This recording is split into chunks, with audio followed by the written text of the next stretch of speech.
Okay, good morning po sa ating lahat. Magbabasa po muna tayo ng mga greetings na narito. Okay, tingnan natin ha. From Faye Lopez, good morning po from Rosario National High School. Roxanne Rubios, good morning po from Best 2. Good morning po from TCES, Michelle Prodigalidad. Good morning, Michelle. Good morning po from Best 2, Ma'am Roxanne Rubios. From Jamaica, Sarzuela, good morning po from Bagbag National High School. From Jack Lemuel Magsukang, good morning from Bagbag National High School. From Maria Jaina Vargas, good morning po from RES. Parang wala kaming taga-Abadilla dito ha.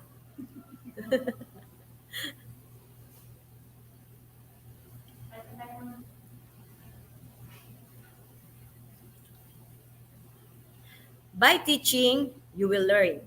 By learning, you will teach. From Latin Proverbs. Good morning, ladies and gentlemen. Welcome to the Rosario District Virtual Orientation on RPMS. My fellow teachers, here we are again. It is another busy week for all of us, but it is also another journey of professional development and hopefully a fun-filled and worthwhile experience. This webinar is somewhat a refresher about the PPST RPMS and a perfect opportunity for us to keep ourselves updated of the educational trends. Remember, you can give what you don't have. So if you want to give more to our fellow teachers and to further your commitment in teaching, attending the INSET today might just actually be a right decision. Since this event is deemed significant, let us officially commence our gathering today by singing our national anthem, to be followed by a prayer and the singing of Kabiti hymn through audio-visual presentation.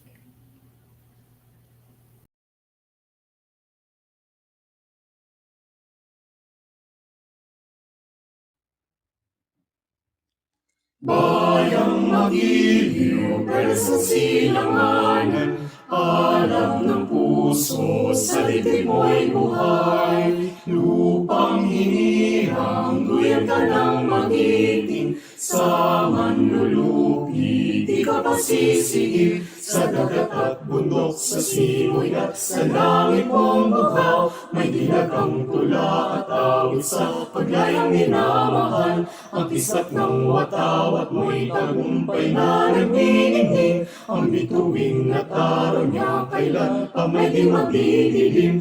Lupa ng araw ng walhati pang sinta, buhay langit sa piling mo. Aming hidaya ng pag may mga api, ang mamatay ng dahil sa'yo.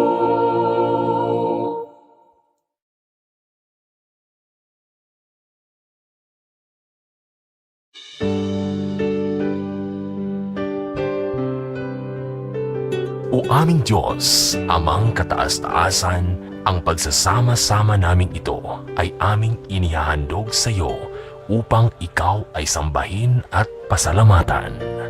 Labis ang aming pasasalamat, Panginoon, sa iyong walang hanggang awa at paggalingang patuloy na ipinagkakaloob sa amin.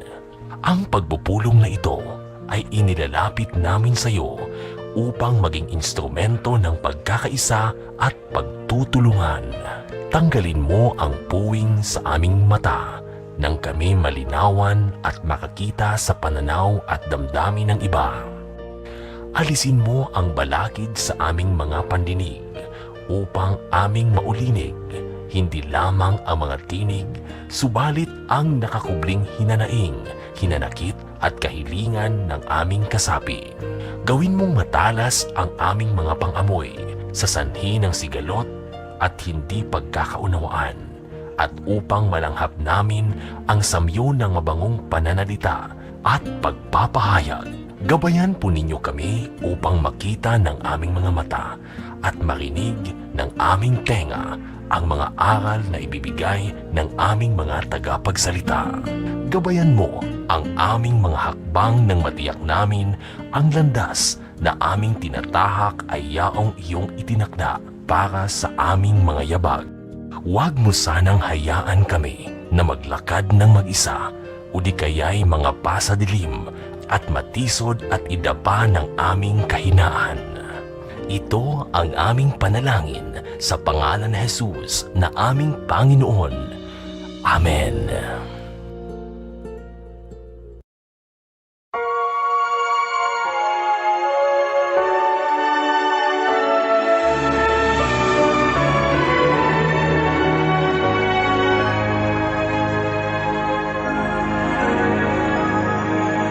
Bayang Cavite, aking mahal, laging patnubay ng may kapal.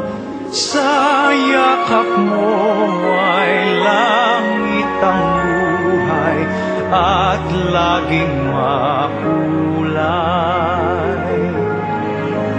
May isang siglo nang nagdaan, bayan mong kawitan kung saan ay sinilang ang kalayaan, ang lahat ay nagdiwang. Cavite, Cavite, lagi ka sa puso ko. Cavite, Cavite, buhay ko'y handog sa'yo. Kung maapit, lakas ko'y laan ang maglingkod sa'yo'y kaigaan. Cavite, Cavite, ang lalawigan kong mahal. Mahal kita, Cavite, tangi lang sa may kapal.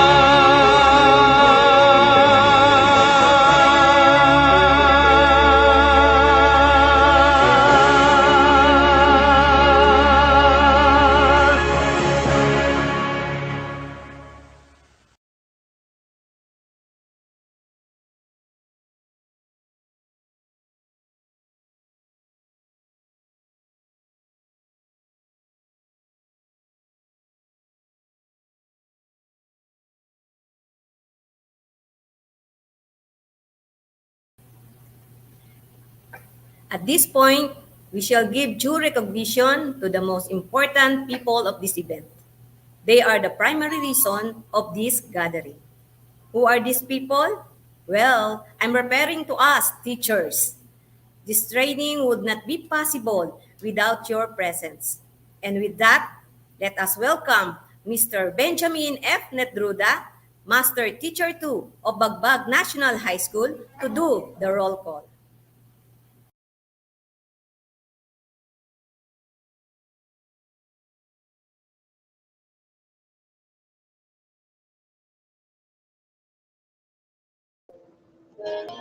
Ayan po. Muli, isang magandang umaga po sa lahat. Greetings, ladies and gentlemen, and welcome to the group. Welcome sa Rosario District RPMS Rollout 2022.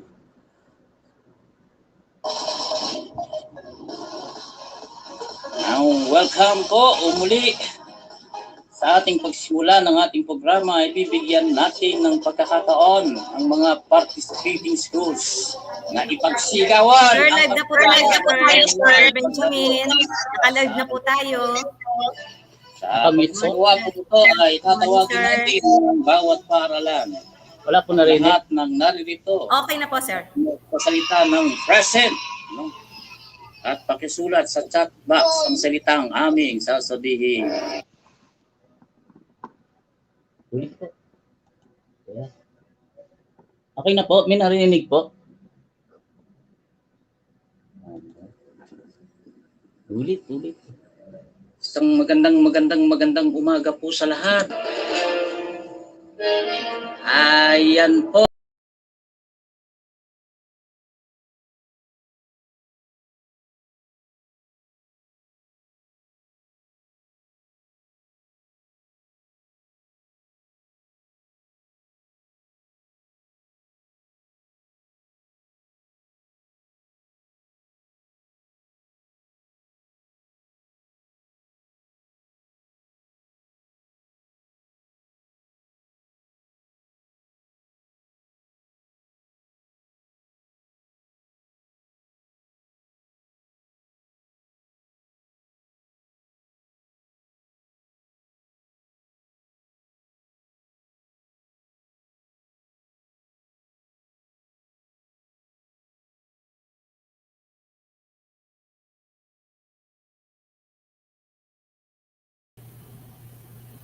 Okay? Babalikan na lang po natin si Sir Benjamin, parang may technical problem sa kanya po.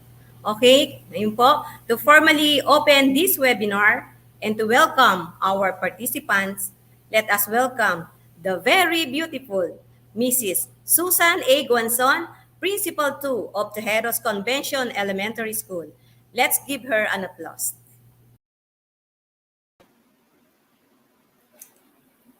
Okay, thank you, Ma'am Angie. To our two equally hardworking, kind, and supportive public schools district supervisors, Dr. Edgardo L. Aquino and Dr. Joel O. Peregrino, to all my co-school heads, both in elementary and secondary schools, to all the strong and dedicated teaching force of DepEd Team Rosario, to the selected speakers and facilitators of this two-day orientation, a blessed and healthy day to everyone. As per DepEd Memorandum Number 004, Series of 2022, entitled Implementation of the Results-Based Management, a Performance Management System, Philippine Professional Standards for Teachers for school year 2021-2022, wherein the department aims to complete the full cycle of embedding the 37 PPST indicators on the performance management and appraisal of teachers using the remaining 18 indicators in the RPMS. Through the initiative of our dear PSDSS, school heads, and the entire support and services of our competent selected master teachers and teachers who will serve as facilitators for this two-day training, this virtual orientation was conceptualized, planned, and finalized for our teacher's guide and clear understanding in accomplishing different tools, preparation of concrete and genuine MOVs regarding all concerns about RPMS and PPST. This worthy endeavor for 2 days will be a big success through your cooperation and of course the 101% attendance and active participation. Thank you very much. Happy listening, happy learning, and may the good Lord continue bless us and always keep us safe. Again, good morning.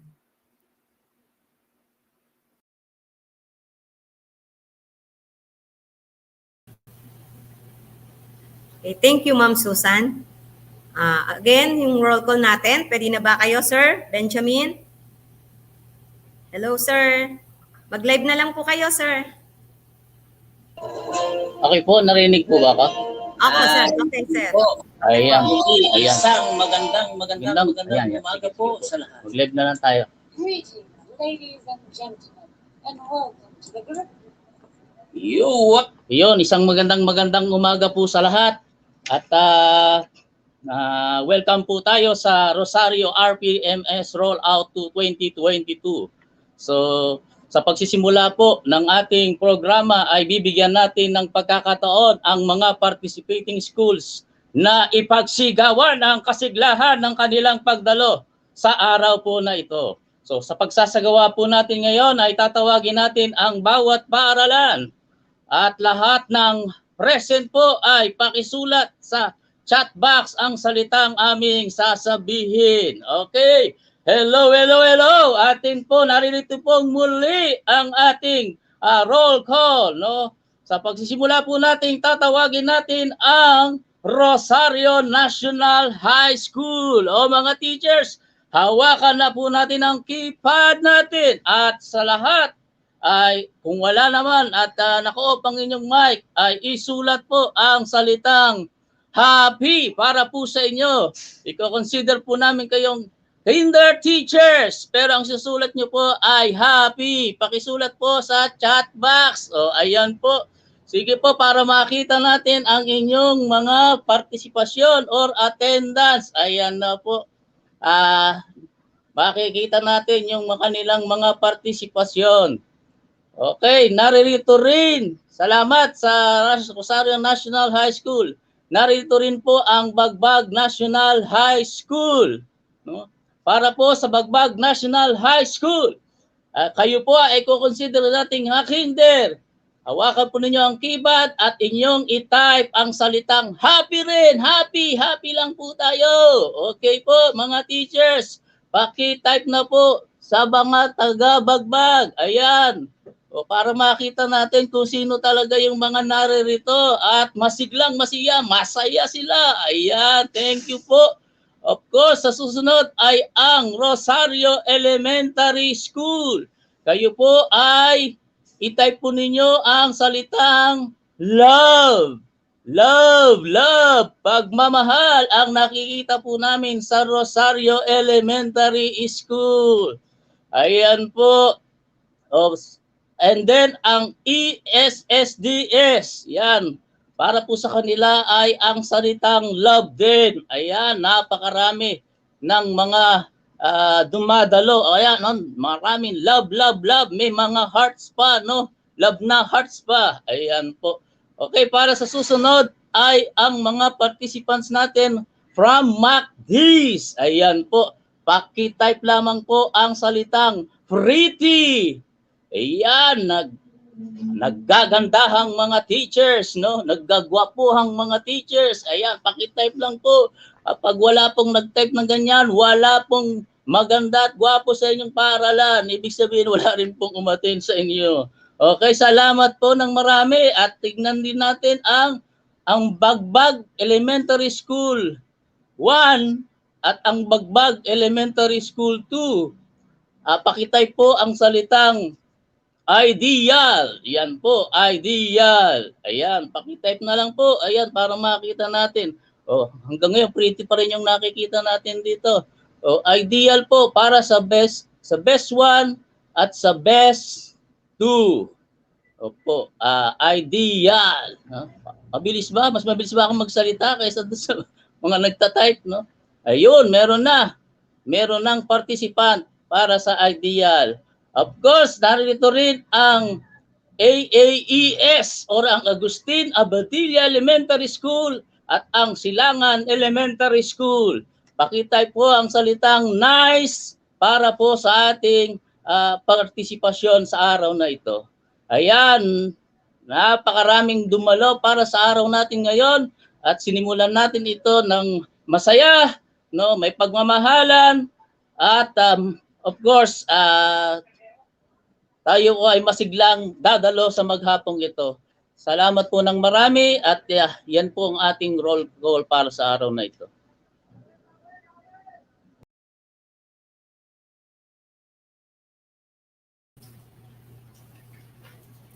Thank you, Sir Benjamin. Napaka-lively ng ating roll call. Happy, love, pretty, ideal, and nice para sa mga taga-Abadilla. Okay?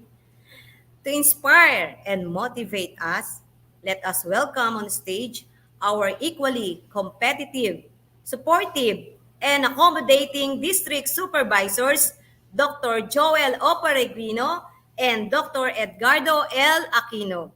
Let's give them a virtual clap.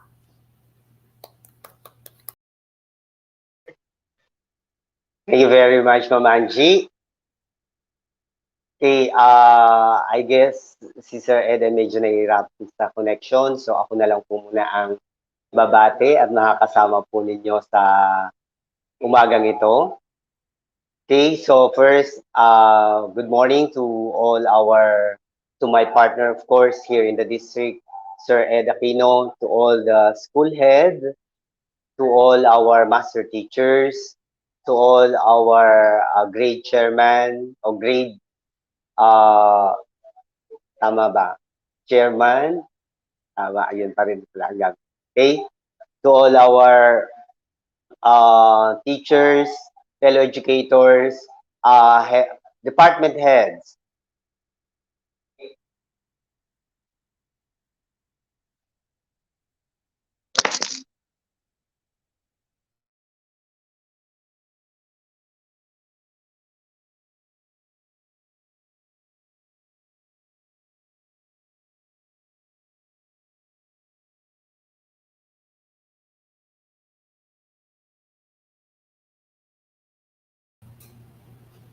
Okay, parang may technical problems si Seth. Nalimutan po kanina ni Sir Benjamin, ang DPJ. Good morning, DPJ, Elementary School. Mga teachers, good morning po. At ano po nalimutan natin? At TCES, mga taga-Tehero. Ayan, good morning sa inyong lahat. Okay, wait lang po natin si Sir. At medyo... Pasok muna natin si Okay. Pasok muna natin si Sir Joel, si Sir Ed, ready si Sir Ed. Okay. Tawagin po natin si Sir Ed. Ready ka na ba, Sir Ed? Hello, good morning, sir. Can you hear me, Angie? Ayan. Good morning, sir. Okay. No, I'm not supposed to give the message. I'm assigned to give the challenge tomorrow. My partner, Dr. Peregrino, will give the message for today. Hintayin na lang natin si Dr. Peregrino at baka nagkaroon lang ng problem.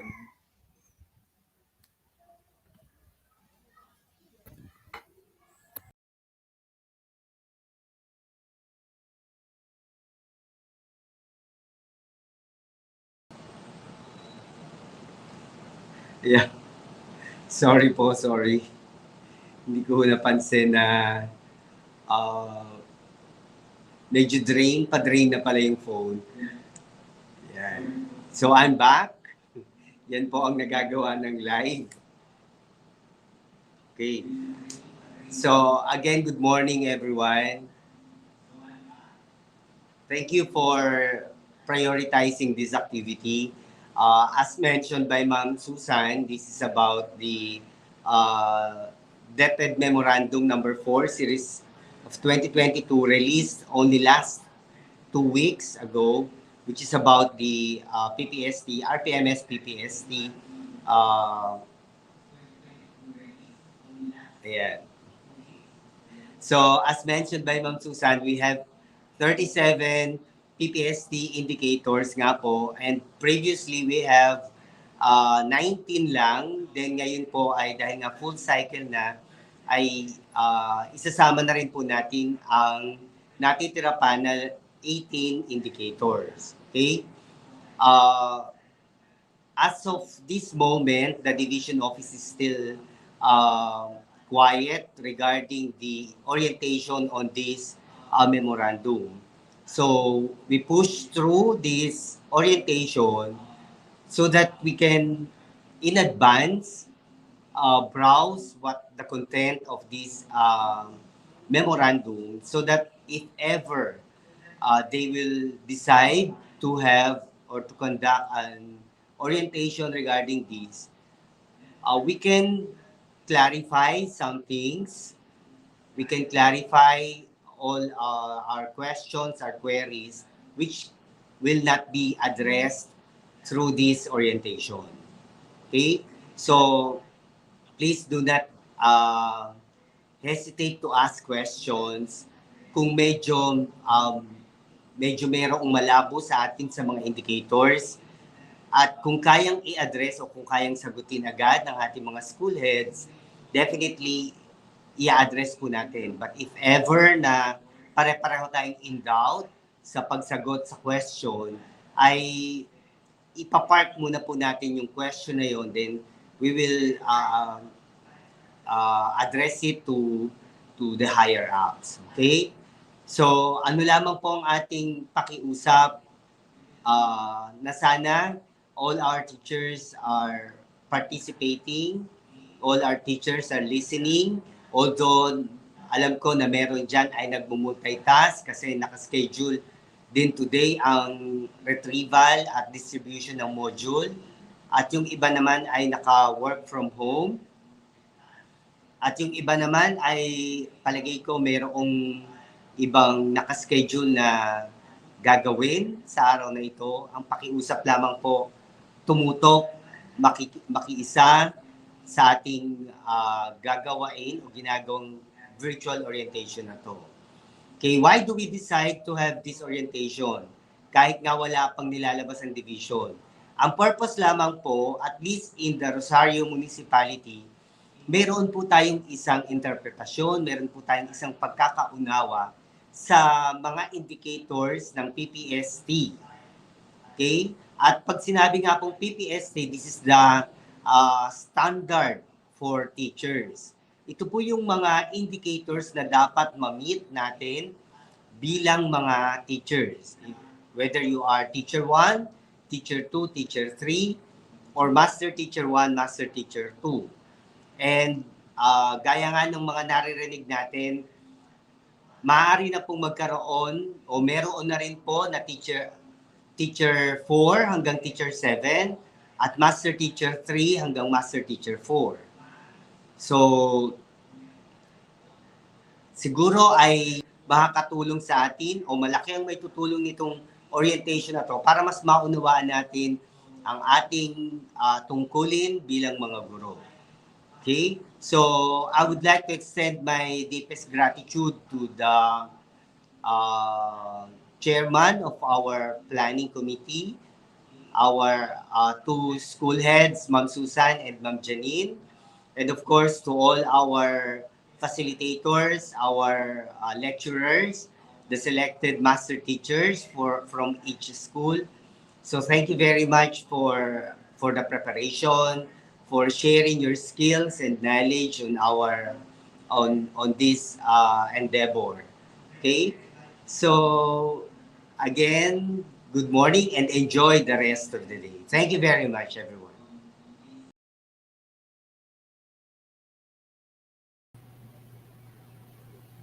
Liniat siya.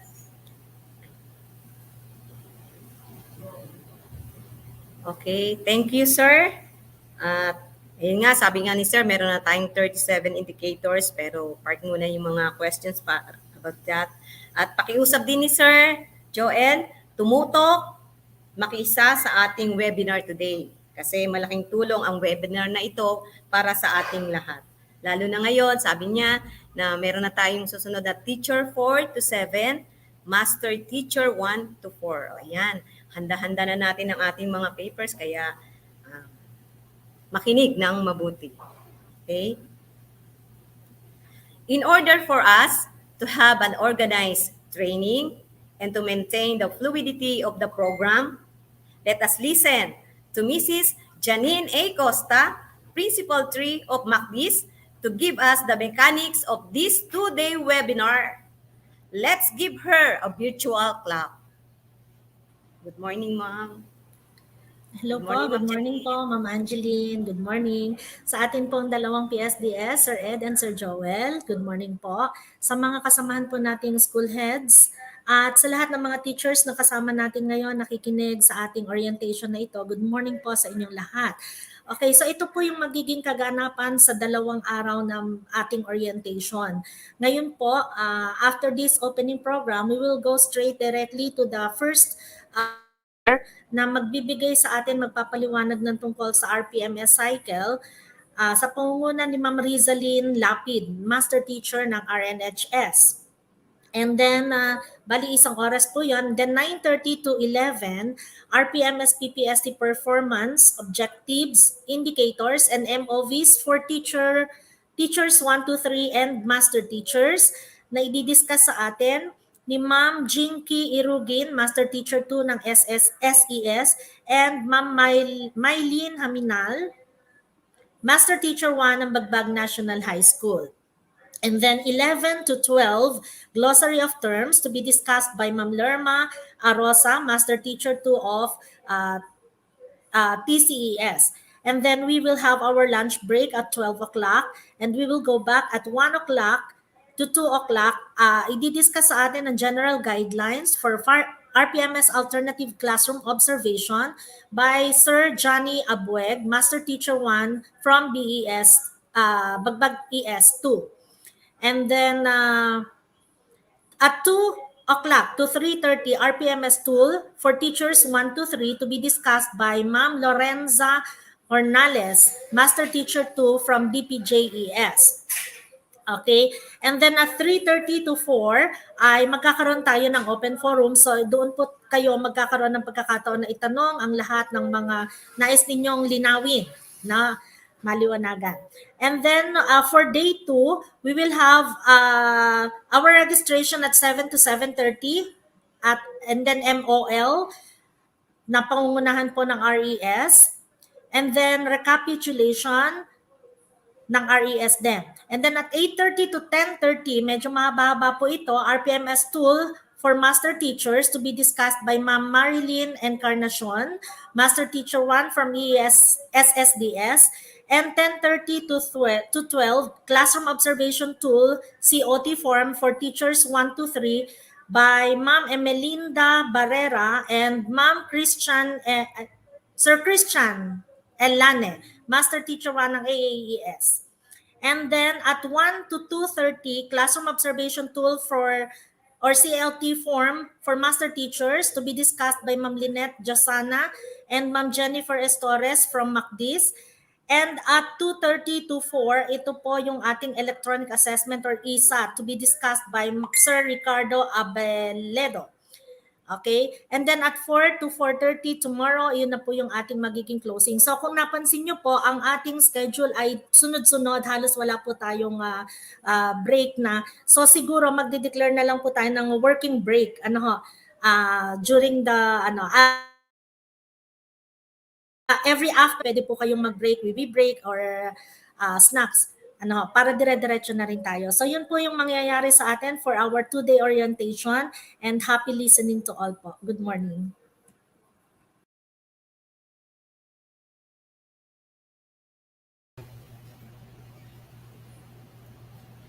Okay. Thank you, Ma'am Janine. Okay po. Yan po, sinabi niya, wala po tayong break. Working break lang po tayo. Kaya dyan sa itabi niyo, magkaroon na po kayo ng tubig, water, tsaka mga biscuits para hindi po tayo magutom. The Results-Based Performance Management System, or RPMS, of DepEd supports the vision, mission, and values of the agency as it continuously endeavors to evolve as a learner-centered public institution. Since the COVID-19 pandemic hits our country, the department issued a memorandum to provide comprehensive guidelines to all DepEd schools in implementation of the RPMS in a time of pandemic. This document outlines the specific guidelines, including all the tools, protocols, and timelines appropriate in the context of local conditions and consistent with the COVID-19 guidelines and regulations. And with that, teachers, prepare your pen and paper and get ready to listen as we discuss the RPMS cycle to be explained by Ms. Rizalyn G. Lapid, Master Teacher 1 of Rosario National High School. A virtual clap to her.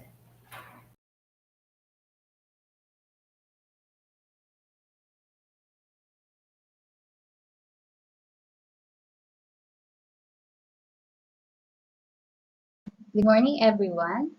I'm Rizalyn G. Lapid, Master Teacher 1 from Rosario National High School, as your speaker today.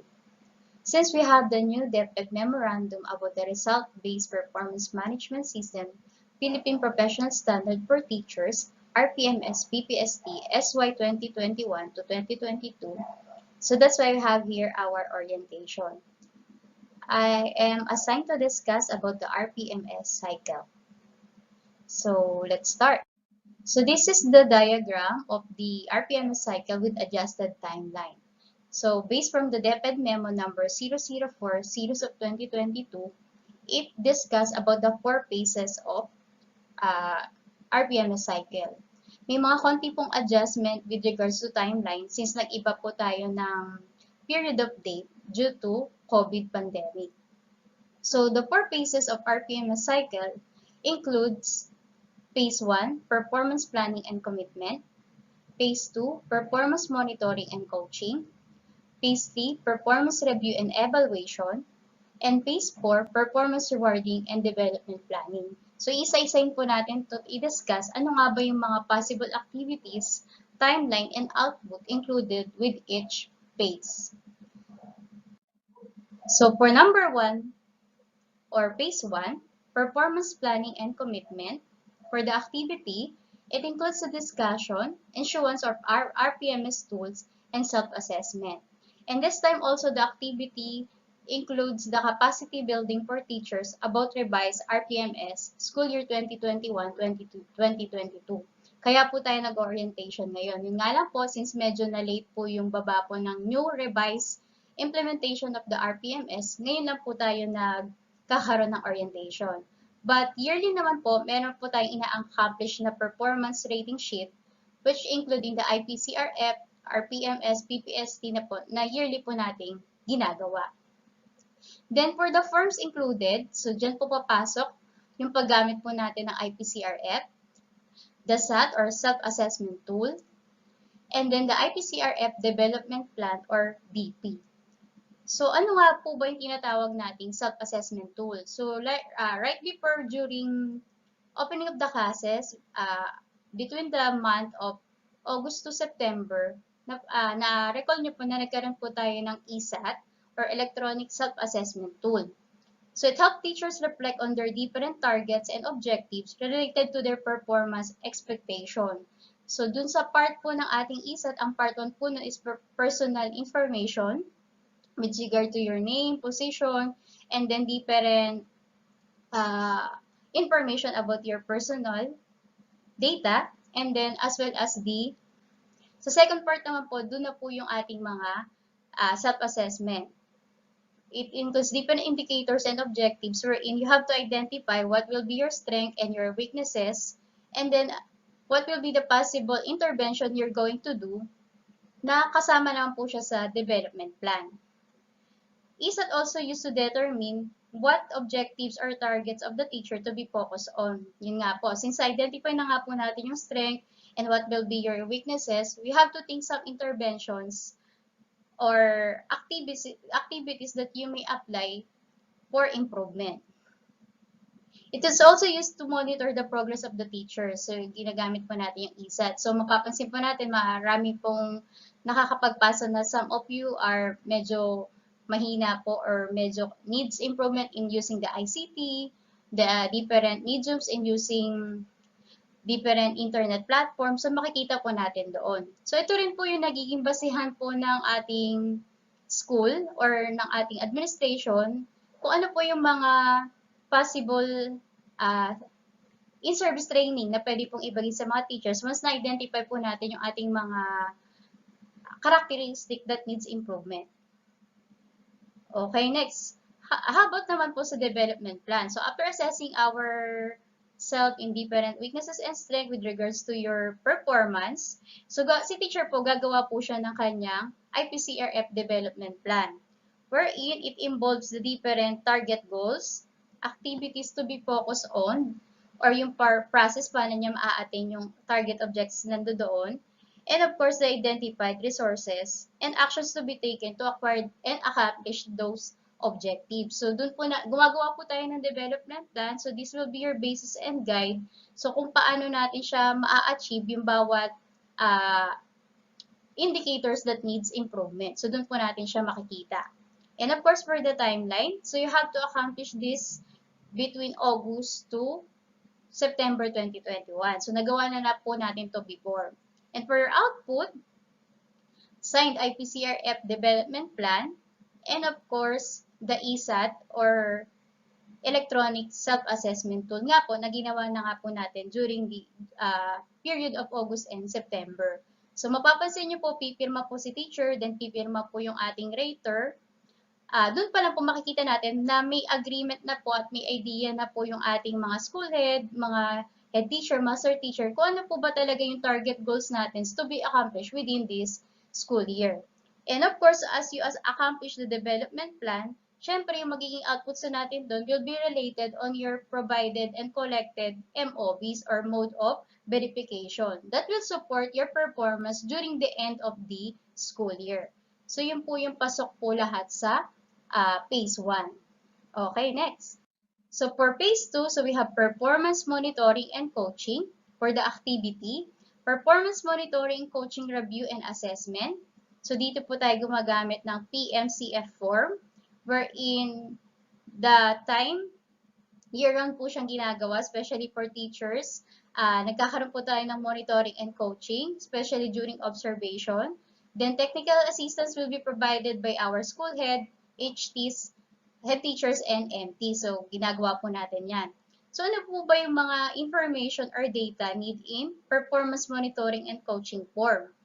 So usually, nagkakaroon po tayo ng interaction between the ratee and the rater, wherein it helps to improve the productivity of the teachers. Bakit nga po? Because in the PMCF form, during the observation, during the demonstration teaching, so makikita po ng ating mga rater, like your school head, head teacher, and master teacher, what are those technical assistance that they need to give and they have to provide. So makikita po doon sa PMCF form yung mga critical incidents na na-encounter natin, like in your teaching strategies, in your strategies in using the instructional materials, in your learning materials. So makikita po nila doon. Then magkakaroon po tayo ng agreement what will be the possible solution or actions to undertake para po yung critical incidents na na-encounter ni teacher ay hindi po siya mahirapan. So doon na po pumapasok yung pagbibigay po natin ng technical assistance. Then, may mga suggestion, recommendations na binibigay si rater in order to give solution in that particular incident. So nagkakaroon po tayo ng output. So for example, si teacher medyo hirap po siya regarding his or her teaching learning materials. So si rater, pwede po siyang magbigay ng mga solutions. So tulad po sa amin sa TLE, wala po kaming LR. So ang naging solution po namin doon, we have to develop our own SLM or self-learning modules na pwede po namin maibigay sa mga estudyante. Then, after doing those actions and solutions, ano na ba yung magiging impact nito on your job which recurs in your action, which included in your action plan. So after nating makagawa ng SLM, ano na ba yung naging impact nito sa ating mga estudyante especially? Then after providing the intervention, so you have to analyze and determine kung naging effective ba yung ating pagbibigay ng solution. So ano ba yung naging impact nito sa ating teacher at ganoon din po sa ating mga bata. So kaya year-round, lagi meron po tayong nangyayaring mentoring and coaching. Of course, as well as the monitoring, especially those teachers needs improvement. So kung si teacher ba ay meron ba siyang progress, kung siya ba ay kailangan pang bigyan ng mas maraming intervention or technical assistance, nandyan po parati ang ating mga head teachers, school head, and master teachers na pwede pong magbigay sa inyo ng technical assistance. So, and of course, dyan din po papasok yung ating preparation na po ng portfolio for the mid-year review to be conducted on this month, February 2022. So yun nga po, medyo tayo po ay nagmamadali since kabababa nga lang po ng memo. So we have to be ready and prepared sa ating mga ibibigay pong mga MOBs per our portfolio. Then for the output, so we have here the agreement based on PMCF, updated development plan, and portfolio. So kung nagkaroon na po ng agreement si teacher and the rater, at yun yung kanilang napagkasunduan, makikita pong lahat yun sa ating performance monitoring and coaching form. So pipirma po si teacher, pipirma po yung ating school head, master teachers, and the head teachers. So kaya nagkakaroon po tayo ng improvement with regards to your performance. Okay, yun, pasok po lahat yun sa phase 2. Okay, next, phase 3. So how about the performance review and evaluation? So activities to be conducted, ito po yung mga nakasama doon. Year-end review of assessment, evaluation, and computation of the final rating. So dito na po papasok yung preparation ng portfolio for year-end review form. So kung kanina sa phase 2, so meron pa tayong mid-year review na almost hindi pa kompleto lahat ng mode of verification na kasama sa ating portfolio. So this time in the phase 3, it should be completed na and accomplished. It also included the accomplish of 2 observation form based on the given memo. So COT1 should be conducted during September to February. So kailangan conduct na tayo ng COT1 or observation within this period, September to February. And then second, COT form should be conducted during March to July. So, dalawa po yung ating dapat na i-provide na COT forms. And of course, accomplishment of the full and complete IPCRF form na. So, that's why yung timeline po natin na nandito is a week after scheduled graduation. And of course, checking of portfolios. So, yung mga rater natin, they have to check and verify if all of those MOBs ay nailagay po talaga ng ating mga teachers from school year 2021 to 2022. For the outputs, so we have here the signed portfolio, the signed IPCRF with computed final rating. So dito na po natin makikita either si teacher ay outstanding, very satisfactory, and so on. So during the phase 3. Okay, now, let's proceed to the last phase. Okay, we have here phase 4, performance rewarding and development planning. For the activity, ways forward and development planning. So it also includes the improvement of your development plan for the next school year. So since we already gather all the information or the interventions or the recommendations ay nakuha na po natin sa ating mga rater, so magkakaroon po tayo ng changes with regards to our development plan.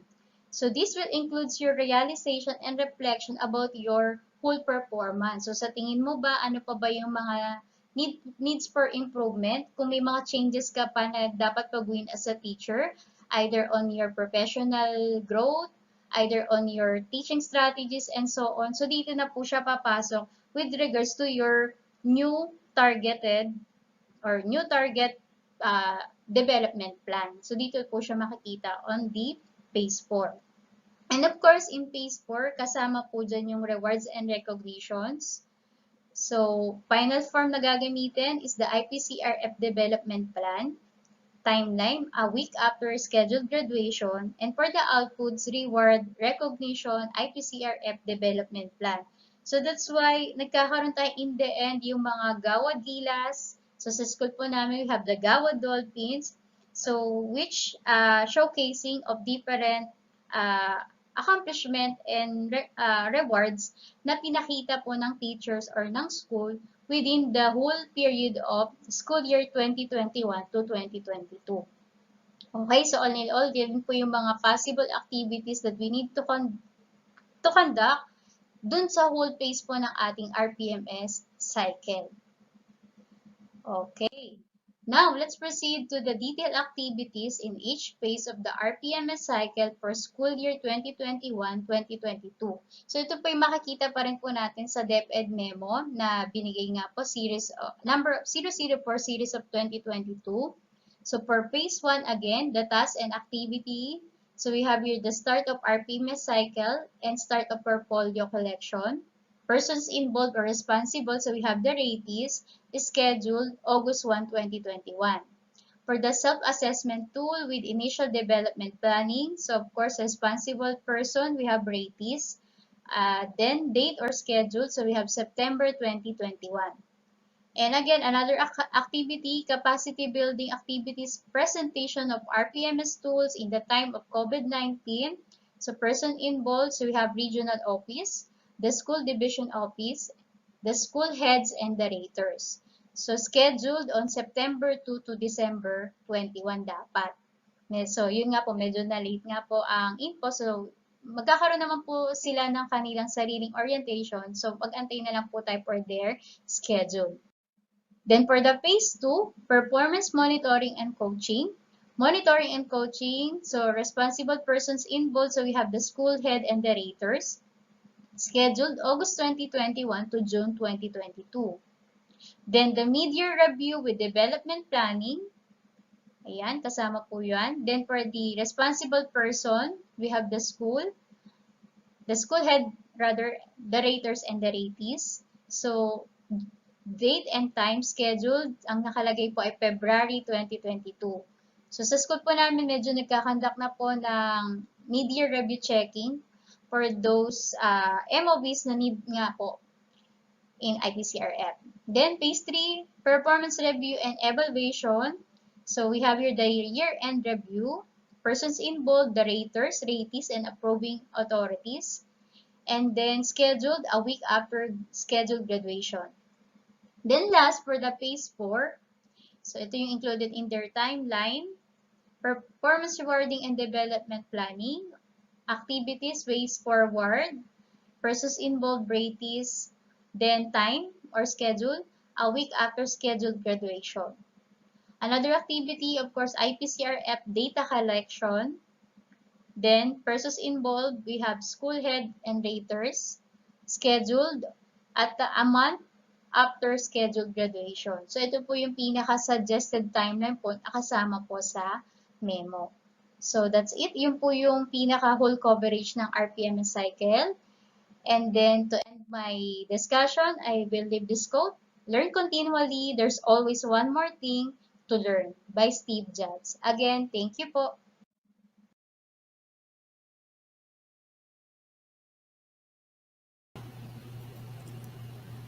Thank you, Ma'am Rizalyn, for a well-explained topic about the 4 phases cycle of the RPFS. Nga po, ngayon, yung portfolio po natin, dapat po ay nakaka-accomplish na natin from September to February. Okay. Kung meron po kayong mga questions, queries, clarification, reserve po natin this afternoon for our open forum. Thank you. Now, we move on to the following 2 speakers to discuss and explain for us the RPMS PPST performance, objectives, indicators, and MOVs for Teacher 1, 2, and 3 and MTs. Let's welcome Maria Jinky A. Rugin, Master Teacher 2 of Silangan Elementary School, and Ma'am Mailen R. Haminal, Master Teacher 1 in Mathematics from Bagbag National High School. Let's give them a virtual clap.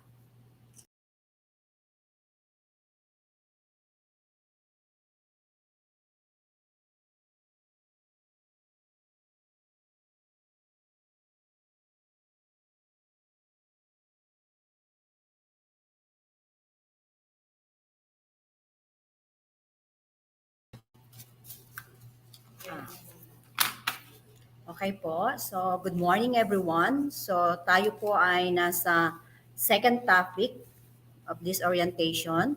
So, before that, I'm going to ask you some questions. Tignan po natin kung napakinggan niyo po ba ang sinabi kanina ng ating PSDS na si Sir Joel para po sa ating RPMS.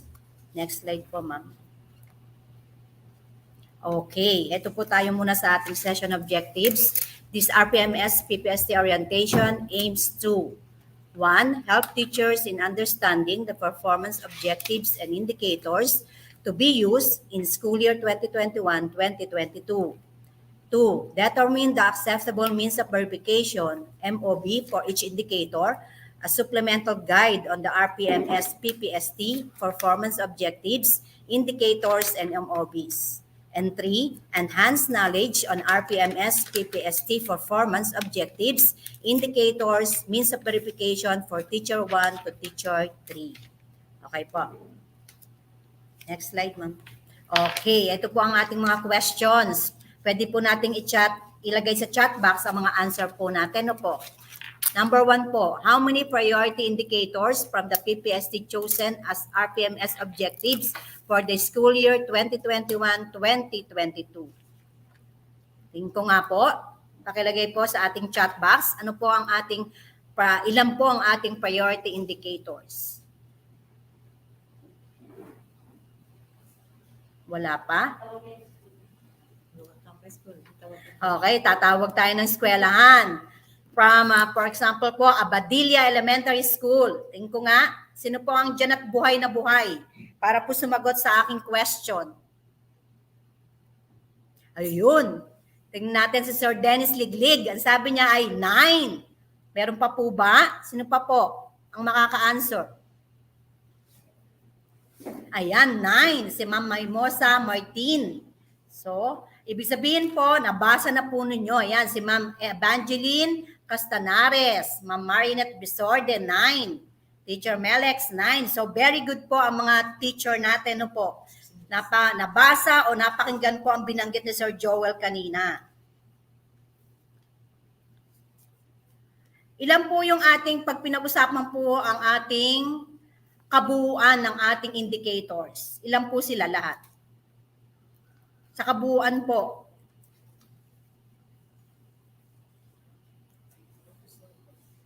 How many priority indicators from the PPS is chosen? Ilan po lahat sila?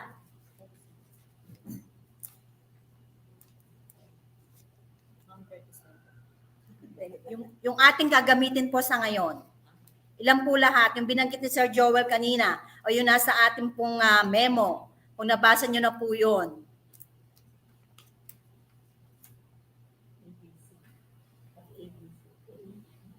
Tawag po tayo. Tejeros Convention. Sino po ang buhay na taga Tejeros?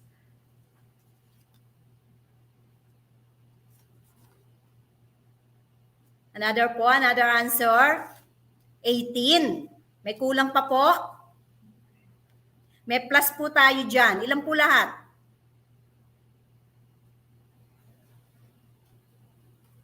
Ano pa yung plus 1 natin? 18?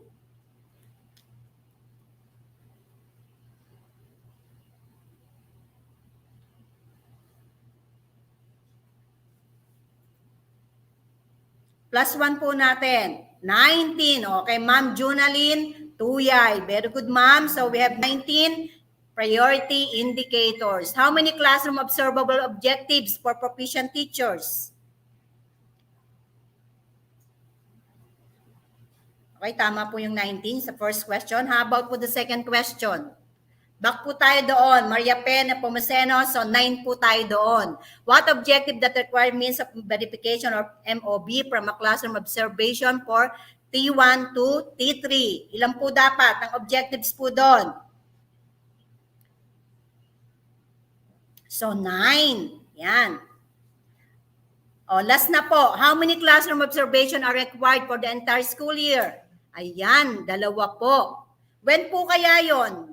When po dapat maganap ang ating observation sa ating school head o sa ating pong master teacher? Anong month po tayo mag-start ng first CO?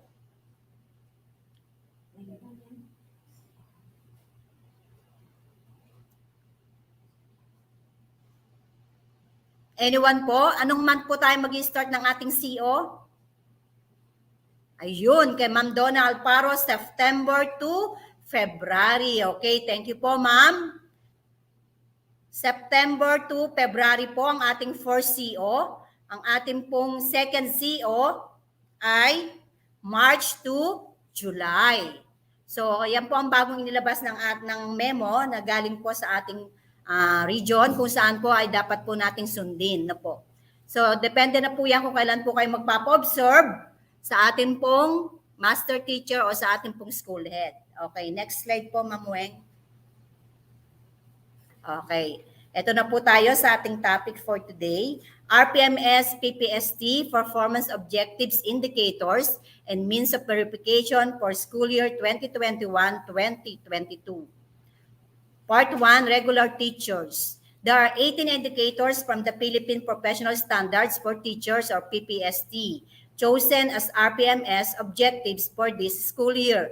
These priority indicators complete the integration of PPST through the RPMS. Bakit po naging 19? Kasi po meron tayong plus factor na 1. Kaya 19 po lahat.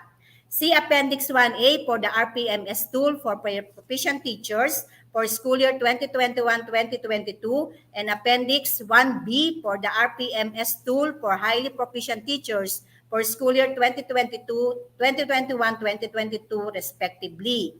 A glossary is provided in each tool to the operational definition of concepts from the indicators and of certain MOV. Okay po, alam na ni na ma'am. Oh. Next po, ma'am. Okay, ito po tayo sa classroom observable objectives. For proficient teachers po, there are 9 classroom observable objectives. The performance indicators of the objectives are identified for quality. Objectives 1, 3, 4, 5, and 6 require means of verification or the MOB from a classroom observation, while objectives 7, 8, 9, and 10 have set A and set B options that require MOB from either a classroom observation, provision of supplemental materials, or accomplishment of a teacher reflection form or TRF, depending on the context of the teacher. Only 2 observations are required for both proficient and highly proficient teachers for the entire school year. So yun na nga po yung binanggit natin kanina na 2 po ang ating CO. Start po siya ng September to February na po. Bago po, sulit po ay ang ating March to July, yung CO2, number 2 po natin. Okay, thank you po. Next po, ma'am. Non-classroom observable objectives. There are 13 non-classroom objectives for both proficient and highly proficient teachers. This includes the objectives that have set A and set B options. The performance indicators of these objectives are identified for quality. Plus factor is objective 19. So table 1, MOB per indicator for the proficient teacher for RPMS school year 2021-2022. RPMS objective based on the PPST priority indicators. Number 1 po, ito po yun, applied knowledge of content within and across curriculum teaching areas. Ano po yung ating means of verification? Classroom observation tool o yung ating pong COT, rating sheet or inter-observer agreement form from number 1, an observation of synchronous teaching limited to face-to-face teaching, online teaching, or two-way radio instruction. 2, if option 1 is not possible, an observation of a recorded video lesson or audio lesson that is SLM-based or MERC-aligned. So 3, if option 1 and 2 are not possible, an observation of a demonstration teaching via LAC. So pwede din po yan. Number 2, use research-based knowledge and principles of teaching and learning to enhance professional practice. MOB po, 1, lesson plan with annotation, identifying the research-based knowledge and or principles of teaching and learning use as basis for planning, designing the lesson. Yan po. Next slide po, ma'am. 3, displayed proficient use of mother tongue, Filipino, and English to facilitate teaching and learning. 4, use effective verbal and nonverbal classroom communication strategies to support learner understanding, participation, engagement, and achievement. 5, establish safe and secure learning environments to enhance learning through the consistent implementation of policies, guidelines, and procedures. And 6, maintain learning environment that promote fairness, respect, and care to encourage learning. So, ang MOB po rin dyan ay classroom observation tool, kung ano po rin yung binanggit kanina. Kaya dapat po mga ma'am and sir, kung kayo po ay nasa number 3, kailangan po kumbaga po ay nasa classroom situation po talaga kayo. Para po yung tinatawag na number 6 na indicators ay makita doon, yung maintain learning environment that promote fairness, respect, and care to encourage learning. Para po yung room setting, makita po yung room setting natin. No po. Next po, ma'am. Okay, number 7. Maintain learning environments that nurture and inspire learners to participate, cooperate, and collaborate in continued learning. Ito po yung ating set A na binabanggit po kanina. Any supplementary material in print or digital format made by the ratee and used in the lesson delivery that highlights maintaining learning environments that nurture and inspire learners to participate, cooperate, and collaborate in continued learning. Ano-ano po yung MOBs? 1 po, activity sheets. So meron na po kayo niyan. 1 lesson plan from a self-learning module or SLM. Lesson plan po, DLP, DLL, weekly home learning plan, weekly lesson plan, weekly lesson log. So yan po yung kaya lesson exemplars and the likes. So yan po ang pwedeng magamit. Video lesson, audio lesson, and other learning materials in print, digital format. Yun po, please specify and provide annotations. So yung pag pinag-usapan naman po ang annotation, yan po naman po ay nagagawa po natin. With client-learner feedback on how the material encourage the learners to participate, cooperate, and collaborate. Please specify and provide annotation of one's contribution to a material if it is a group work. O, ayan po, malinaw na malinaw po yung ating set A. Next, ma'am. Okay po. Next, Sir Jos. 8 tayo, 8.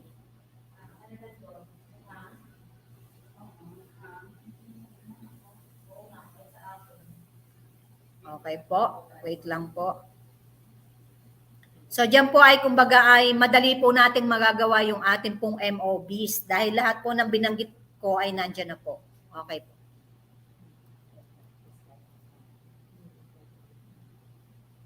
Medyo naghang po kami. Okay po. Number 8, yan po. Okay, meron po tayong tinatawag na set B. Kung ayaw nyo po yung kabila, ano po, na set A. So, Classroom Observation Tool or COT, rating sheet or Inter-Observer Agreement Form.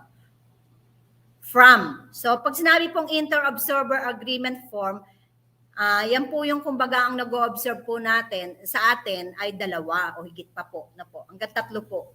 Yung po ang ginagamit na form. Okay, number 1. The same din po. An observation of synchronous teaching, limited face-to-face, teaching online teaching, or two-way radio instruction. Number 2 po, if option 1 is not possible, an observation of a recorded video lesson or audio lesson that is SLM based on Milk Align. Or 3, if option 1 and 2 are not possible, an observation of a demonstration teaching via lab. So, punta po tayo sa number 8. Applied a range of successful strategies that maintain learning environments that motivate learners to work productively by assuming responsibility for their own learning. Ano po yung gamit natin? Same po tayo sa set A.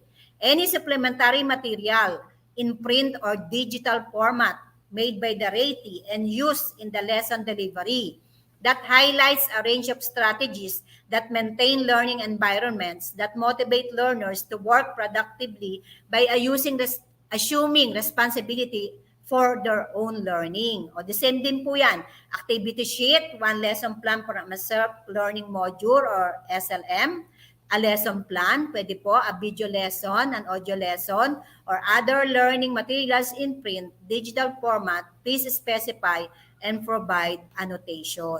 Huwag po natin laging kalilimutan ang paglalagay ng annotation. No po. Next slides po. 9. Set B pa po pala. Ang set B po ay classroom observation tool. Same din po yan. No po.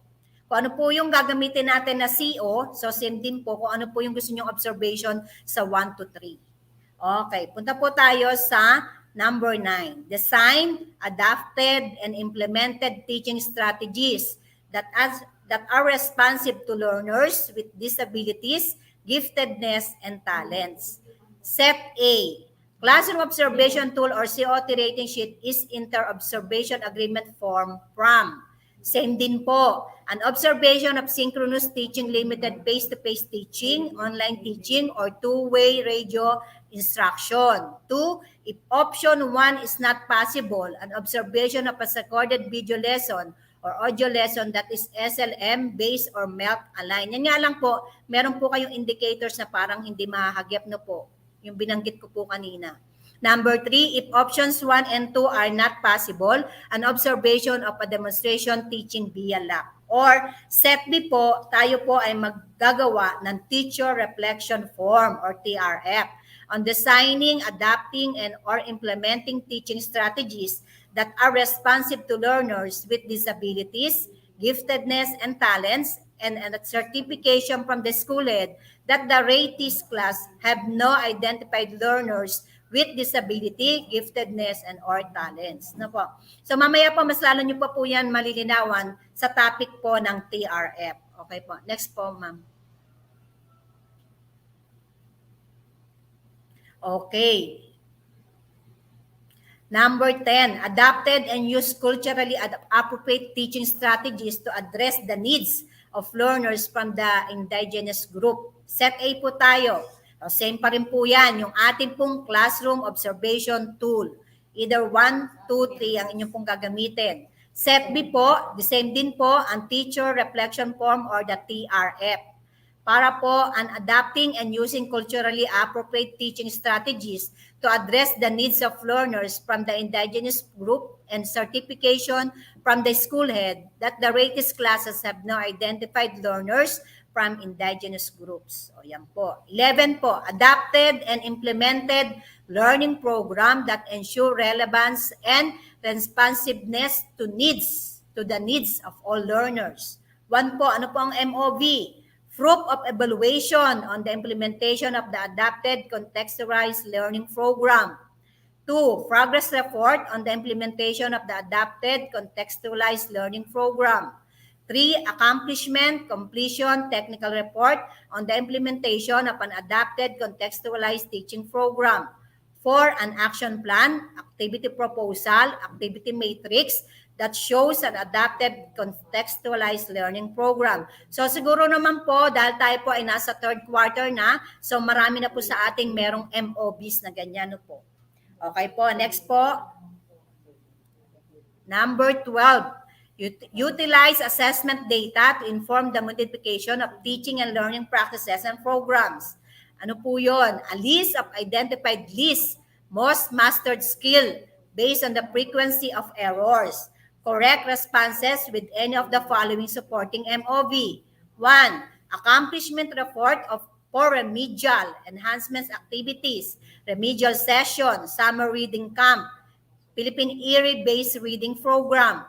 So meron na rin po tayo niya na kumbaga sa district po natin ay talaga po nating ginagawa ang ating reading program. 2, intervention material used for remediation, reinforcement, and enhancement. 3, lesson plan, activity log for remediation, enhancements utilizing of assessment data to modify teaching and learning practice or programs. So yan po, kayang-kaya po natin yung MOBs na yan sa number 12. So, proceed po tayo sa number 13. Maintain learning environments that are responsive to community context. Ayan po. 1. Accomplishment report of a program, project, activity that maintains a learning environment. 2. Program project activity plan or maintaining learning environment. 3, minutes of consultative meeting, community stakeholders meeting about a program, project, or activity that maintains a learning environment with proof of attendance. 4, communication letter about a program, project, activity that maintain a learning environment. So, halimbawa po, nagkaroon kayo ng, di ba sa una po tayo ay tayo po ay modular, di po ba? So, may mga time po tayo na nag-home visits na po. So, pwede po doon, kung meron po kayong letter kay CAP, so pwede rin pong MOB yun na kayo ay pasasamahan ng 2 barangay tanod para po tayo ay maging safe kung in case po na kayo ay magkakaroon ng home visitation. Marami pong MOB yan. Next po. Ayan, 14. Reviewed regularly personal teaching practice using existing laws and regulations that apply to the teaching profession and the responsibilities specified in the Code of Ethics for Professional Teachers. O ayan po, pag sinabi pong MOB po niyan, under po siya ng 1, annotated video, audio recording of one's teaching that shows impact of regularly reviewing one's teaching practices. 2, annotated teaching material that shows impact of regularly reviewing one's teaching practice. Saan po natin makikita yon? Pwede po lesson plan, activity sheet, assessment materials. Pag meron pa pong iba, others please specify. 3, personal reflection notes as outputs from participation in review of personal teaching practices in 4 quarters. So mula po first grading or the quarter 1 up to quarter 4. Proof of attendance with date in LAC or coaching and mentoring session for review of personal teaching practices. So ayan po. Number 5 po. Complied with and implemented school policies and procedures consistently to foster harmonious relationship with learners, parents, and other stakeholders. So sa buong taon po, meron po tayong MOBs. 1, proof of participation, involvement in a school community partnership for the implementation of a school policy, procedure. Ang kailangan po natin, certificate as committee member or means narrative report. Kailangan po yan. 2 minutes of parent-teacher conference. Ayan po. Stakeholders meeting about the implemented school policy, procedure with proof of attendance. 3 po, communication letter about an implemented school policy, procedure sent to parent or guardian. Yan po yung number 15 na MOV. Okay. 16 po tayo. Applied personal philosophy of teaching that is learner-centered. 1 lesson plan with annotations explaining that application of a learner-centered teaching philosophy. Example po yung constructivism. Yan. Existentialism used as a basis for planning or designing the lesson. 1 po. For number 17, adapted practice that uphold the dignity of teaching as profession by exhibiting qualities such as caring attitude, respect, and integrity.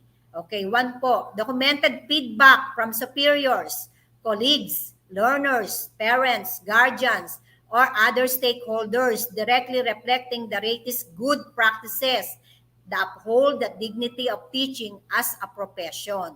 So, pwede po natin i-screenshot yung ating mga usapan na yan po. And the other po, annotated evidence of practice indirectly linking to the upholding of the dignity of teaching as a profession by exhibiting qualities such as caring attitude, respect, and integrity. Ayan po, sabi po dyan, screenshot of text message, chat, email, any form of communication with parents, guardians, or learners, or name or any identifier removed. Ayan po. Remarks from mentor, master teacher, school head about one's qualities. Example po, entries po ng PMCF, yung ating pong performance monitoring and coaching form in the media review form or the MRF. And recognition from the school community, one's quality, about one's quality, and other please specify. So marami na po tayo makukuha na dyan na MOBs sa number 17. So number 18 po, set a professional development goals based on the Philippine Professional Standard for Teachers. Ano po ang kailangan na MOBs? Updated, IPCRF, or yung DP natin from the phase 2. Yan po. Media review form of the MRF. 3 po, IPCRF or the DP. Yan po yung ating pong development plan. Meron gawa na po tayo niyan. 4 po, certification from the ICT coordinator, school head, focal person in charge of ESAT. So, hingi po pala tayo ng certification sa ating ICT coordinator. Okay. 19 po, perform various related works, activities that contribute to the teaching learning progress.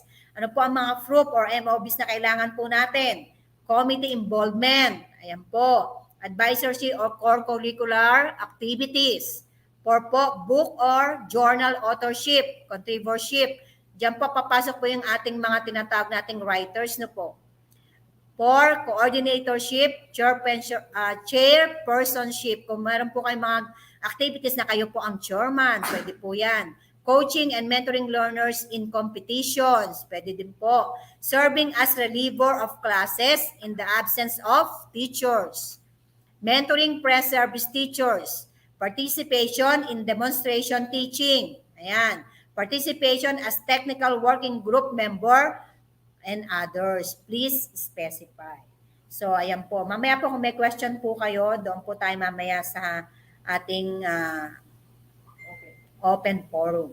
Okay po. Next po, ma'am. Okay. Iwan ko po sa inyong quote na ito. The most valuable resource that all teachers have is each other. Without collaboration, our growth is limited to our own perspectives. Robert John Meehan. So, ayan po. Kaya kailangan po natin ang bawat isa. No po. Kailangan po talaga tayo mag-collaborate sa bawat isa. Master teacher, other po ang ating school head, tsaka ang mga teachers. And that's po. Sana po may natutunan po nga kayo. And thank you po. Isang maganda at pinagpalang araw po sa ating lahat.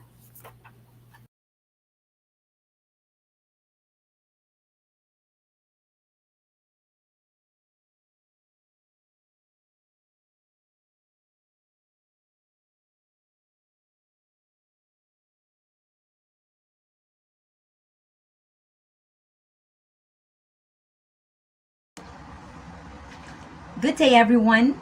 I am Maylen Arhaminal, Master Teacher 1 of Bagbag National High School. I am assigned this morning to have the continuation of our RPMS, PPST performance objectives, indicators, and means of verifications for highly proficient teachers. The Master Teacher 1 to 4 of school year 2021-2022. Now let's begin. We will be starting with the classroom observable objectives for highly proficient teachers. So for proficient teachers, we have 9 classroom observable objectives, but for highly proficient or the master teachers, we have only 7 classroom observable objectives. And what are those 7? We have objectives number 1, 3, 4, 5, 6, 9, and 10. Those are the objectives that we have to consider when we are asking for someone to observe in our class. So for this objective number 9 and number 10, we have here set A and set B. Meaning, pwede po natin itong ipa-observe or pwede siyang sa classroom observable objectives or pwede rin naman sa non-classroom observable objectives. So it depends upon the situation of the teacher. Okay? So now, always bear in mind that you have only 2 observations. That's why we have to be careful and we have to prepare a lot for our COT 1 and 2 for the entire school year. Now, I'm going to discuss with you the table 2, which is the MOV per indicator for highly proficient teachers for RPMS for the school year 2021 to 2022.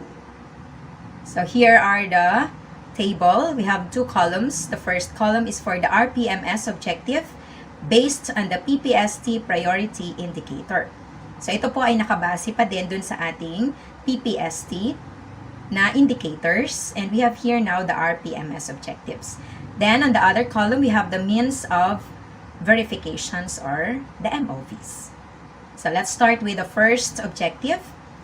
We have to model effective applications of content, knowledge within and across curriculum teaching areas.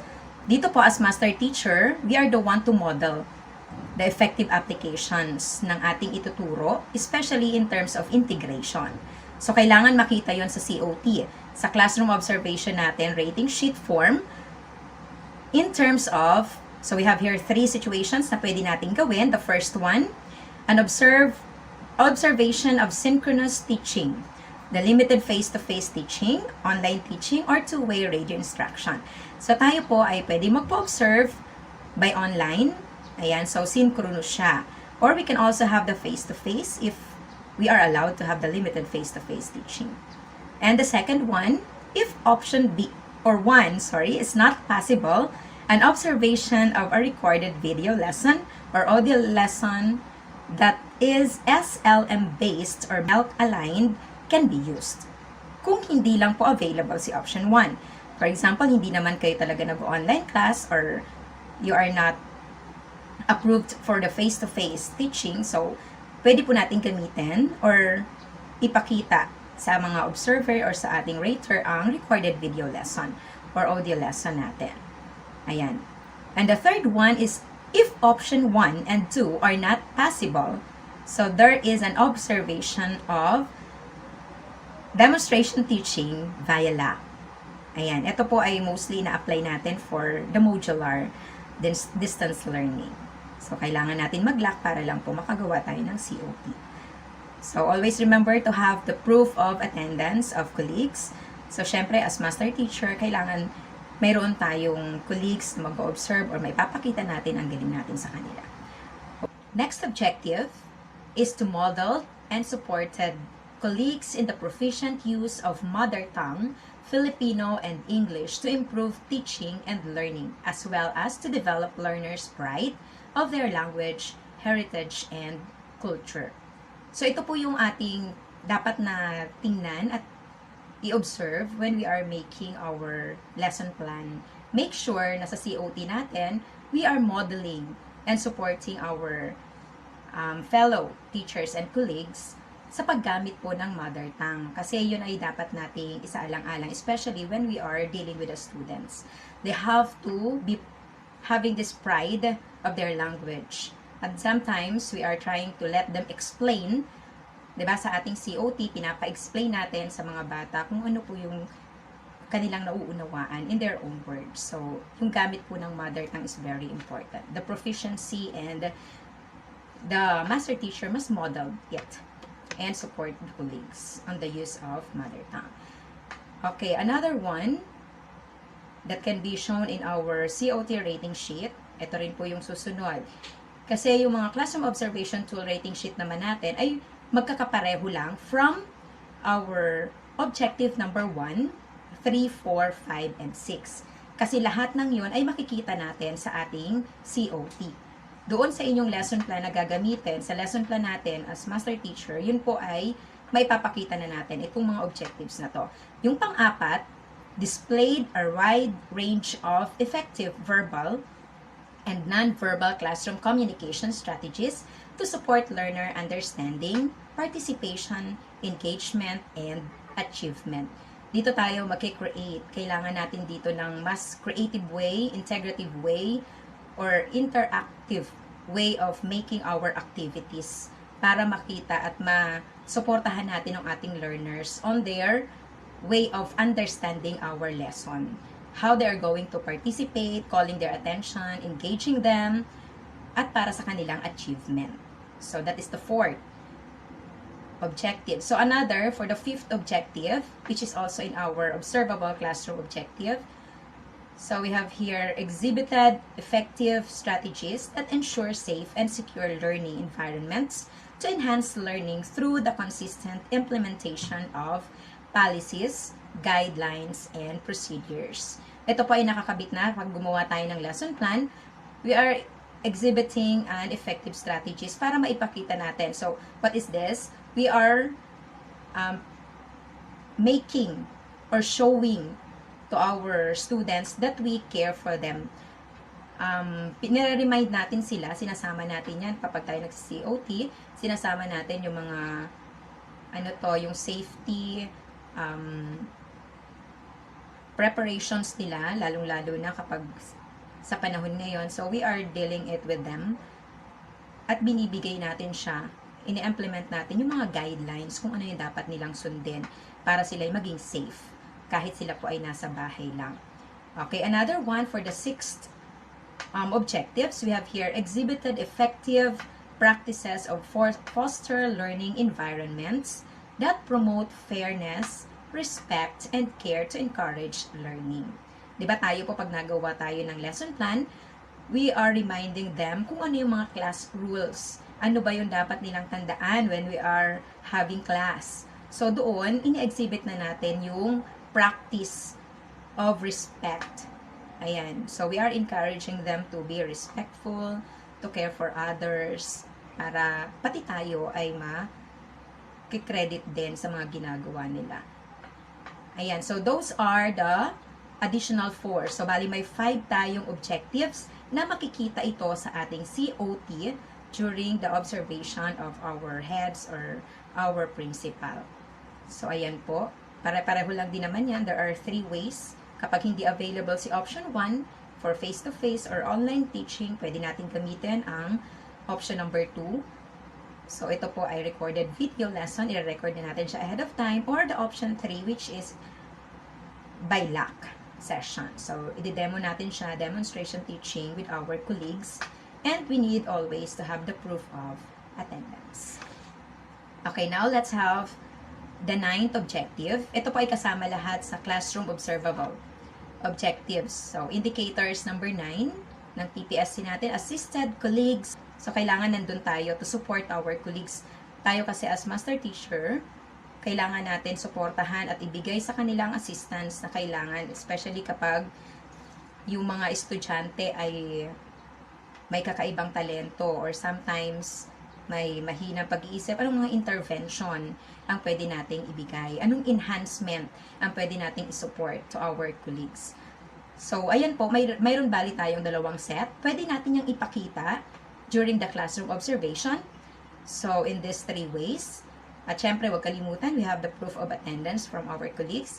And we can also use the set B, or we can have teacher reflection form ng pag-a-assist sa mga colleagues natin in designing, adapting, and or implementing teaching strategies that are responsive to learners with disabilities, giftedness, and talents. And certification from the school head that the rated classes have no identified learner or learners with disabilities, giftedness, and or talents. Yan ay kailangan natin to be fair with our students. So, andyan tayo to assist our fellow teachers na bilang master teacher, we are doing that for them. At pati tayo po, we need to apply this also. Okay, and we have here the 10th. Ito yung last na pwede natin gamitin for classroom observable objectives. Developed and applied teaching strategies to address effectively the needs of learners from indigenous groups. Ayan, nagagawa tayo. We are developing or applied teaching. Ano bang strategy ang pwede natin gamitin? Lalong-lalo na for our indigenous groups. We are thinking of that strategy para sa kanila na ma-reach natin sila. Magawa natin ang paraan para kahit papano matuto din yung mga learners natin. Okay, so it is also having set A and set B. Alin man dyan, kapag kinuha natin yung set A, meaning to say, it can be observed in our class. So, dito po ay makikita natin to sa ating COT. So, the other one ay kapag gumawa tayo ng teacher reflection form, ayan, may papakita din natin dyan on developing and applying teaching strategies to address effectively the needs of learners from indigenous groups and a certification from the school head that the rated classes have no identified learners from indigenous groups. Okay, so these are the classroom observable objectives. But remember, yung number 9 at saka po yung number 10 na objectives, yan ay pwede nating gamitin as our non-classroom observable objectives. So ito po yung second part. Ito naman po yung hindi na natin kailangang ipakita during our COT, during our classroom observation. For master teachers 1 and 4, which is the highly proficient teachers, there are 13 non-classroom observable objectives. Just like as the proficient teachers. Pareho lang. So, ang pagkakaiba lamang po dito, for the proficient teachers, di ba mayroon tayo nitong 13. So, dito sa 13, hindi kasama si objective number 19. Kasi si 19 po is a plus factor. So, hindi na natin siya i-join for this classroom. Ang pagkakaiba lamang po from proficient teachers, meron sila ditong 7 and 8 na included na doon sa ating classroom observable objectives. So, magiging dalawa sa kanila. Pero tayo, nakafocus lang tayo dito sa non-classroom observable objectives na ito. Dito lang siya nakalagay. So, hindi kasama ito sa classroom observable. So, these are the objectives that we can use for our non-classroom observable objectives. We have objective 2, 7, 8, 9, 10, 11, 12, 13, 14, 15, 16, 17, and 18. So, those are the 13 non-classroom objectives. Okay, let's now begin with those. Start tayo dito sa objective number 2 or the indicator number 2. Evaluated with colleagues the effectiveness of teaching strategies that promote learner achievement in literacy and numeracy learning process.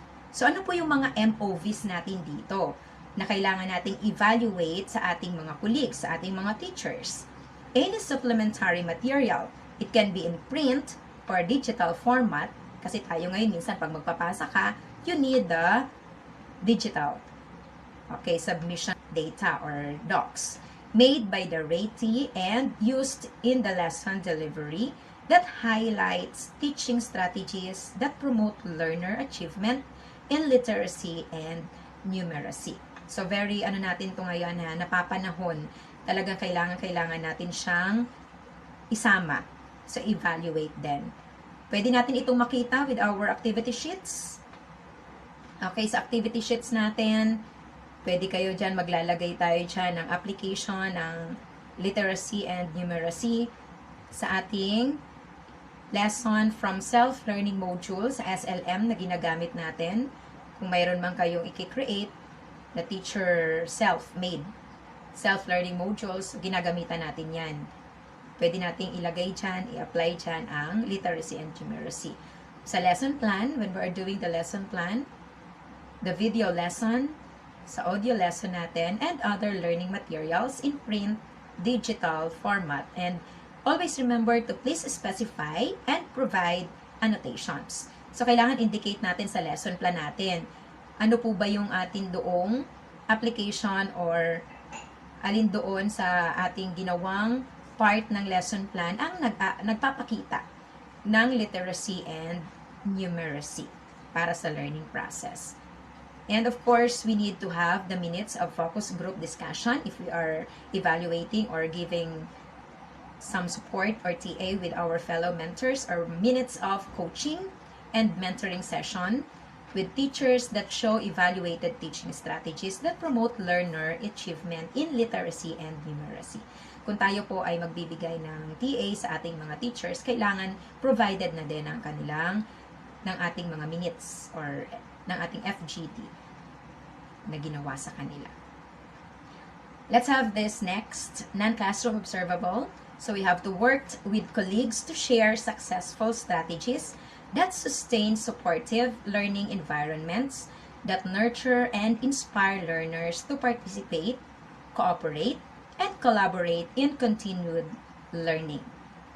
So we need to work with them, assist our fellow teachers para maipakita or maibigay nila successfully ang strategies na iso-support nila yung learning environments para ma-inspire ang ating mga learners, para mas madagdagan ang nagpa-participate na bata. So, let's work with that by having this supplementary materials also. Ito po yung mga kaninang nabanggit ko na.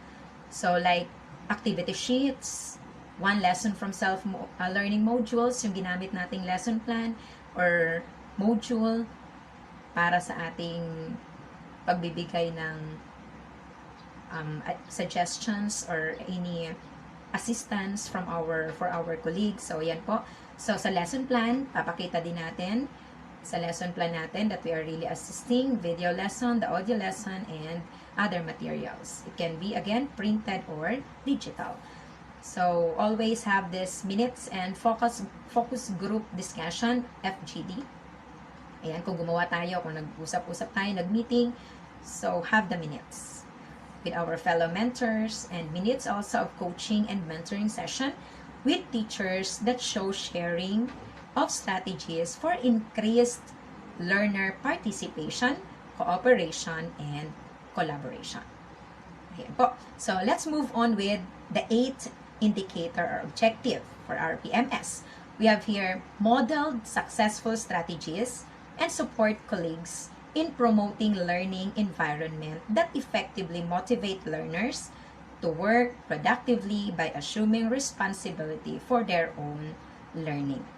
So dito ipapakita natin, tayo mismo, you have to model some strategy or successful strategy para mabigyan natin ng tulong or we can support the colleagues para ma-promote din nila yung sa environment and effective motivating them para maging responsible ang ating mga estudyante for their own learning. So here, these are the supplementary materials for our MOVs.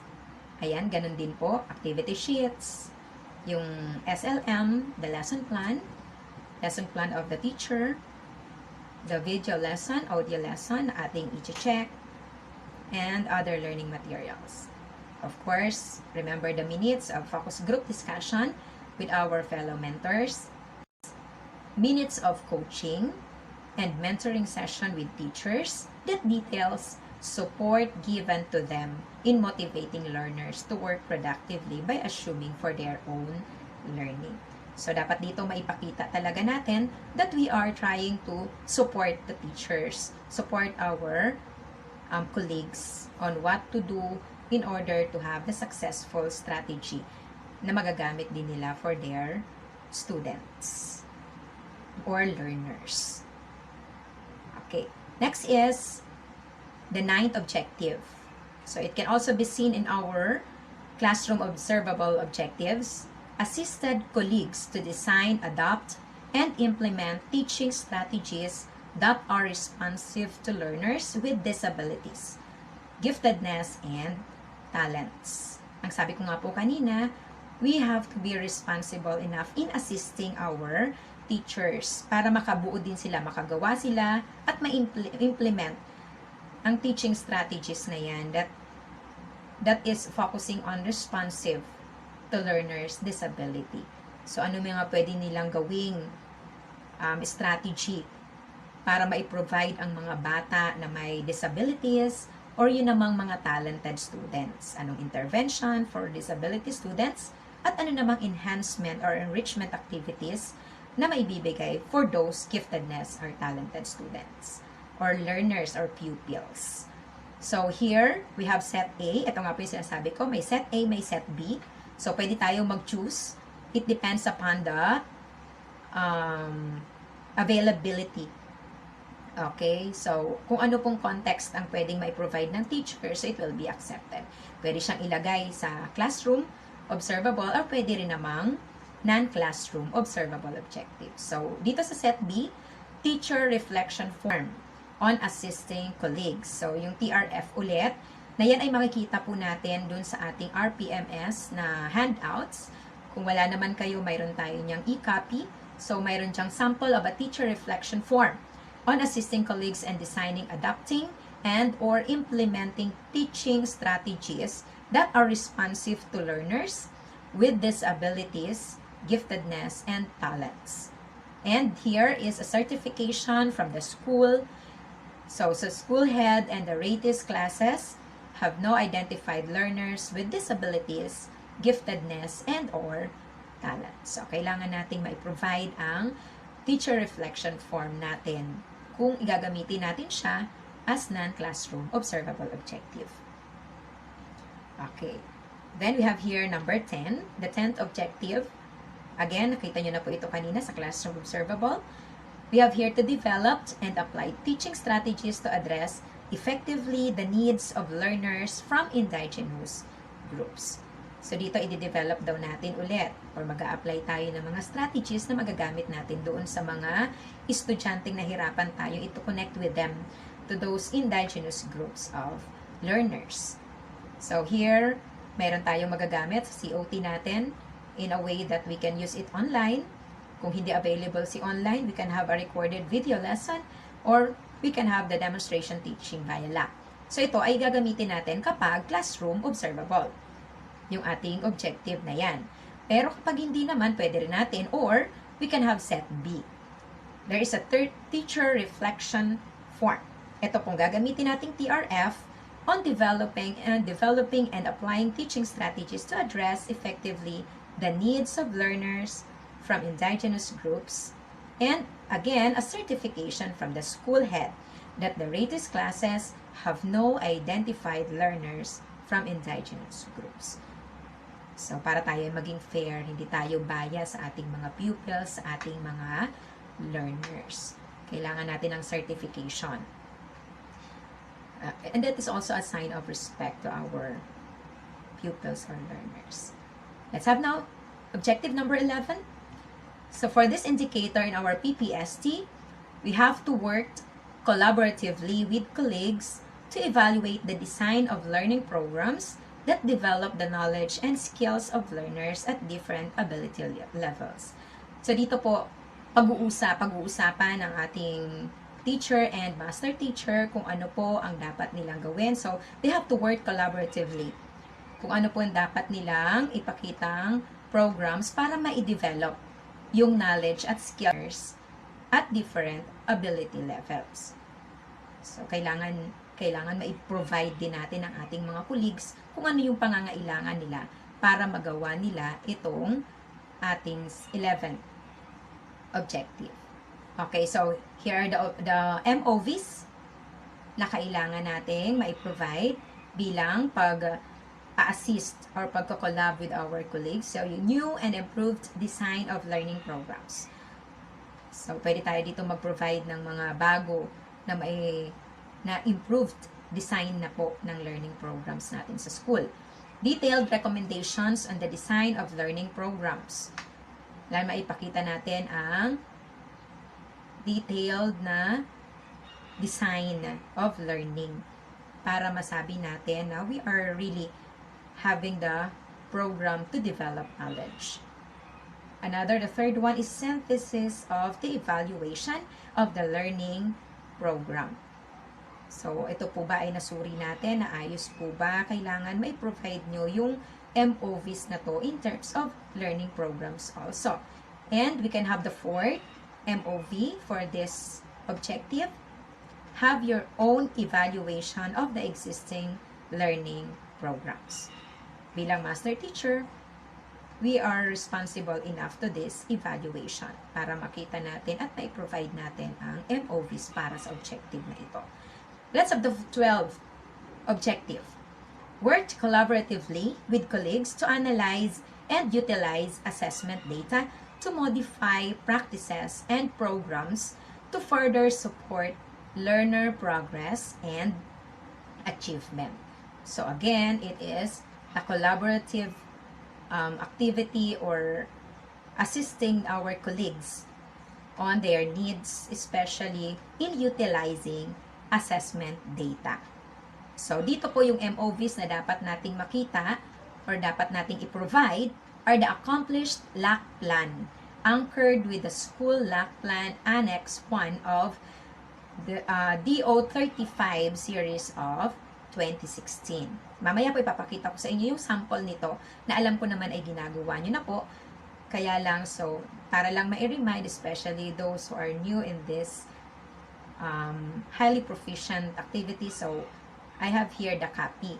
To analyze and utilize assessment data to modify practice and or program to further support learner progress and achievement with any one used in the implementation of the LAC plan. So, alin man dito ang pwede natin daw ipakita. So, here, we have the minutes of the LAC session on the analysis of assessment data to modify teaching practices and programs. So, i-provide natin yung minutes ng LAC na gagawin natin para ma-support natin yung ating mga colleagues. Any proof of collaborative review of learner assessment data. So, ano daw po dito yung mga collaborative review natin? The lesson plan with accomplished part 6. So, ito na po yung na-accomplish na ni teacher, reflection and index of mastery or test item analysis. So, yung kanilang nagawang index of mastery after their class, the list of identified least mastered skills based on frequency errors or correct responses. So, ipapakita rin natin doon yung bilang or the list of identified bilang ng list LMS natin, list mastered skills. Okay, depende doon sa na-provide na assessment ni teacher. Then, intervention, remediation, enhancement, or enrichment plan. Ito pong tatlong ito ay under dito sa proof of collaborative review of learner assessment data. So, yan po ang dapat nating makita at mai-provide. Another one is any proof of collaborative review of intervention materials developed for remediation and enhancement. Kung mayroon ba tayo na-create na activity para sa ating remediation, dun sa mga medyo nahirapan na estudyante, na pupils natin. So, nakapag-provide ba tayo? Mayroon ba tayong ginawang material? So, ayan, pwede natin siyang ipakita dito. Enhancement for those talented students, dun sa magagaling nating estudyante kasi medyo okay na sa kanila yung lesson. So, ano yung pwede nating enhancement activity for them? So, we need to provide it in this objective number 12. Another one is accomplishment report of intervention, remediation, enhancement, enrichment activities. Like, for example, you have your remedial sessions, summer reading, or field area-based program, especially for those teachers that are practicing on their program on reading. So, dito yon sa part na to, na kung saan you are already having the accomplishment report ng intervention na ginawa ninyo, na ginawa natin. So, intervention or remediation. Diyan po papasok yan. Then, of course, others na pwede nating ibigay dyan, you can specify kung ano pa po ang pwede nyong i-provide as MOV for this objective number 12. So, ayan po. I hope that it can help. And let's proceed with this sample. Ayan po. Ito yung sample na tinutukoy ko kanina, which is coming from our DepEd memo. Okay? Which is number 35 series of 2016. The Annex 1 template for LAC plan. Here, ayan, nakalagay po dyan yung phases, planning, implementation, evaluation. Then, what kind of activities are you going to have? The persons involved, the time frame, and of course, you have here the resources and success indicators. For the resources, we can have funds or the source of funds needed for this and the success indicators. So, ano po ba yung nangyari? Okay po ba? Naging successful ba yung ating pagpa-plan, pag-implement, at pag-evaluate ng ating LAC? Okay, so this is an example of Annex number 1. Okay, now, let's proceed with the 13th indicator objective for RPMS.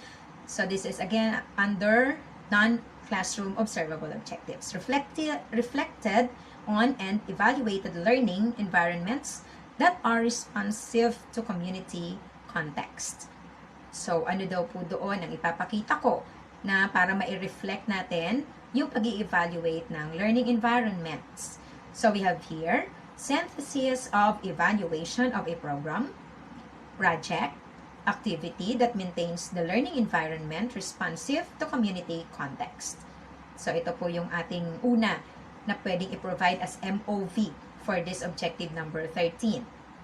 So, second one is the minutes of consultative meeting with parents.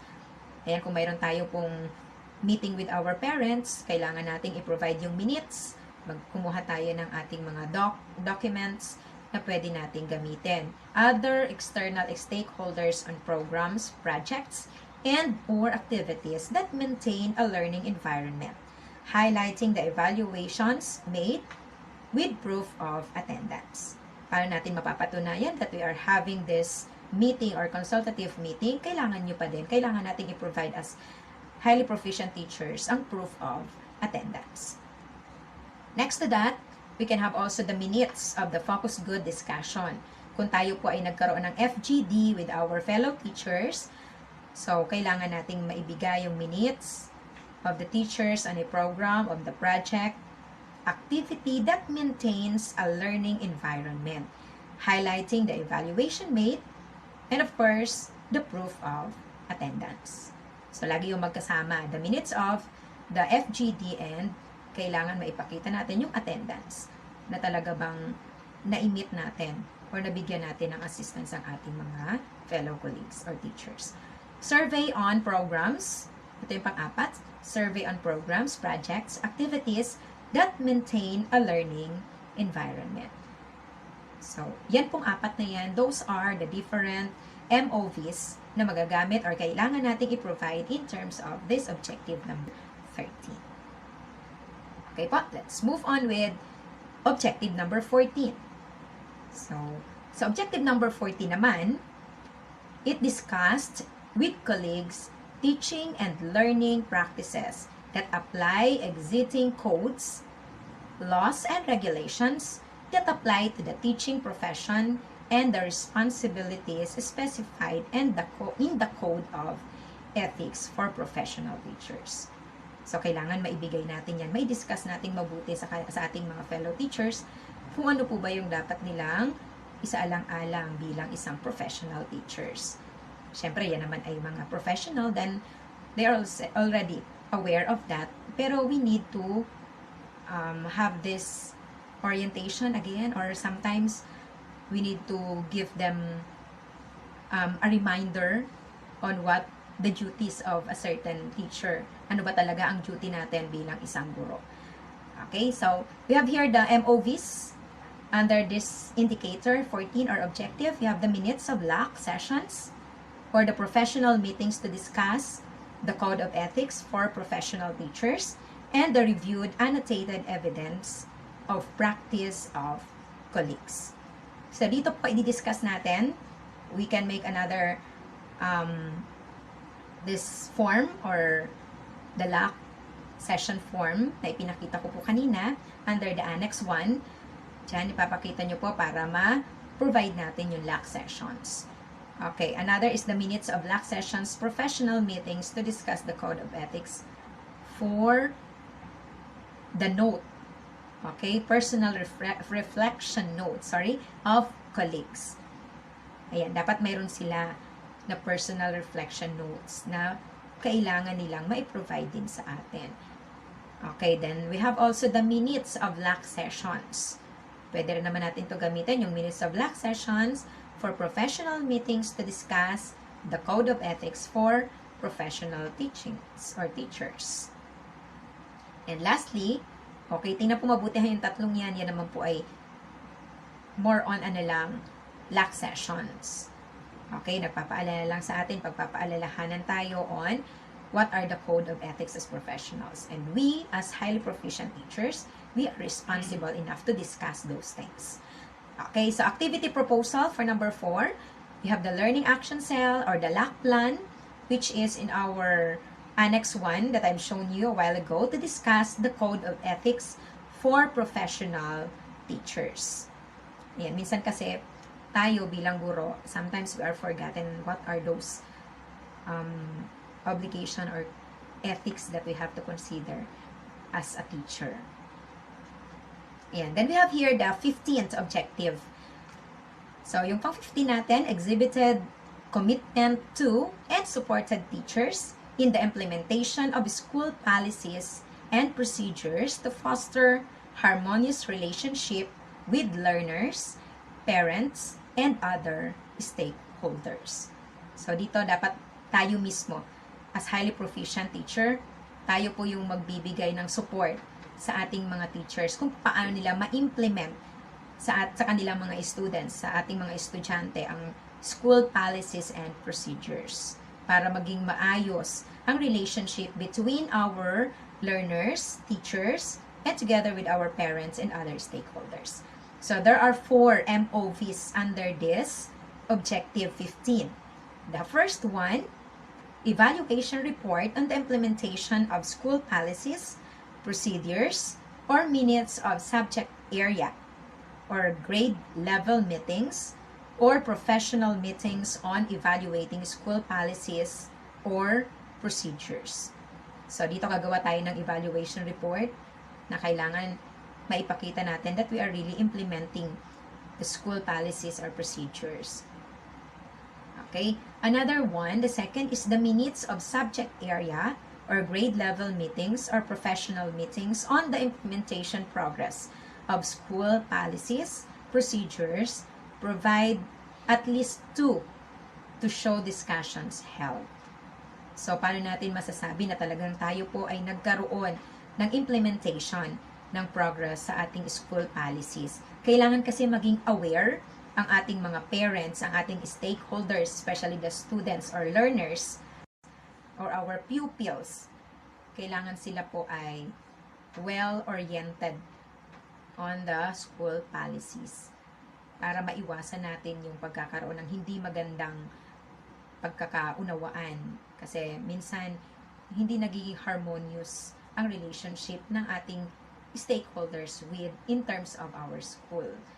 Okay? The third one is the minutes of subject area, grade level meeting, or professional meetings on dissemination information and implementing school policies. So, procedures, and provide also at least 2 to show discussions held. So, dito ipapakita din natin ang minutes of our subject area meeting. So, kung mayroon man tayo pong by grade level, so pwede tayo doong magpa-meet sa kanila ng separately. Then, we can have at least 2. Okay? Na MOVs natin para dito sa number 15 objective. And the fourth one is the proof of implementation of school policies and procedures. So, ito naman po ay magkakapareho na. Diyan naman tayo nagpo-focus on the minutes, on the evaluation report, na ang tinutukoy naman talaga niyan is an implementation of school policies. Kailangan kasi, unang-una sa lahat, tayong mga teachers, na i-inform natin or na i-forward natin yung school policy sa ating mga learners and stakeholders para po sila ay hindi nahihirapan to communicate with us. Okay, let's have 16 objectives. For the 16th objective, we have here manifested a learner-centered teaching philosophy in various aspects of practice and support colleagues in enhancing their own learner-centered teaching philosophy. So, ano daw po ba dapat dito ang maipapakita natin? So, pwede daw natin ditong i-focus ang learner-centered teaching philosophy. Hindi lang dapat si teacher ng si teacher. Diba? Kailangan ipakita rin natin na the learners were important. At sila talaga yung center ng ating itinuturo. Ano bang philosophy ang dapat nating ibigay? Ano ba naman din yung support as master teacher, as highly proficient teacher? What are those support naman ng colleagues na pwede nating ibigay para si learner ang kanilang maging centered in teaching philosophy. So, kanilang ipoprovide naman natin po ito as master teacher. There are 4 objectives or 4 MOVs rather. So, sample lesson plans of colleagues with annotations about enhancing their learner-centered teaching philosophy. So, ayan. Kailangan dito i-annotate ni teacher. So, ano po ba yung dapat nating makita sa kanyang lesson plan? Of course, annotation that they are really enhancing a learner-centered teaching philosophy. Okay. Second one, we have minutes of LAC sessions about enhancing teachers' learner-centered teaching philosophy through lesson planning. Pwede tayo magbigay ng sample. As teacher, ipakita natin sa kanila paano nila magagawa ang isang lesson plan na maipapakita that they are having this learner-centered teaching philosophy. So you have to show them. We are the one responsible enough para maipakita natin kung anong hinihingi din natin sa ating mga teacher. So ayan po, ipapakita natin yan and we have to provide the minutes of the LAC sessions na talagang tayo po ay nag-provide ng assistance sa ating mga guro on how they can apply this philosophy. Next is the LAC plan. We are referring to this as the Annex 1. Ayan po, nagawa ulit ng LAC plan that details the supporting your teachers in enhancing their learner-centered teaching philosophy through lesson planning. Or pwede rin natin pong i-provide dito yung sa LAC plan natin na talaga pong tayo ay nagsusupport Yung number 2 and number 3, they're just related with each other. So, iisa lang din naman ang gusto natin dyan. That is just providing the teacher with their needs on enhancing the learner-centered teaching philosophy. Okay, and the fourth one, under this, na pwede rin natin gamitin. By the way po, ito naman ay nakadepende sa kung anong rate ang maibibigay or ating gustong maging grade in terms of the RPMS. Diba? Meron naman tayong mga tools doon natin malalaman. So, kung pag na-provide natin yung lahat, there is also an equivalent points to that.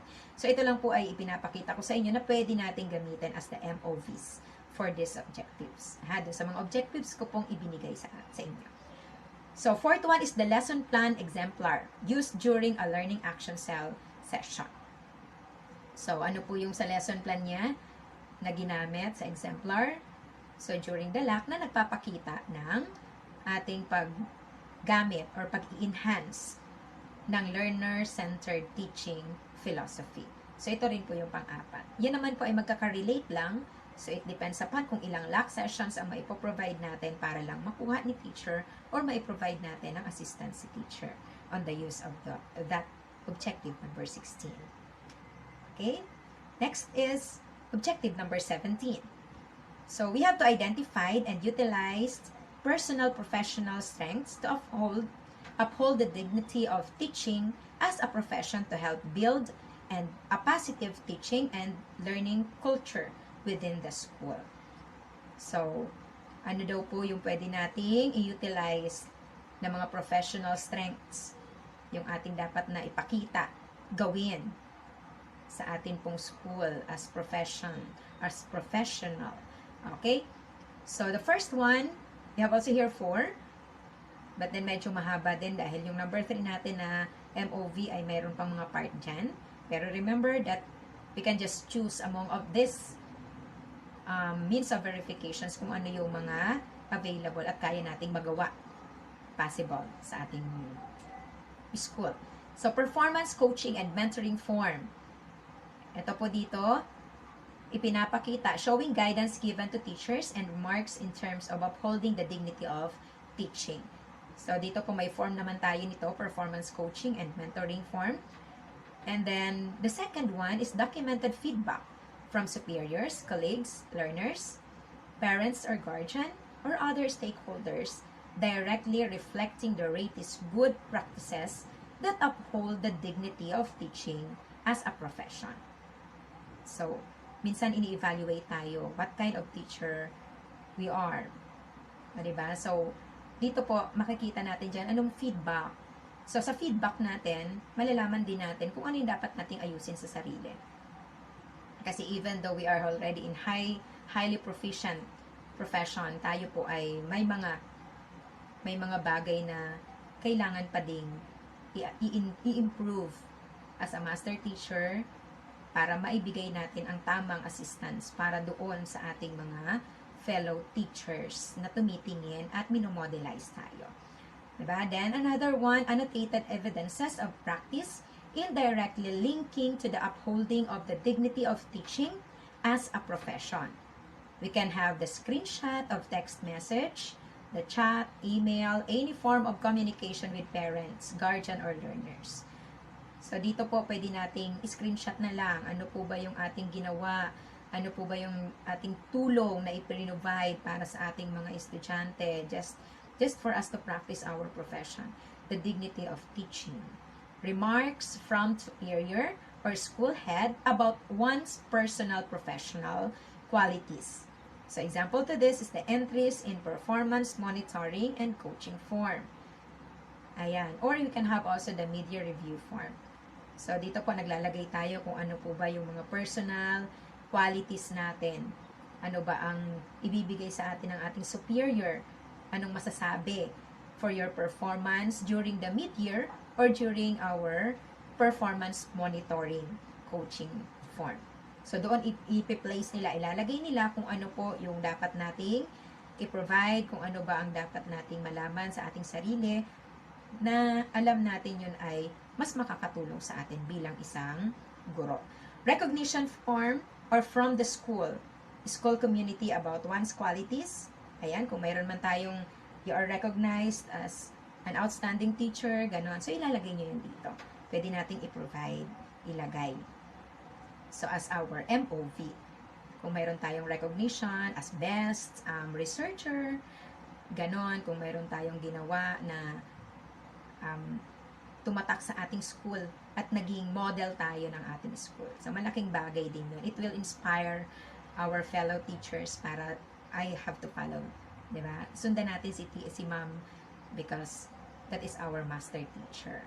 So, the fourth one is a personal notes on one's personal professional strengths. So, tayo mismo, tingnan natin ang ating sarili. Ano ba yung kalakasan ko? Ano ba yung nagagawa ko sa school? So, I have the copy or the personal notes on those personal professional strength. So, ano pa ba yung dapat kong dagdagan? Ano ba yung weakness ko? So, ano dapat kong improve? Dapat mayroon din tayong ganong copy.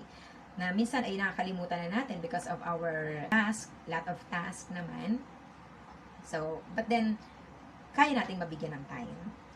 And then we have here the 18th objective and the last objective for our non-classroom observable objectives. We have the reflected on Philippine professional standards for teachers. Ito po yung PPST, to plan personal professional development goals and assist colleagues in planning and achieving their own goals. So, kailangan daw mag-reflect, maipakita natin, okay, through our PPST plan, yung ating development goals. Paano ba natin i-assist ang ating mga colleagues if we ourselves have this difficulty kung paano sundin at paano gawin ang ating mga responsibilities. Okay, here are the MOVs, the means of verification for this last objective for the non-classroom or non-classroom observable objective, updated IPCRF-DP from phase 2.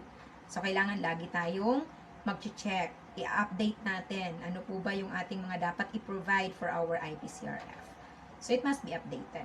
Mid-year review form.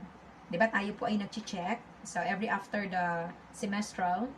So, kung mayroon tayong first and second quarter, then after that, we will be having the mid-year. Ginagawa natin yung mid-year review. Ano na ba yung na-provide natin? Ano na ba yung ginawa natin during the first term from first and second quarter? So, dyan po magre-reflect yan. Kung tayo po ay may maipoprovide na ba na MOVs para sa ating IPCRF. Okay? Next is the performance monitoring and coaching form. Ito naman po ay during our COT. So, makikita natin doon kung ano po yung kino-coach sa atin ng ating observer, ng ating rater. Kasi as master teacher, we are being rated by our head teachers. Sa secondary po, dahil kami ay may head teacher. Ayan, and then sa elementary, by the principal, or even us, secondary teachers were monitored and coached by our principal. Then the fourth one is the IPCRF-DP. So ito po yung ating IPCRF na ginagawa. And then, the fifth one is the certification from the ICT coordinator or school head, the focal person in charge of our ESAT. Ayan, in-explain na po yan sa ating topic for topic 1, yung ating electronic SAT, and IPCRF-DP. So, kailangan mayroon tayong certification na naipasa o naibigay natin sa ICT coordinator na in charge ng mga dapat nating i-provide na MOVs. So, those are the non-classroom objectives. Okay, observable dapat na objectives. Okay, and the last part, this is our plus factor. Minsan, mas marami tayo ditong na ilalagay na MOVs. Ano po ba tong plus factor natin? Perform various related works, activities that contribute to the teaching-learning process. Ito na yung mga additional task, plus factor. Ayan. Any proof that the master teacher served as facilitator or speaker. Ayan, kung tayo ay may certificate na ipapakita na tayo ay naging facilitator or speaker, provide it in this plus factor sa ating objective number 19. Did the master teacher served as demonstration teacher? Kung tayo naman ay naging demo teacher, so pwede rin tayo dito maglagay ng ating MOV or means of verification that we become a demonstration teacher. So, syempre, with the attendance of our colleagues, ayan, laging nandyan yan. Served as a member of the technical working group. Kung mayroon tayong ginawang activity and we are a member of that, then have the certificate attached with the plus factor. Served as OIC in the absence of our principal. Diba, sometimes po kapag wala si principal, especially for the elementary, so dito po, si master teacher po ang nagsiserved as OIC kapag po wala si principal. Sa amin naman pong secondary, the head teacher, or sometimes kapag si head teacher is not available, so pwede naman din po si master teacher na ang mag-OIC. Then, represented the principal in meeting and conference. Kapag tayo po ay na-ask or nabigyan ng task ng principal, we call the attention of the master teacher para magpunta sa isang meeting po, then provide the documents that we can have for this 19th objective. Ayan, observed classes of teachers 1 to 3. So, ayan po, tayo ay mayroon yan, sigurado, dahil we are observing classes from teacher 1 to 3. Tayo po ay isa sa mga nakakasama ni head teacher or na principal para obserbahan sila. And assisted the school selection committee on the evaluation of credentials when hiring promoting teachers. Kung tayo naman po ay SWAN, isa doon sa mga kinuha para mag-assist, para mag-evaluate ng credentials para i-hire ang isang teacher, so lagay din po natin yan dito under din sa plus factor. Another served as committee, served as advisor to co-curricular activities. Kung tayo po ay may mga ina-attenan, tayo po ay isa sa mga advisor. Let's say ang school paper, then place it there. Served as coordinator, a chairperson in your level.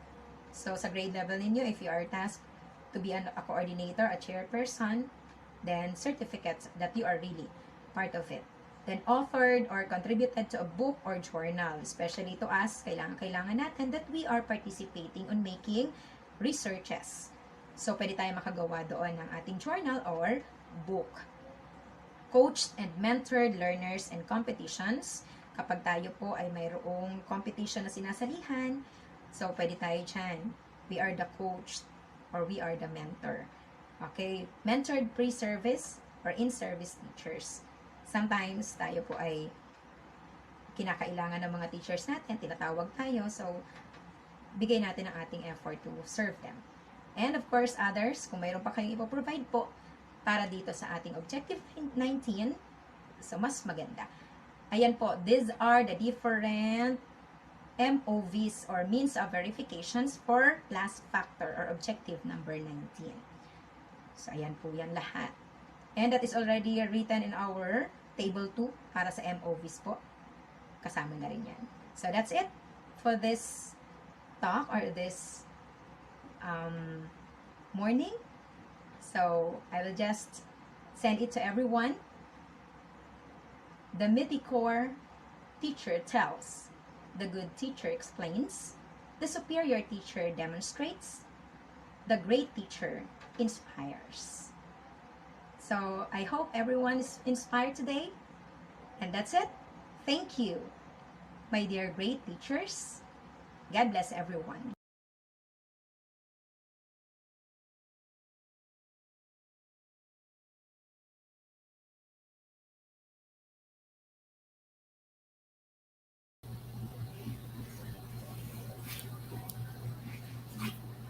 Thank you, Ma'am Jinky and Ma'am Maylen. And now, alam na natin ang mga guro kung anong mga MOBs ang ating ipoprovide sa bawat objectives. Kaya ngayon po ay maghanda na po tayo. Mag-start na po tayong mag-ipon. Dahil sa dami niyan, ay kailangan po nating ihanda. Okay, yung pong mga question, mga queries nyo po, i-reserve nyo na lang po mamayang hapon. Pero yung po kay Sir, meron po dito sa ating chat box, naka-noted na po, sir. Okay?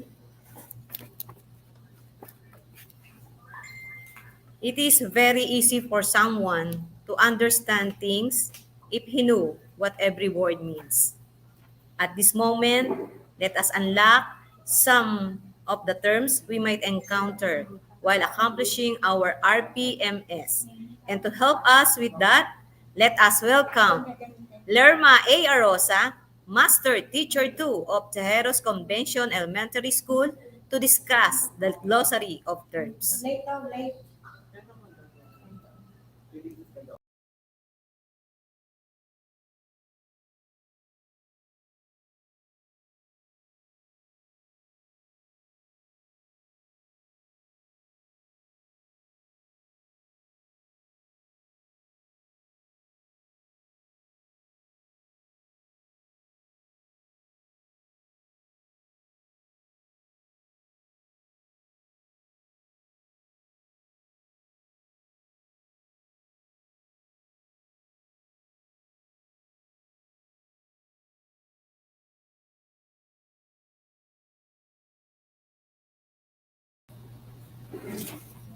Okay na.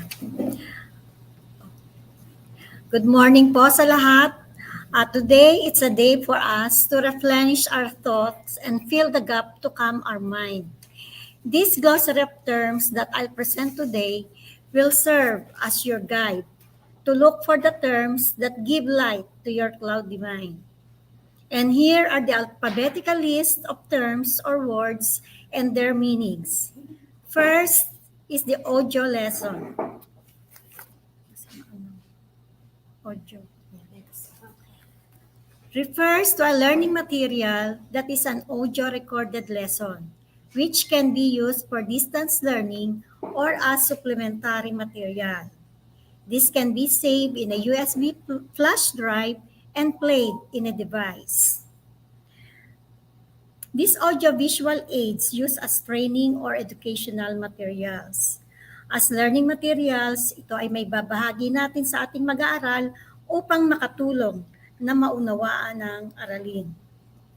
Pwede nila itong ulit-uliting pakinggan ayon sa kanilang pangangailangan at lubos na pagkatuto.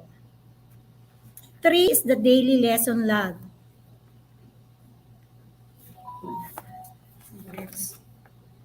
Yan. Is a template teachers use to log parts of their daily lessons. It covers a day's or a week's worth of lesson. Number 4 is daily lesson plan. It is a thorough description of a teacher's instructions for a particular class. Next, sa ngayon ay di applicable na gamitin ang DLL at DLP batay sa ating sitwasyon at ayon na rin sa uri ng ating modality o paraan ng pagtuturo. Number 5 is Learning Action Cell. Functions as a professional learning community for teachers that will help them improve practice and learner achievement. LAC aims to improve the teaching learning process that will lead to improve learning among the students, to nurture successful teachers, to enable teachers to support each other, to continuously improve their content and pedagogical knowledge, practice, skills, and attitudes, and to foster a professional collaborative spirit among school heads, teachers, and the community as a whole. Ito ay grupo ng mga guro na nais ibahagi ang kaalaman para sa ikauunlad ng bawat isa at pagresolba sa mga hamon na kinakaharap ng paaralan. Ito ay mapagtatagumpayan kung ang mga guro ay nagkakaisa at may pagtutulungan. Number 6, lesson exemplar. During pandemic and other disruptive events, all public elementary and secondary school teachers in the region shall prepare their lesson plan exemplar instead of the usual detailed lesson plan or DLPs and or daily learning logs, DLL for MELCs, and or enabling competencies. These lesson exemplar are models of daily lesson or lesson plans based on the information for the curriculum documents. Katulad nga ng sinasabi dito na mas applicable gamitin ang lesson exemplar kaysa sa DLL or DLP, lalo pat nasa panahon tayo ng pandemya. Ang lesson exemplar ay nahahati sa 5 bahagi. Ang unang bahagi ay objectives na nagsasaad ng mga layunin at mga standards ng aralin na tumatama sa knowledge o cognitive domain ng mga bata, schools or psychomotor domain, at attitudes and values o affective domain. Ang pangalawang bahagi naman ay ang content o specific na pangalan ng aralin o lesson na ating tatalakayin. Ang pangatlong bahagi ay ang learning resources na kung saan ay sinasaad natin ang mga sanggunian o references sa ating lesson exemplars. Ang pang-apat na bahagi ay ang procedures na kung saan na natin idedetalye ang mga kasanayan o activities sa phases ng idea. Ang huli naman ay ang reflection na kung saan pinapromote natin ang reflective learning na mag-aaral. Dito, ipinapakita ng mga mag-aaral ang kanilang saloobin sa aralin, maging ang kanilang mga personal na pagpapahalaga sa bagong knowledge, skills, attitudes, and values na natutunan at nakuha nila sa ating aralin. Ang sumunod ay ang lesson plan. Refers to daily lesson log, or DLL, or Detailed Lesson Plan, or DLP, as part of instructional planning. Other forms of a lesson plan are the weekly lesson plan, or WLP, weekly lesson log, WLL, weekly home learning plan, WHLP, and lesson exemplars, or LE. Ang kaibahan ng ang lesson plan is a detailed description of the instructional strategies and learning activities to be performed during the teaching-learning process. Ang kaibahan nga ng lesson plan, kung ikukumpara sa lesson exemplar, ito ay may 9 na bahagi, kung kaya't di pa madetermina kung kaya ang kaukulang paggamit nito. Next is the most essential learning competencies.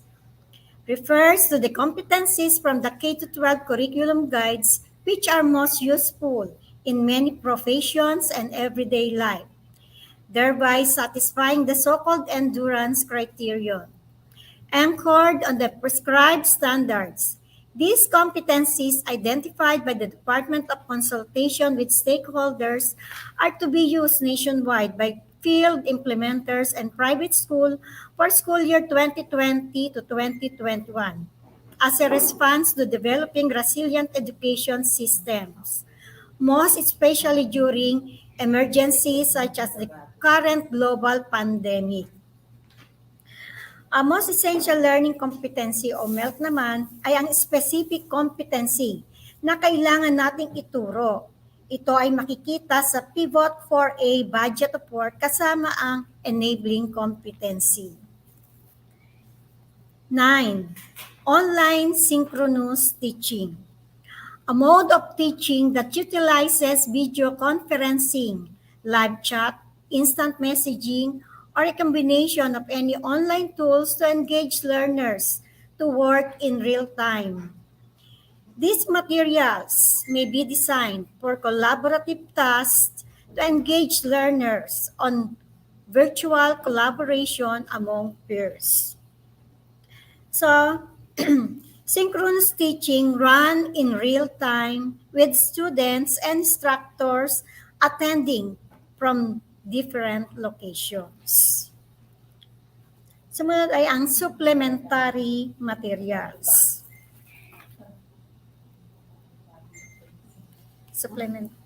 Supplementary materials. Ayan. Refer to learning resources crafted by teachers to supplement the materials handed down by the DepEd Division, Regional, Central Offices.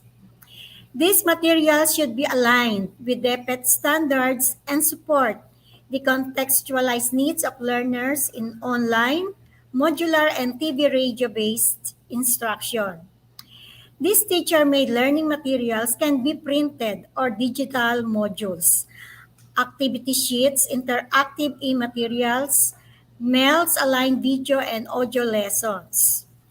Writing tasks can also be part of the supplementary materials where learners can write the challenges they are facing and what parts of the lesson they did not fully understand and need additional help for from their teacher. So here it helps motivate the learners, make lesson more interesting, learning easy, and enable teachers to easily express concept. And it is also a great help to learners who are lagging behind in terms of learning. And these supplementary materials can be a powerful tool when used appropriately and not distractively. Next is the two-way radio instruction. Refers to real-time instruction via handheld two-way radios or walkie-talkies. Those areas with last mile schools which cannot be reached by the 25 to 50 kilometer radius coverage area would now be served using handheld two-way radios or walkie-talkies. This school would each be given sets of walkie-talkies to be able to reach learners who are 3 to 5 kilometers away from the school, paired with DepEd printed modules. Teachers are able to guide their students and answer their questions real time. The combination of the two modalities, printed modules and handles radios, enable the effective delivery of lessons even in the absence of online options, television, and radio broadcast services. This wireless two-way communication through radio frequencies can be an effective means for off-grid and last miles communications and is an alternative way of reaching out to our beloved pupils. Next is a video lesson. Refers to a learning material similar to video recorded lesson and videotape lesson, used for online asynchronous teaching or used as supplementary material. This material can be uploaded to YouTube, Google Classrooms, or any online platform or distributed via storage devices. As learning materials, ito ay binabahagi natin sa ating mag-aaral upang makatulong na maunawaan ng aralin. Pwede nila itong ulit-uliting panoorin ayon sa kanilang pangangailangan at lubos na pagkatuto. Next is a weekly home learning plan. The weekly home learning plan, or WHLP, shall be prepared by teachers implementing distance and blended learning, while DLP or DLL shall be prepared by teachers implanting face-to-face learning. At this weekly home learning plan is used as aids for teachers and parents in keeping track of the day-to-day in school and out-to-school general learning processes. WHLP shall consist of the following parts. First is the learning area. Second is the learning tasks. Third is the learning competencies. And fourth is the mode of delivery. The weekly home learning plan shall be communicated through the parents for their reference and guidance, and shall create awareness among learners that they are responsible for what they learn. Next is the weekly lesson log and the weekly lesson plan. A weekly planning is done with a working document that shows what a teacher is planning to do and teach over a week-long period.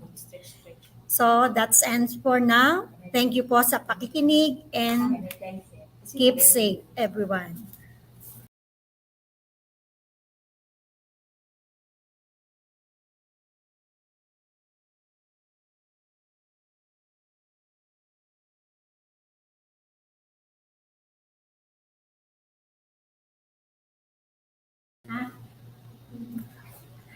Thank you, Ma'am Lerma, for your nice or interesting overview of the many RPMS terms.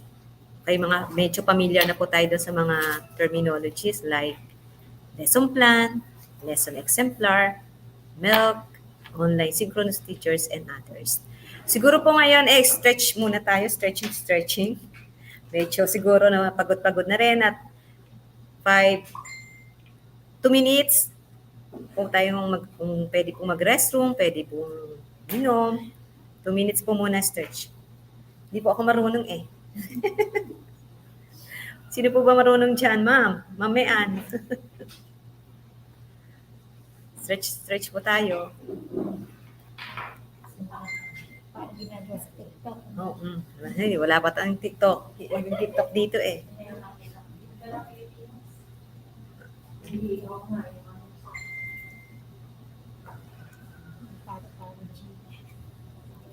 Paru-paro chika. O maaga pa po, susunod na po natin yung sa pong speaker para po mamayang hapon, maaga po tayong makapagpahinga. Okay po ba yun sa inyo, mga teachers? Okay po.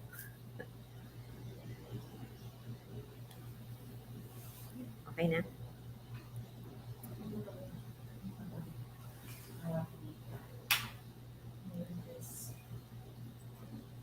Okay, diretso na rin po tayo. To discuss and explain for us the general guidelines for RPMS Alternative Classroom Observation, let's welcome Sir Johnny A. Obweg, Master Teacher 1 of Bagbag Elementary School. Let's give him a virtual clap. From Bagbag 2 pala.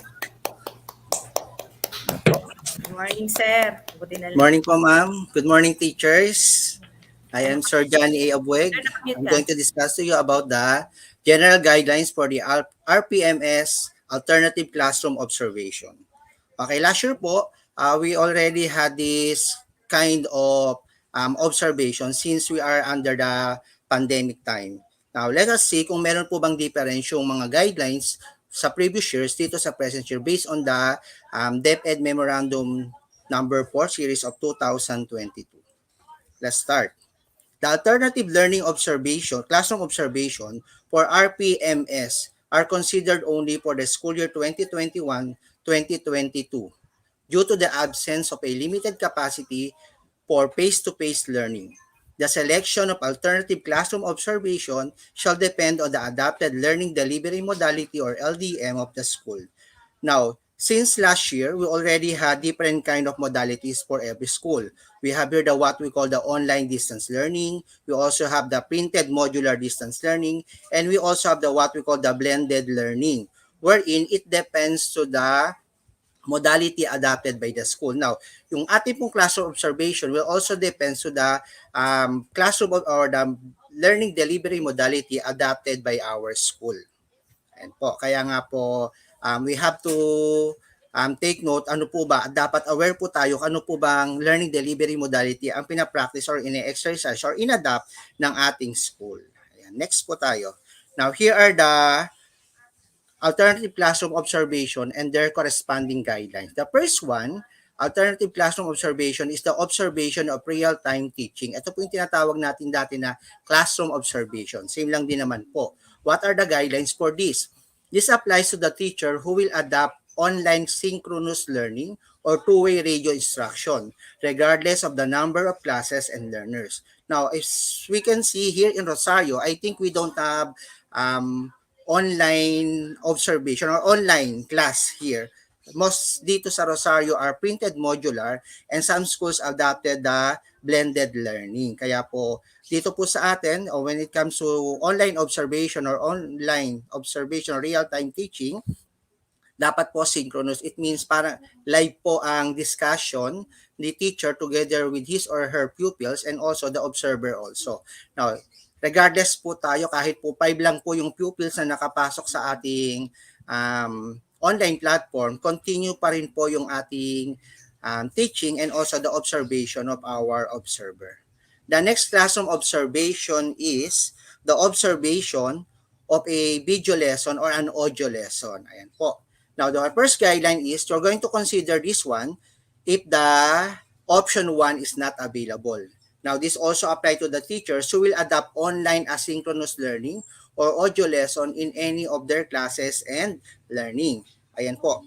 Now, the teacher can create his or her own video lesson. It should be used in her class or part of her lesson during his or her discussion with the class.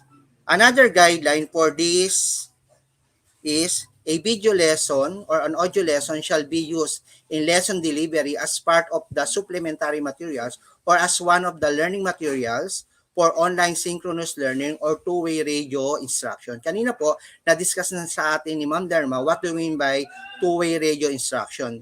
Here in Rosario, wala naman po tayong ine-exercise dito na two-way radio instruction, but some of our teachers are already creating their own video lesson wherein those video lessons are used during their online class or when they are practicing the blended learning modality.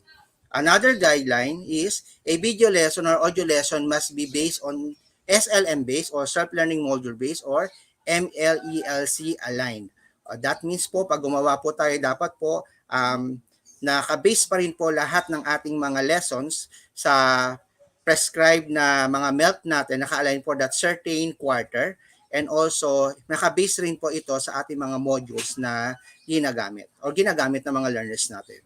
Now, a video lesson or an audio lesson can be stored in cloud like Google Drive or any storage device like flash drive and uploaded on online classroom like Google Classroom or a learning management system. And po para po ma-consider din po na ito po ay created by the teacher and we can use this as our MOBs po kasi nga po isa sa mga MOBs natin ay dapat nakakagawa po tayo ng ating mga instructional video lesson which was used by our learners for them to understand what is our lesson all about.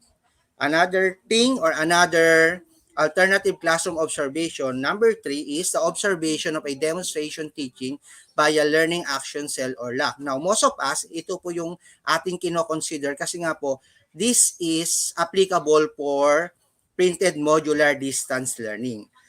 During the previous year, ito rin po yung mostly na ginagamit natin as way ng pagpapa-observe po sa ating master teachers and our school head.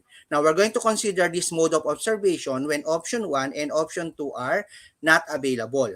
This applies to teachers who will adopt pure modular learning, radio-based instruction, and TV-based instruction.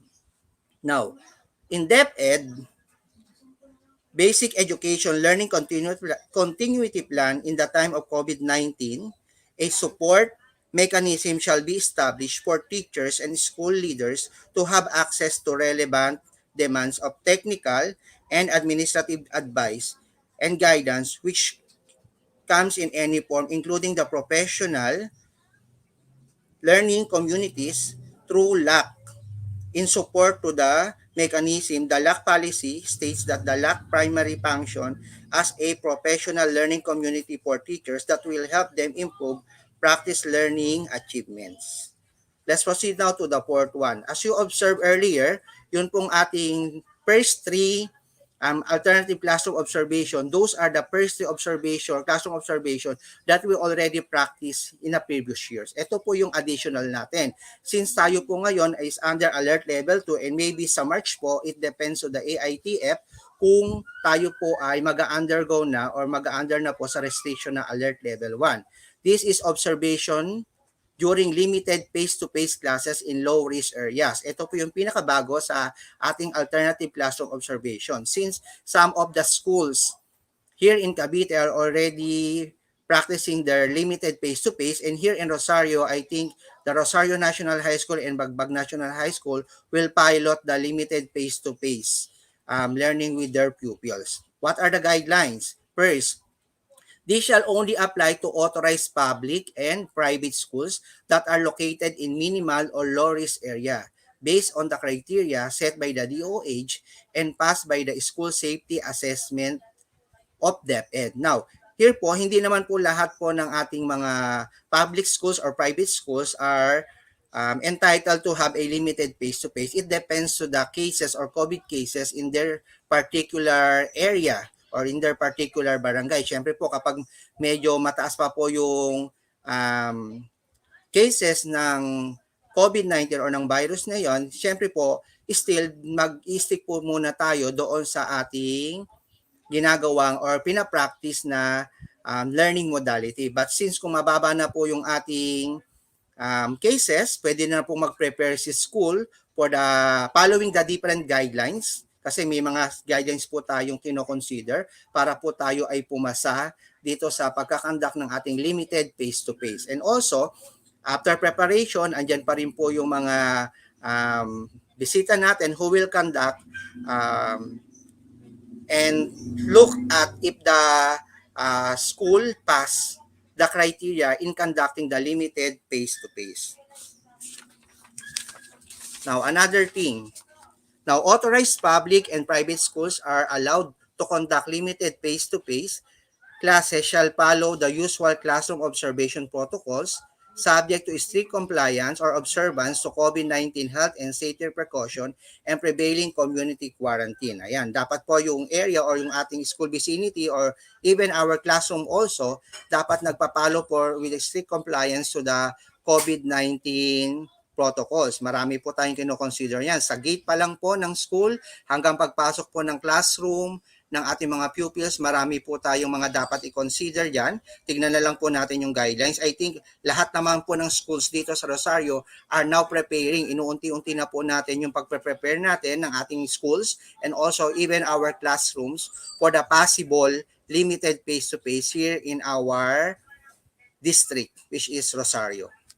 Now, those are what we call the 4 alternative classroom observation that we have. Once again, the first one is the observation of real time. Second is the observation by a video lesson. The third is the observation by a demonstration teaching or using the learning action cell. And the last one is the observation during the limited face-to-face in low-risk area. Siguro medyo familiar na po tayo, medyo hindi naman po tayo gaano maninibago when it comes to these guidelines kasi we are still following the same guidelines as what we had last time or last year po.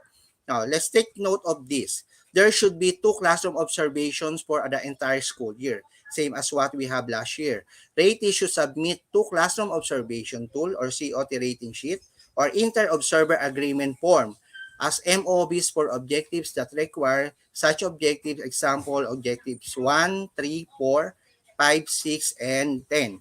Now, what is our time frame for this? Now, for CO1, we have here between September 2021 up to February of 2022. As you can see po, medyo malapit na po mag-end ang February natin. Magkakaroon lang po tayo ng mga konting adjustments when it comes to the schedule. I think some of the schools are already observe some of their teachers as CO1. Since meron po tayo ditong bago mamayang rating sheet na ipapakita or maybe tomorrow, pwede pong i-consider ni master teacher ni school head na that classroom observation that they conducted is already served as CO1 since si observer naman po ay nag-take ng notes doon sa kanyang observation notes form and doon na lang po yung pagbabasihan and since siguro nasa memory pa naman po ni observer kung ano yung mga nangyari during that observation kaya medyo adjust na lang po para po hindi naman siguro masyadong mahirapan si teacher na uulitin niya pa yung demonstration teaching na ginawa niya. Correct me if I'm wrong po kung meron po mga school heads po dyan. Then for CO2, that is between March 2022 and up to July 2022 po. Ayan, next po tayo. Now, classroom observation processes in the new normal. Given the implementation of different teaching and learning modalities, various classroom observation processes can be done depending in the applicable context and modalities adopted by the school. The pre-observation, post-observation are still to be followed with a minimal modification. Still po, ang pre-observation, syempre po, gagawin natin to before the date of our observation. And then post-observation po is after the observation made by the observer and also kakausapin niya po si teacher po when it comes to the result of that said observation. Next. We have here the classroom observation process in the new normal. Like what we said earlier, still, mag-undergo pa rin po tayo ng pre-observation, ng observation, and the post-observation. These are the things that we have to do during the pre-observation. It depends to the kind of alternative classroom observation that we are going to apply. Now, the tool for the pre-observation is the COT RPMS rubrics.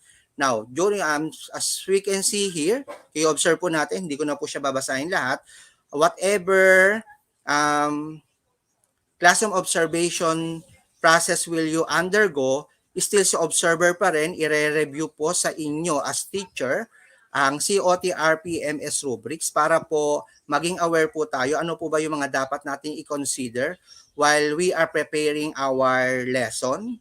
And then, we're going to meet with the teacher or the observer will meet with the teacher and discuss the schedule. Pag po online, discuss yung schedule. Then kapag naman po video lesson, isasubmit po ni teacher yung video lesson niya. Mag-agree po rin po sa date and sa time. And then for the LAC or demonstration through LAC session, it depends again to the agreement of in the schedule between the teacher and the observer. Same with the limited face-to-face. Then as a teacher, you are going to review the COT RPMS rubrics appropriate to your position, whether you are a teacher 1 to 3 or master teacher 1 to 4. And then, you are going to plan the lesson based on the indicators. Kaya po, as a teacher po, you have to take note or take a look at the COT or the classroom observation tool to be used by your observer para po makonsider po natin. This time, meron po tayong 9 indicators for teacher 1 to teacher 3.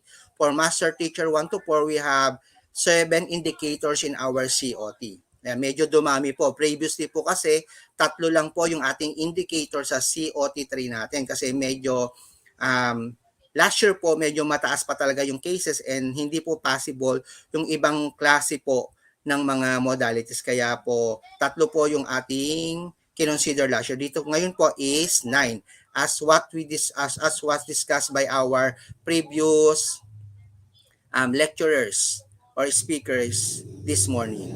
Next po is during observation. Ano po ba yung mga gagawin ni observer and ni teacher during the observation? Ang tool na gagamitin po this time is the observation notes form. Ayan, dito po ilalagay ni teacher lahat po ng mga important things na dapat niyang na-observe niya during the conduct of the classes, whether it is online, video lesson, demonstration through LAC, or during the limited face-to-face.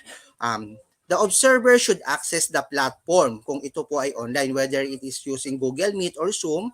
Now, during the video lesson, i-view naman ni observer yung lesson na submitted by the teacher. For the LAC session or using the LAC session, the observer will sit in any available seat and record the comments and in the observation notes form. Same thing as what we have in the limited face-to-face. Since ito po ay limited face-to-face, it means si observer po ay nasa loob rin po ng classroom.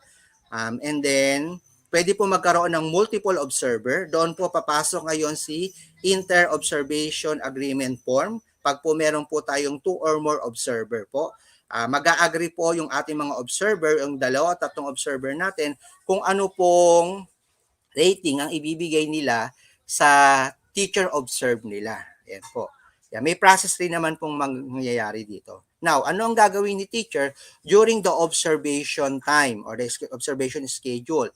For the teacher, you are going to deliver the lesson in the chosen online platform or handheld radio kapag po gumamit pa yan ng radio-based instruction. Ayan po. Next po, for the video lesson, yung si teacher magsasubmit po ng video lesson that he or she created to our observer. And then, pag po LAC po naman, nagde-deliver naman si teacher na based on the agreed lesson and agreed location and time, then same as with the limited face-to-face. And as you can see po, medyo may konting similarities po yung ating observation during demonstration teaching and observation during the face-to-face. Next po tayo. post-observation. During the post-observation, ano po yung mga tools na pwedeng gamitin ni teacher or ni observer rather? Si observer can use the rating sheet. Kapag meron po tayong 2 or more observers, ang gagamitin mo nila ay the inter-observer agreement form. Ayan po, ha.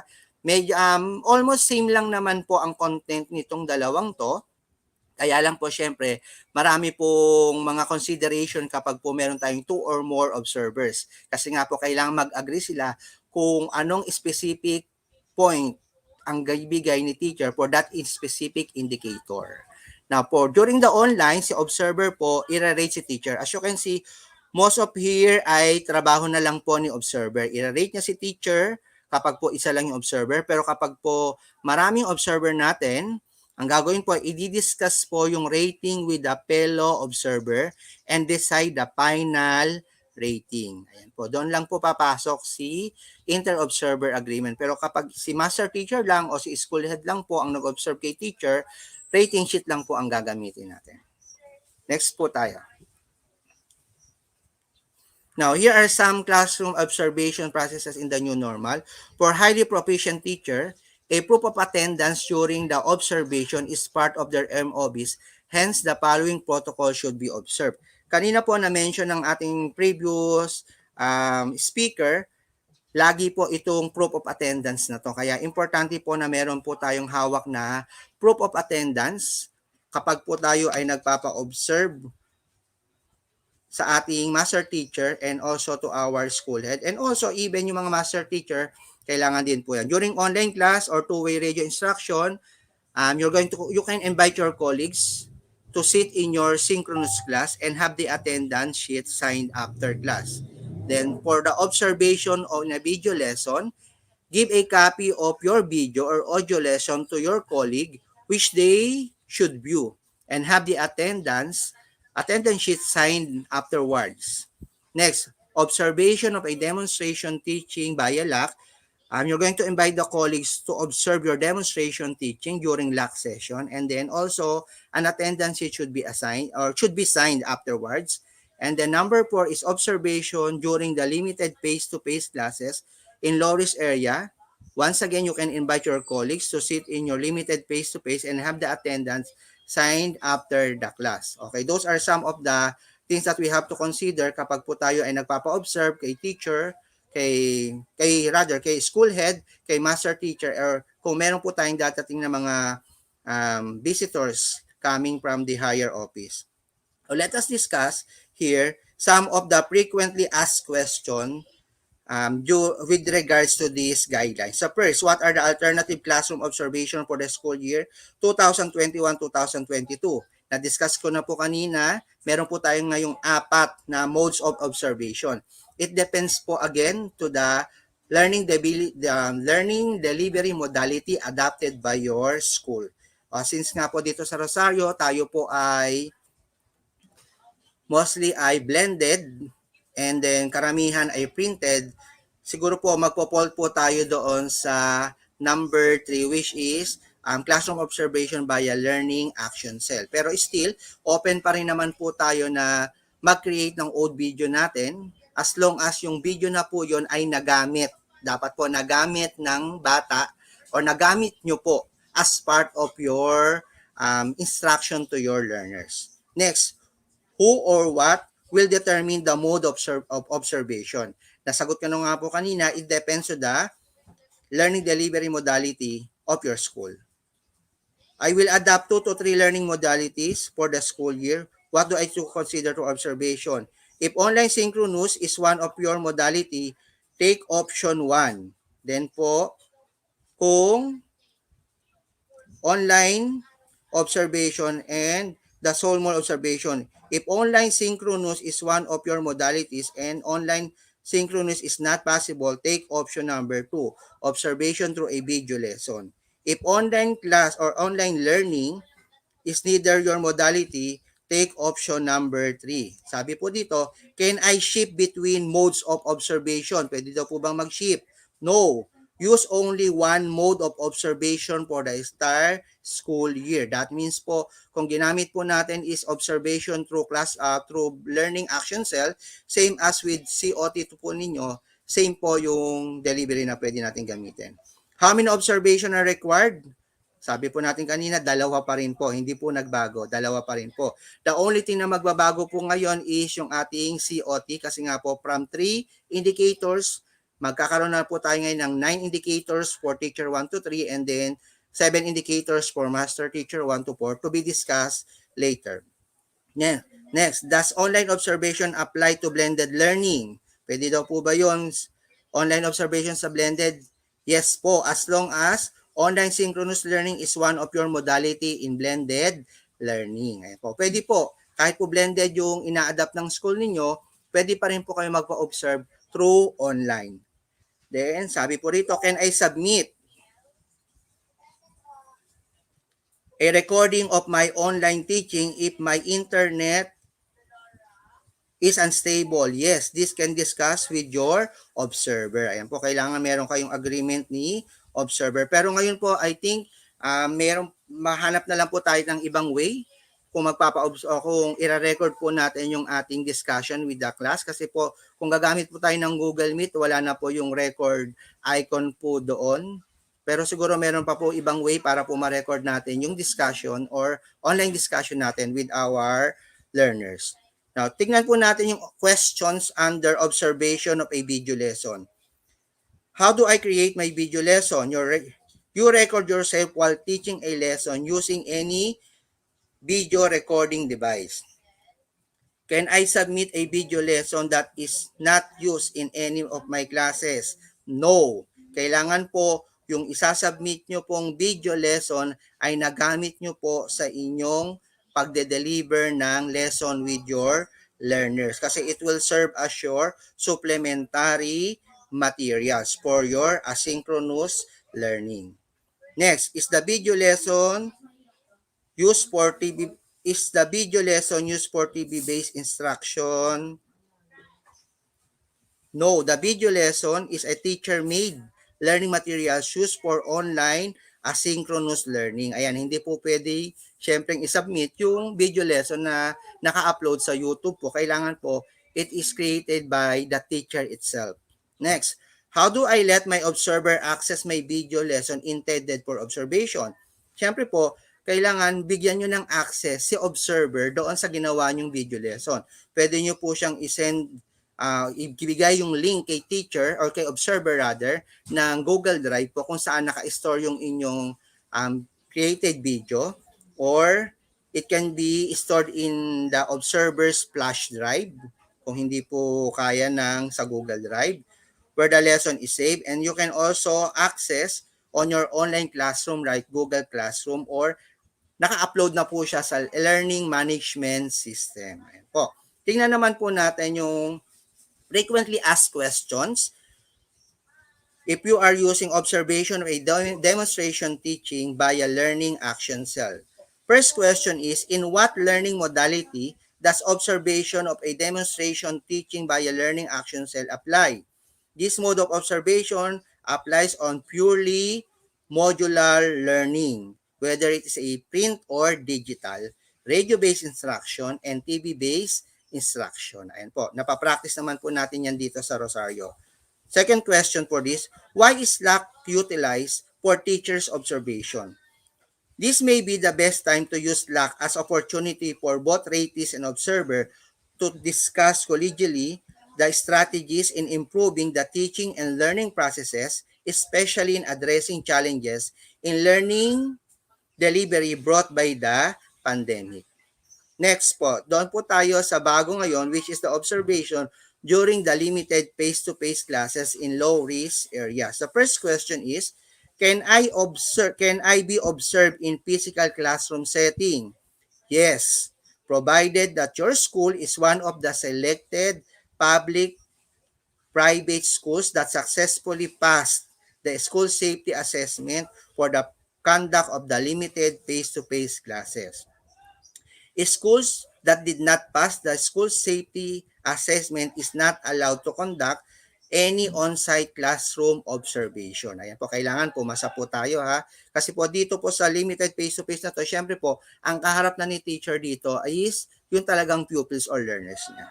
Then the second question is, How many observers can be present during the conduct of the on-site classroom observation?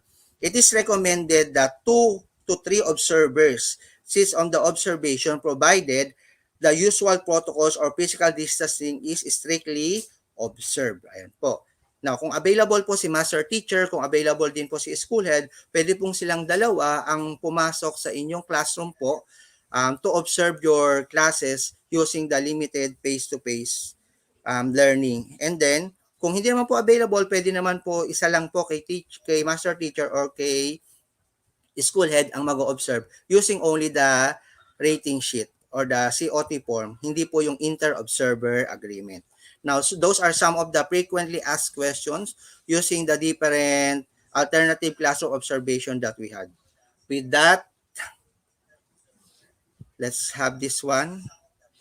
Bakit po ba kailangan ng classroom observation? Hindi po yan ginawa or naandyan para po pahirapan si teacher po. Because every teacher needs to improve, not because they are not good enough. Ayan po, hindi po tayo ino-observe ng ating mga school heads and master teachers para po humanap ng mali.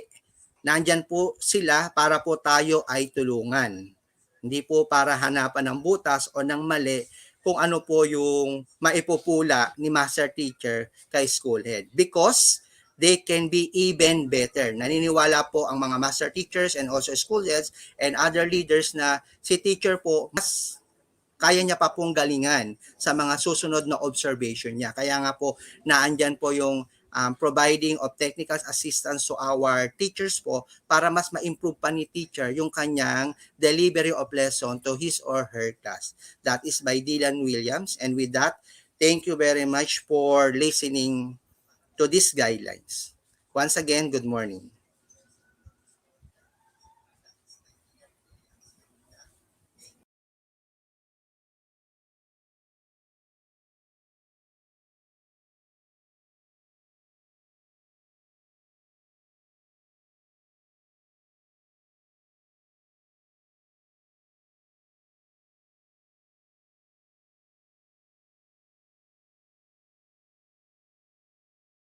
That again. Take, technical problem. Take two po. Naka-mute pala po ako. Thank you, Sir Johnny, for enlightening us on the RPMS Alternative Classroom Observation General Guidelines. Sabi nga ni Sir Johnny, there should be 2 CO for the entire school year. I hope meron na tayong isa. If wala pa, magpa-observe na po kayo. O, ngayon, dahil ngayon po, meron na tayong 9 indicators para sa teacher 1, 2, and 3, and 7 para po sa master teachers, na dati po ay 3 lang. Kaya, at sabi pa nga po ni Sir na there are 4 mode of observation. 1, online synchronous learning or 2-way radio instruction. And 2, observation of a video, audio, or audio lesson. 3, observation of a demonstration learning or LAC. And 4, observation during limited face-to-face classes. Kaya ngayon po, ayan, mamili na po kayo kung ano papa-observe nyo sa mga sa mga master teacher. Siguro po, ako po nakaisa na kay Ma'am Nonet. Siguro yung iba pong mga master teachers na naririto po sa nakaisa na rin po si Ma'am Jean. Yan. Ikaw ma'am, ma'am? Si Ma'am Mayan, na rin. Ikaw, Ma'am Chinky. February pa raw po si Ma'am Chinky. Ikaw, Ma'am Lerma, nandito po kasi sila sa loob. Wala pa rin. Ikaw, Ma'am, Ma'am ICT, si Ma'am Andoy, Ma'am Weng. Wala pa rin. Ikaw, Ma'am Jos. Sir Jos. sorry. Sir Jos. Meron. Tapos na. Yan, very good. Yung iba po, yung mga wala pa. Habol na po tayo. Hanggang February na lang po yan. Sa February 29, Dok. Hanggang 28 lang po tayo, ma'am. Hanggang February 28 lang po ang ating para sa first natin, COT. Yan. Okay po.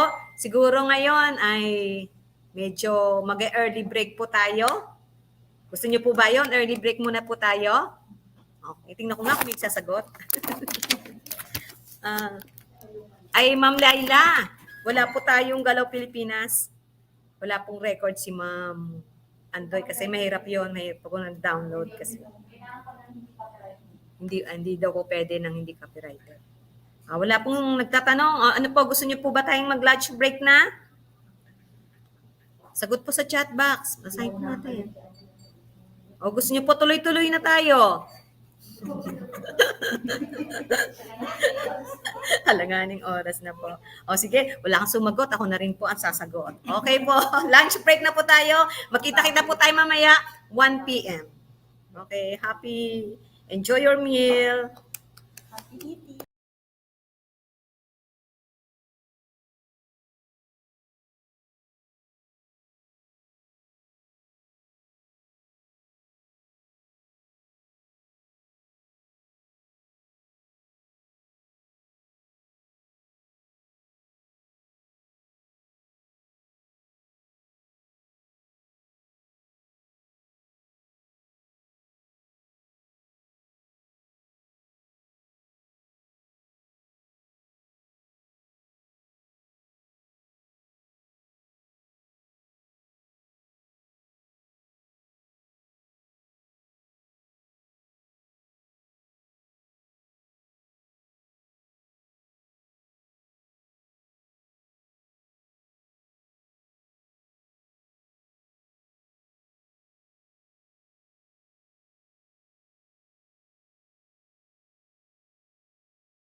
Good afternoon, teachers.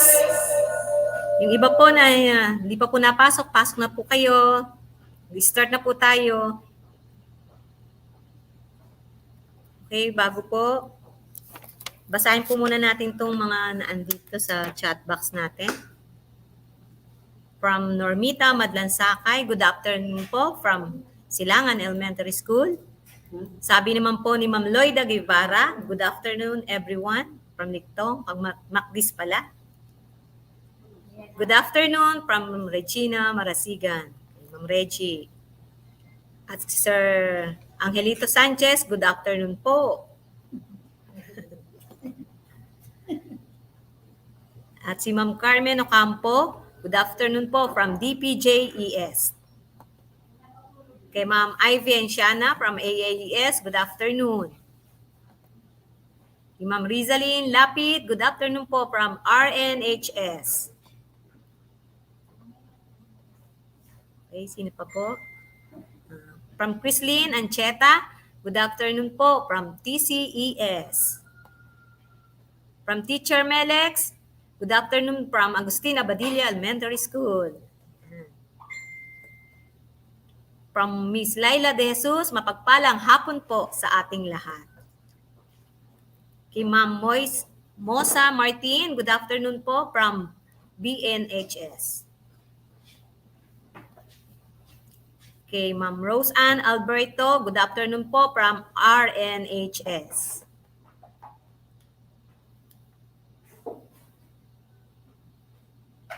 Galing po kay Ma'am Florinda Mojica, good afternoon po from RES.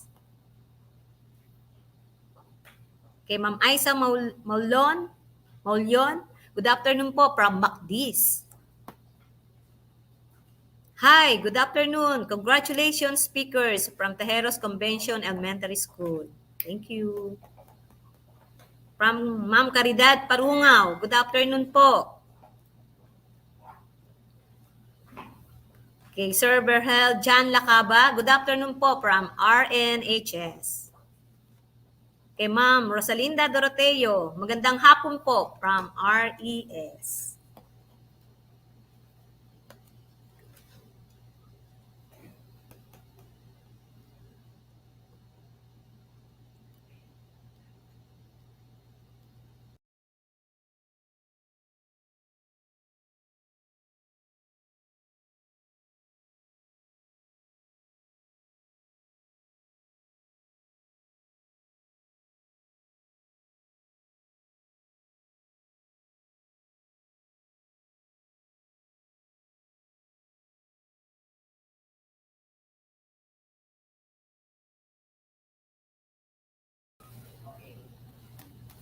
Okay po, ang viewers po natin ngayon ay 179. Nasaan na po yung iba? Siguro natutulog na ata. Mamaya na po kayo matulog. Hindi ba po tayo tapos? Mamaya manatapos na rin po tayo. Kaya pasok na po kayong lahat.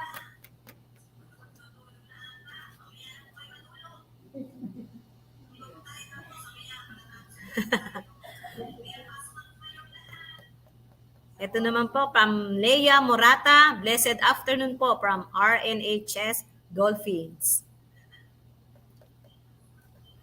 From Ma'am Elsa Convento. Good PM po sa lahat. From Best to. Kay Ma'am Evangeline Castañares. Good afternoon po from Macdis.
Okay po.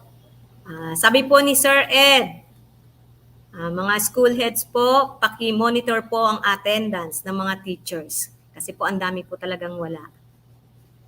Paki-monitor daw po.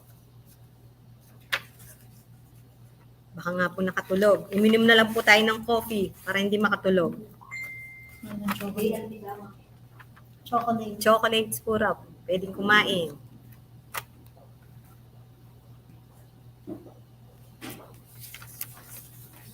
Okay po.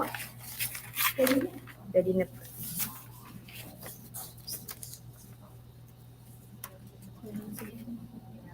Okay, start na po tayo. Good afternoon po uli. Musta po ang lunch natin? Nabusog ba tayo? Siguro naman busog na busog. Kaya, at siguro nakapagpahinga na rin tayo. Kayo pala, hindi kami. Kaya gawin po natin, magpagpag po muna tayo para bumaba ang ating mga kinain. Stretching po muna. At sumabay po tayo sa video. Sayaw-sayaw po tayo ngayon.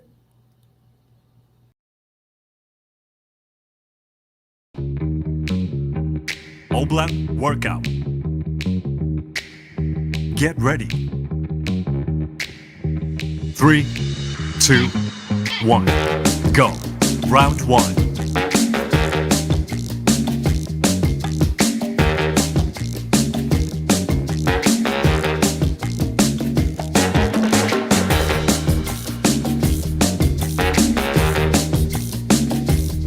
Three, two, one, break.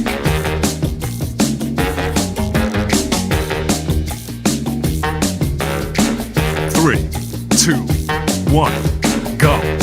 Round 2.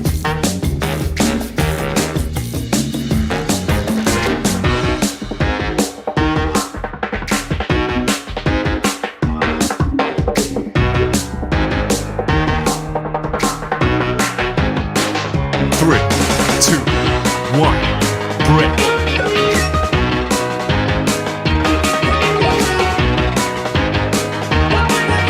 Three, two, one, go. Round 3.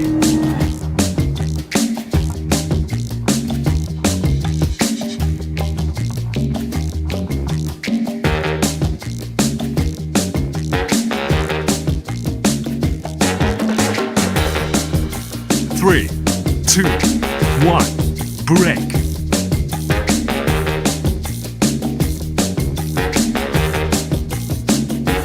Three, two, one, go. Round 4.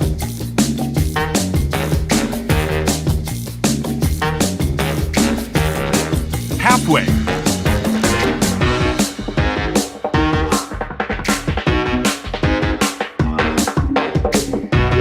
Three, two, one, break.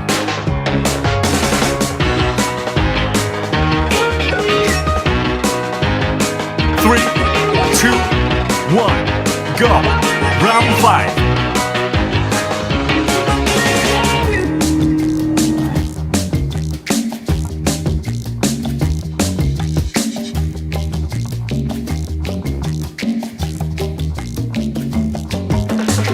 Three, two, one, break.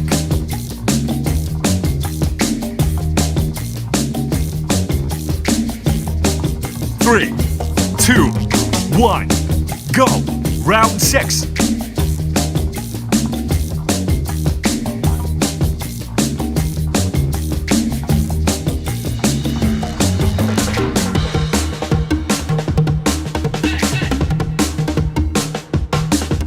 Three, two, one, break.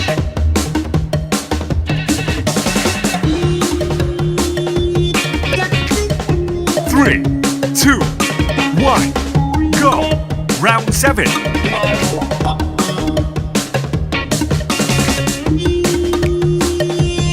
Don't give up.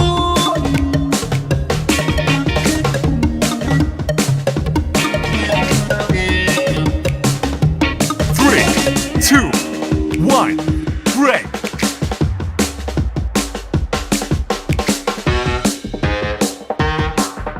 Three, two, one,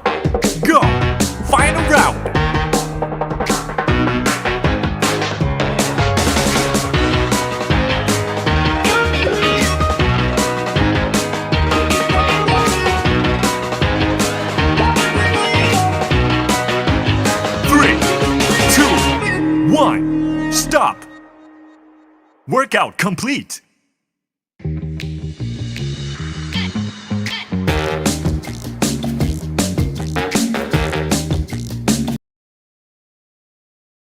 Nagising na po tayo. Kung lalong ganoon pong kagagwapo ang ating nasabayan, ay ba nako, Diyos ko. Okay. Oo. Ay, sabi po ni Ma'am Lori, baka lalo puro ng lambot kasi nga ang gagwapo nila. Si Josh natawa. Si Diyos po natawa. Oh. Nanlambot siya. Nanlambot daw si Diyos. Okay. As master teachers, our obligation is to give technical assistance to our subordinates, and RPMS is no excuse to that.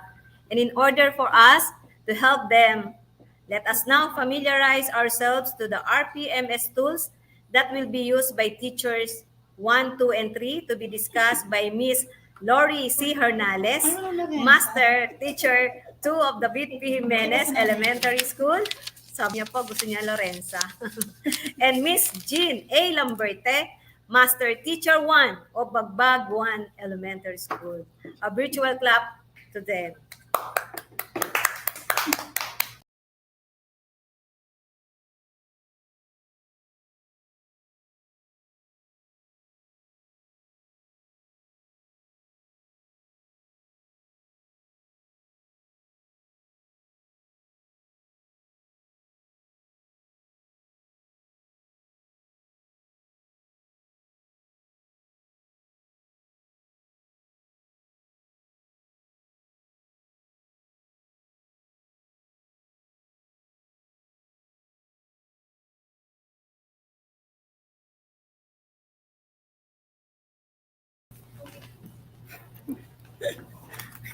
Okay na.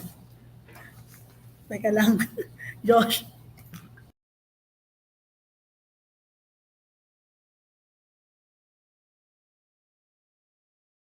Okay, sige. Okay na. Okay na. A pleasant afternoon to all of you. The topic assigned to us is RPMS, Tool for Teachers 1 to 3, or the Proficient Teachers. So let us first have a refresher on the duties and responsibilities of the teachers 1 to 3. Nasaan? Okay. First, let us have first the session objectives. Na-excite ako. Nakita ko si Ampopogi.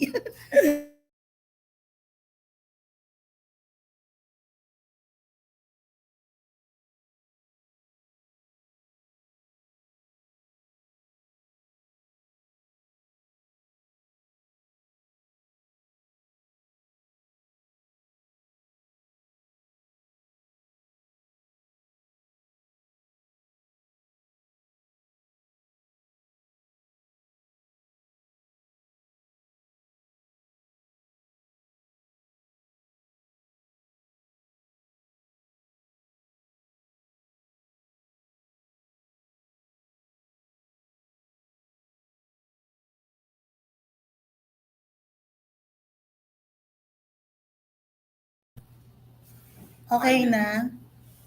Sensya na mute. Okay. So the first duty is applies mastery of content knowledge and its application across learning areas. The second one, facilitates learning using appropriate and innovative teaching strategies and classroom management practices. Number 3, manages an environment conducive to learning. Number 4, addresses learner diversity. Next, number 5, implements and supervises curricular and co-curricular programs to support learning. Number 6, monitors and evaluates learner progress and undertakes activities to improve learner performance. 7, maintains updated records of learners' progress. 8, counsels and guides learners. Number 9, works with relevant stakeholders, both internal and external, to promote learning and improve school performance. 10, undertakes activities towards personal and professional growth. And number 11, DAS-related work. So yung mga DAS-related work, alam nyo na kung ano-ano yun. Kasi marami tayong dagdag na trabaho talaga.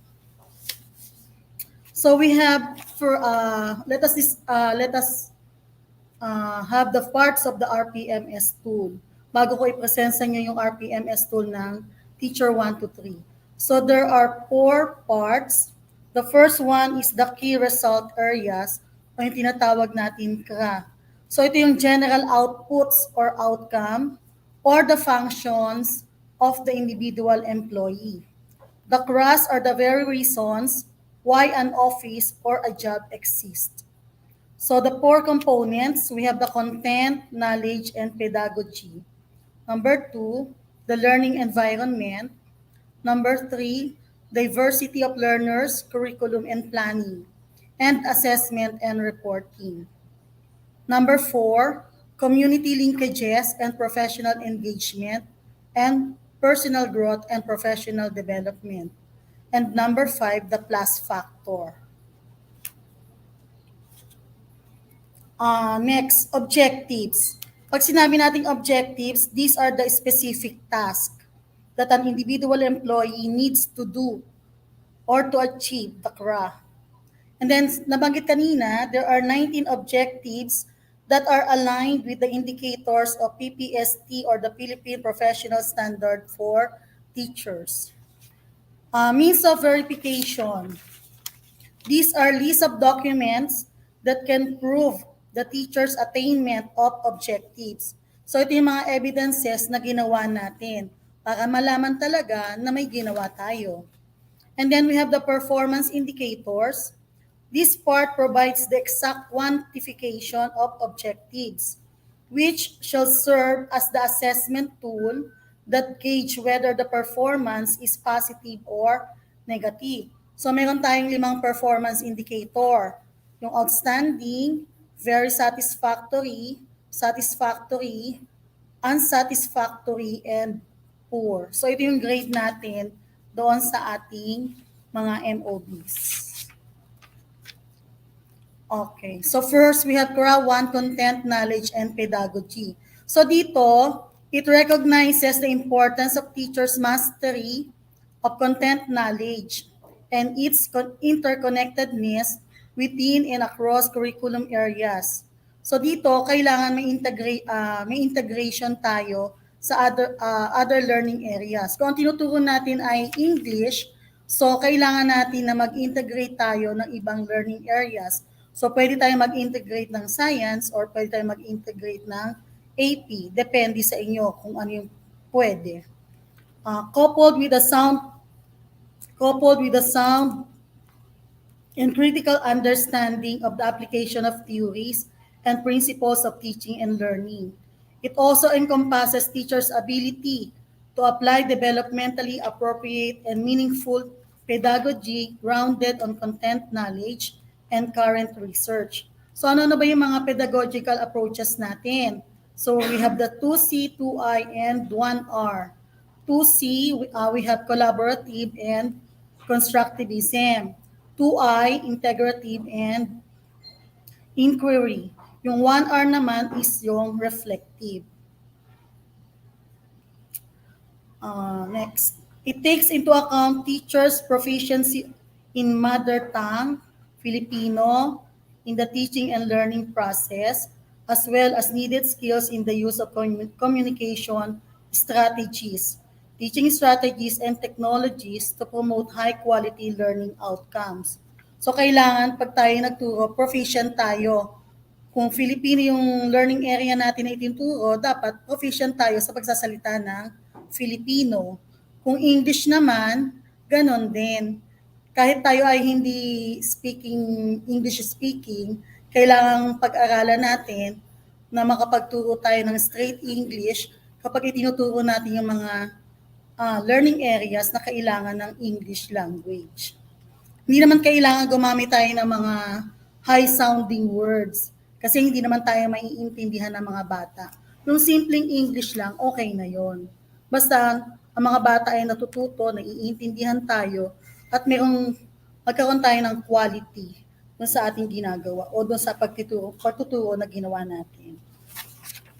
Let us go to the first objective under content, knowledge, and pedagogy. The first objective is applied knowledge of content within and across teaching areas. So kapag tayo ay nagpa-observe, kailangan ay ginagamit natin ito. Kailangan meron tayong, katulad na nabanggit ko kanina, hindi lang basta English ang subject na meron tayo doon sa laman ng itinuturo natin. Meron din tayong dapat na ini-integrate na ibang learning area. So ang MOB natin dito ay yung classroom observation tool. Nabanggit na to kanina ni Ma'am Jinky, itong mga MOBs na to. So we have the observation of synchronous teaching. If not possible, pwede naman tayong recorded video or lesson or audio lesson, video lesson, audio lesson, basta SLM based or MELC aligned. Kung hindi naman pwede yung una at ikalawa, pwede naman tayo sa demonstration teaching via LAC. Pwede naman yun. Next. For modular approach, kung ang gagamitin natin modular demonstration teaching via LAC, must reflect the teaching learning process in the said modality. So the MOB, COT rating, or inter-observer agreement form must also be complemented with any annotated document. Pwedeng module, screenshot of instant messaging, notes showing instructions, or narrative, indicating the occurrence of the follow-through or monitoring and others. Next. At yung performance indicator natin. Outstanding demonstrated level 7 in objective number 1 as shown in COT or rating sheets. And then, very satisfactory if you demonstrated level 6 in objective 1. And then, satisfactory or 3 if you demonstrated level 5. Unsatisfactory if you demonstrated level 4 in objective number 1.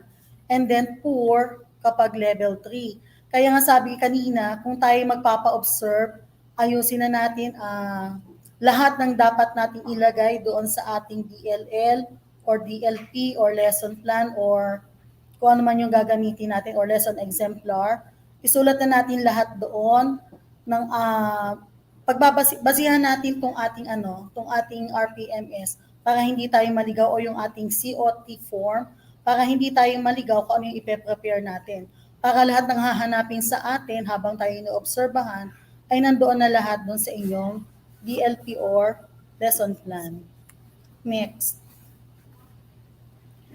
Paano siya kino-compute? So, ang means of verification natin, we have two. Kasi dalawa lang naman yung ating observation. Observation 1, observation 2, or COT rating sheet 1, COT rating sheet 2. So, paano pagko-compute niya? So, kung ang COT rating nyo sa 1 ay 6, and then sa susunod ay 5. Paano natin makukuha yung RPMS 5-point scale rating? Next slide, Josh. Ito yung yung RPMS 5-point scale rating natin. Kung 7 ang nakuha natin, 5. Kung 6, 4. And then 5, kung 3. And then 4, 2 ang score natin. And then 3, and then 1 na yung score natin. Doon naman sa transmutation table, malalaman natin kung tayo outstanding, kung ang score natin ay 4.5 to 5, very satisfactory 3.5 to 4.499, and then satisfactory 2.5 to 3.499, unsatisfactory 1.5 to 2.499, and then poor kung 1 to 1.499. Balik, sir. Josh, balik. Yan. Ito na yung average natin. Paano na ko yung average? 4 plus 7 divided by 2. O, yun na yung 3.5 na. Yun yung average natin doon sa dalawang COT natin. And then yung RPMS rating for quality, yung binanggit ko kanina. So anyway, pag naman tayo nagawa ng IPCRF natin, automatic naman siya. Kapag nilagay na natin yung score natin sa mga COT natin, automatic naman na may computation na. Ito lang ay para malaman nyo kung paano kinocompute yung ating COT. Next, sir. For number 2, objective number 2, use research-based knowledge and principles of teaching and learning to enhance professional practice. Anong means of verification natin dito? So, one lesson plan with annotations identifying the research-based knowledge or principle of teaching and learning use as basis for planning or designing the lesson. Next, sir. O pinagagawa tayo ng annotations. Ano ba yung annotation? Annotations are self-reflections, explanations, or presentational markups attached to documents, artifacts, or MOB. They are important in instances when the evidences or artifacts presented in teachers' portfolios cannot capture the whole dynamic of the teaching and learning process. Halimbawa, inobserbahan tayo, hindi masyadong napansin ng ating observer na nagawa pala natin yon. So, maggagawa tayo ng annotations. Yun ang kailangan natin. Kumbaga, support natin doon sa ating ginawa na hindi naman napansin nung nag-observe sa atin. Next. Research-based knowledge is information, knowledge, or data acquired through systematic investigation and logical study. Principles of teaching and learning naman, teachers' views, understandings, and conceptualization of teaching and learning. Next. So let us go to objective performance indicator rather. So 5, use research-based knowledge and or principles of teaching and learning in all the components of instruction in the lesson plan to improve student learning. So in all the components of instruction in the lesson plan. So ibig sabihin mula sa simula hanggang sa katapusan. Meron tayo noon. Next, 4, very satisfactory. Dito naman, in 2 components of instruction in the lesson plan to improve student learning. So pwedeng sa part lang siya ng motivation or pwedeng sa part lang siya ng discussion or sa part ng activity or sa part ng application. Next, in 1 composition naman, 3 naman or satisfactory in 1 component of instruction in the lesson plan to improve student learning. Kung isa lang. Unsatisfactory is identified but was poorly used as basis for planning or designing the lesson. And 1, no acceptable evidence was shown. O yan yung ating performance indicator. Next, let us go to objective number 3. Under Karawan pa rin to.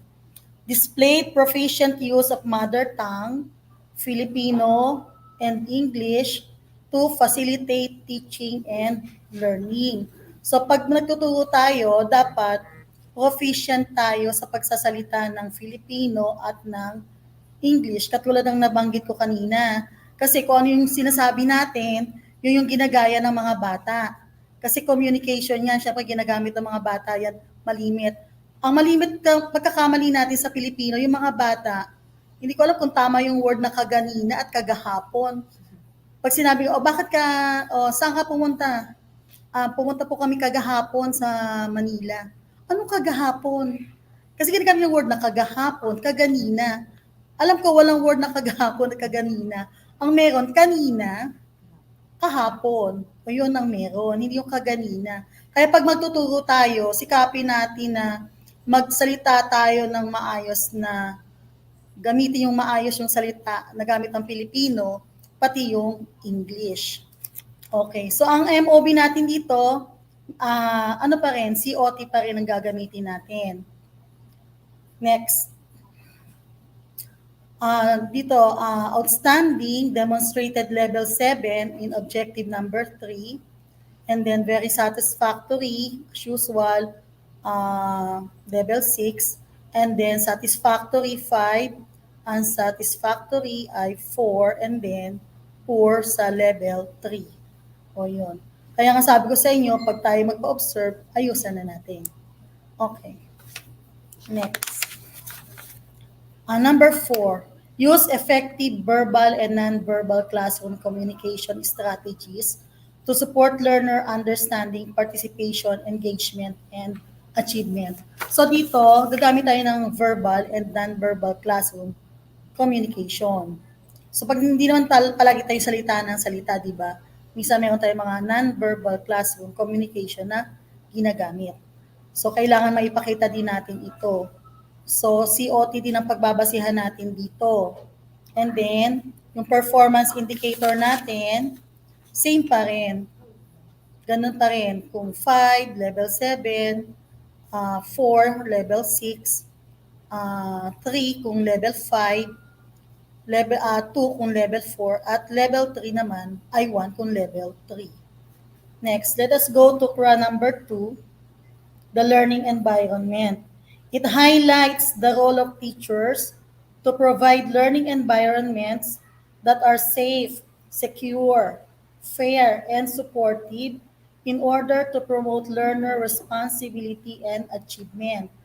It centers on creating an environment that is learning focused and in which teachers efficiently manage learner behavior in physical and virtual spaces.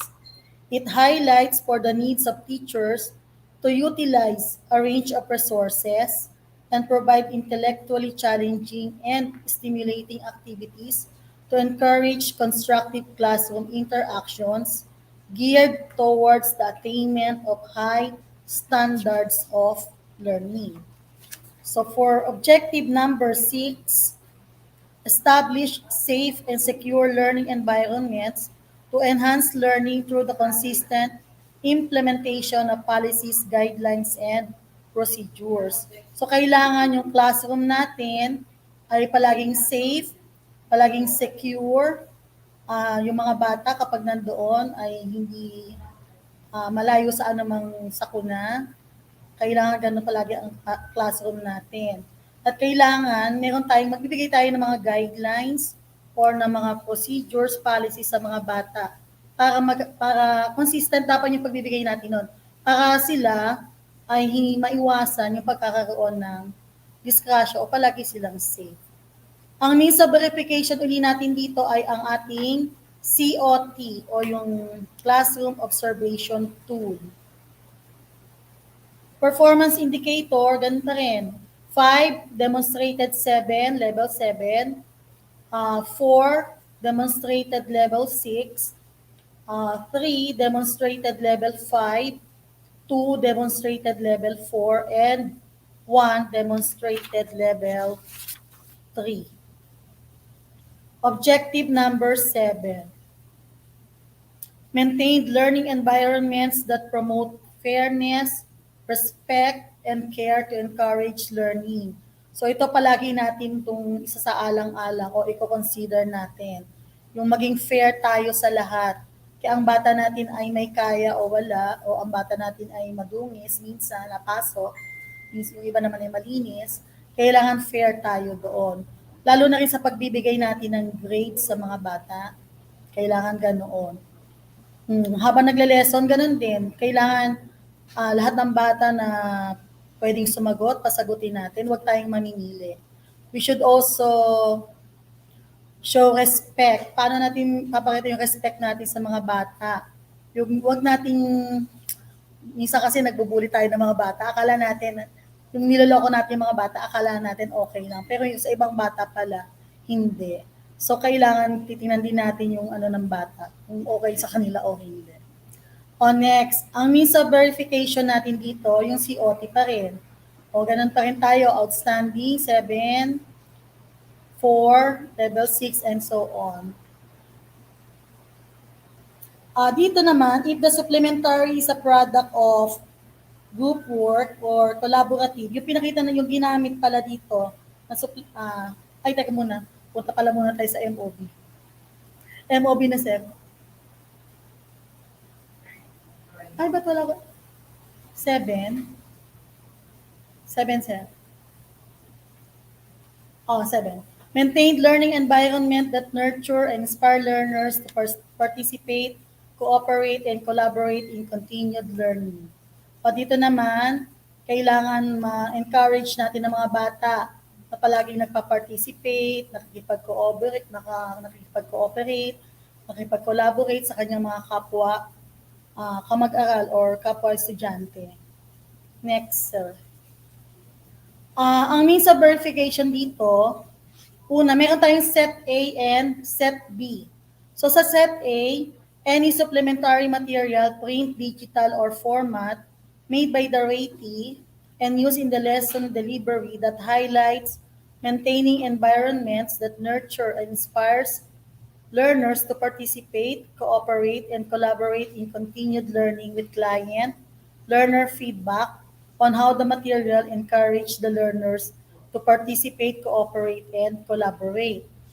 Another means of verification is set B.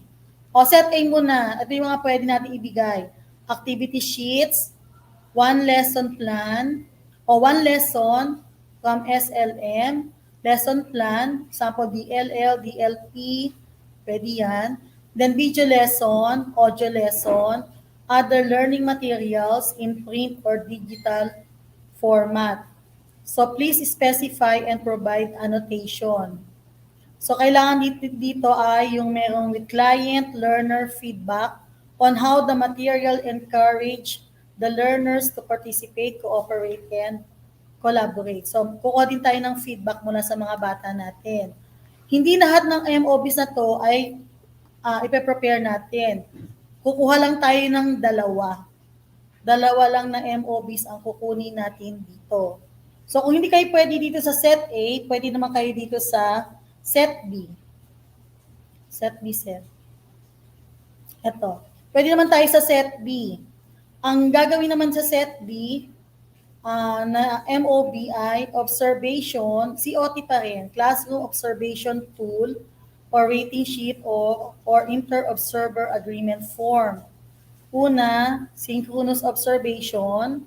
Pangalawa, pwedeng through video lesson or audio lesson, and then yung demonstration teaching. Pili lang kayo dyan sa tatlo. Next. Ito yung ating performance indicator. 7, 6, katulad pa rin nung nauna. Next. Objective 8. Apply the range of successful strategies that maintain learning environments that motivate learners to work productively by assuming responsibility for their own learning. So yung ating MOBs dyan, ganun pa rin. Meron tayong set A and set B. O set A, any supplementary material, katulad ng nabanggit ko kanina, pipili lang kayo doon sa activity sheets, lesson plan, video lesson, audio lesson, and other learning materials. Sa set B naman, pwede naman tayong gumamit dito ng classroom observation tool. So pipili lang kayo kung set A or set B ang gagawin yung MOVs dito. So that's all. For run number 3 and 4, kay Ma'am Lambert naman po.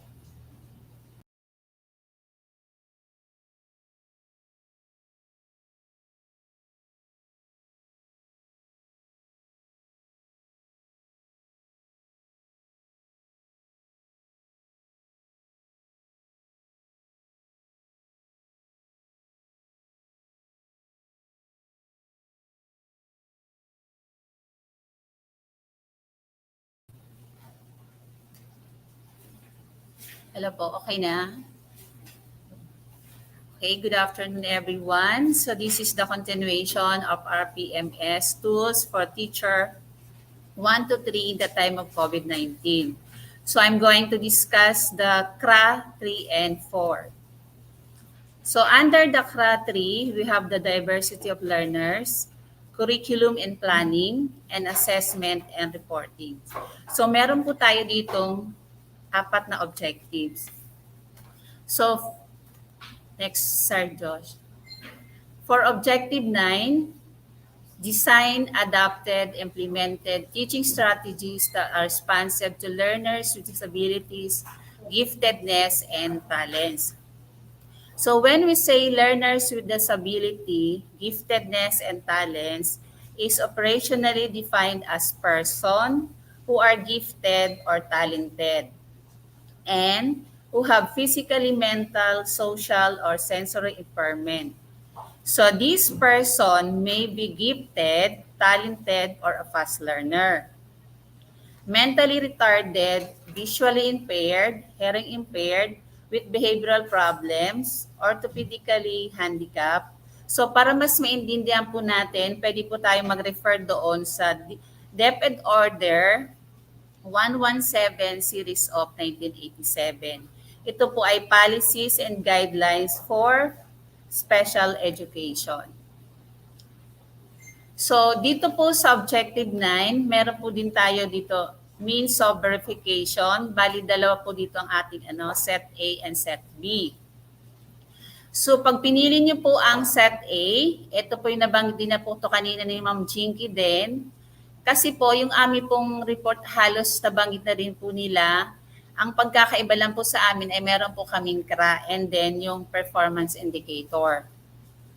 So, dito po sa set A, meron po tayong classroom observation tool, rating sheet, or Enter Observer Agreement Form. Yung sinabi po niyang Enter Observer Agreement Form, ito po ay 2 or more observer nag-observe po sa teacher. So, ano pang pwedeng gawin po dito? An observation of synchronous teaching, limited face-to-face, online teaching, or two-way radio instruction.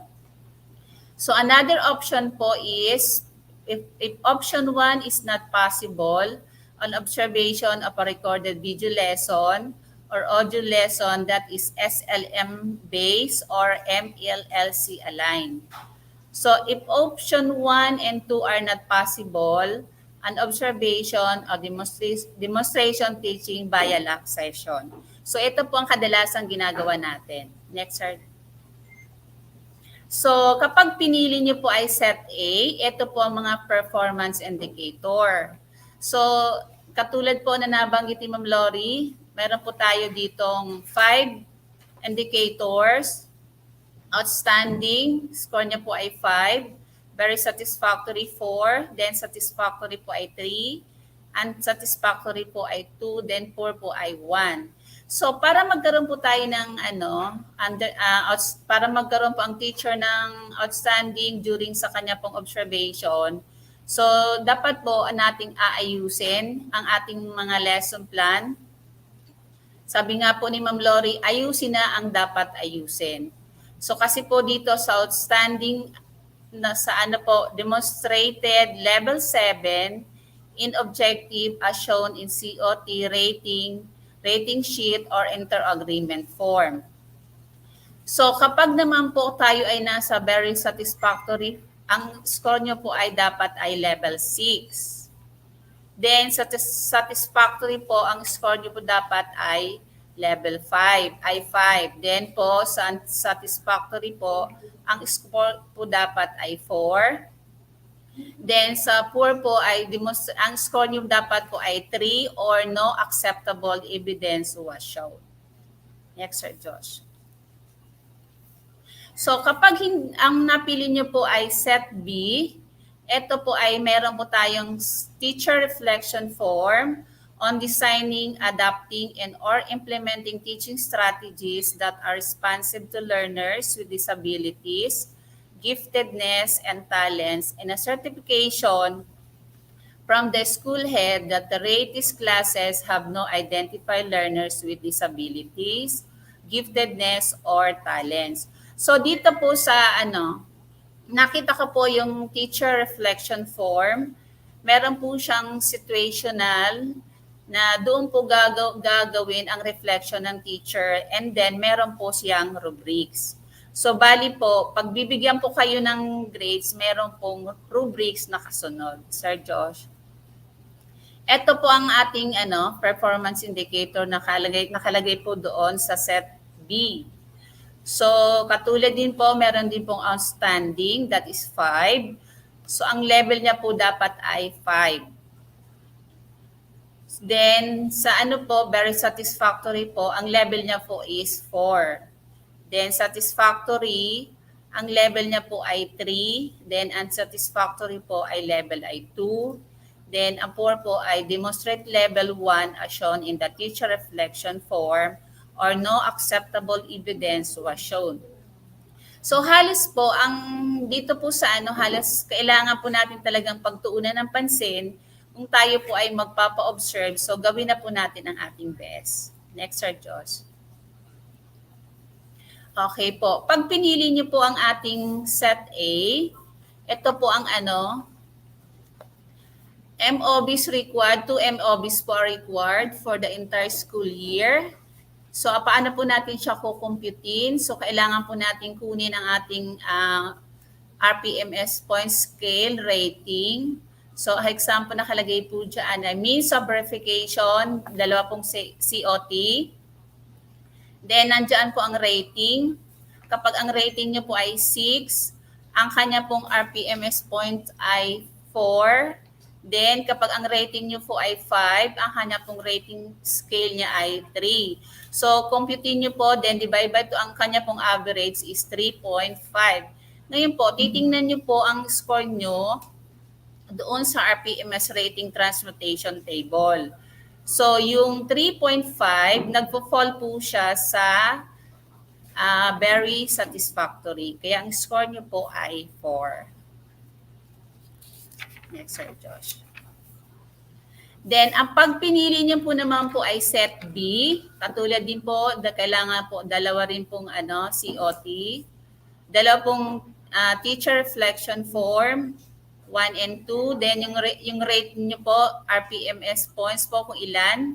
Kapag po ang score niyo po ay 3, then 4.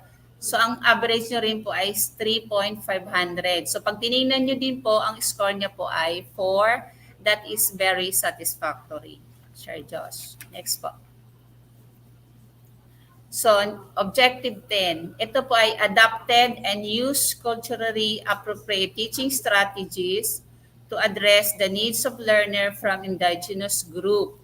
So, sabi dito, learners from indigenous group is operationally defined as people who have under claims of ownership since time immemorial, occupied, possessed, and utilized ancestral territories, shared common bands of language, customs, traditions, and other unique cultural traits.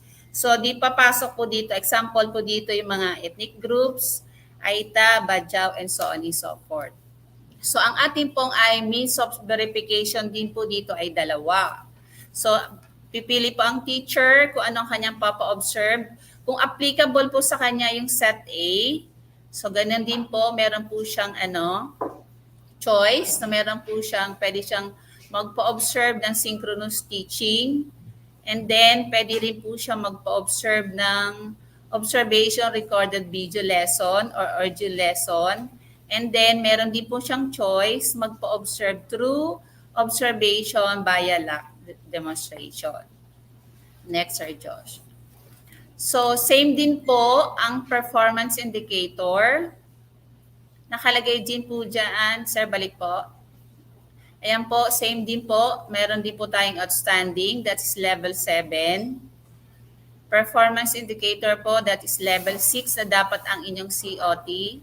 Then, kapag po gusto nyo satisfactory, kayo po ay level 5. Then, unsatisfactory po, level 4. Then, 4 po, level 3. Or no acceptable evidence was shown. Next, Sir Josh. Okay, kapag po napili naman ng teacher, since hindi naman po sa atin applicable o wala naman po tayong mga estudyante na may nasa grupo ng indigenous group, so pwede po nating piliin ang set B. Teacher reflection form on adapting and using culturally appropriate teaching strategies to address the needs of teacher from indigenous group. and a certification from the school head that the rated classes have no identified learners from indigenous group. Next, sir. So, ito po ang kanyang ating pong performance indicator. Katulad nga po sa nabanggit ko, doon po sa teacher reflection form, meron po doong situation na sasagutan ng teacher, and then po, meron pong rubrics na susundin. So, pag nasagutan na po ng teacher, papasok na po siya, magkakaroon po siya ng rating. So, ito na po yung performance indicator. So, meron din po siyang outstanding, 5 din po. Outstanding, that is outstanding 5 points. Ang ano niya po ay level 5. Then, very satisfactory po, demonstrate level 4 as shown in the TRF. Satisfactory, demonstrated level 3 as shown in the TRF. Then, unsatisfactory po, demonstrate level 2 as shown in the TRF. So kapag naman po ay poor, demonstrated level 1 as shown in the TRF or no acceptable evidence was shown. Okay, next, sir.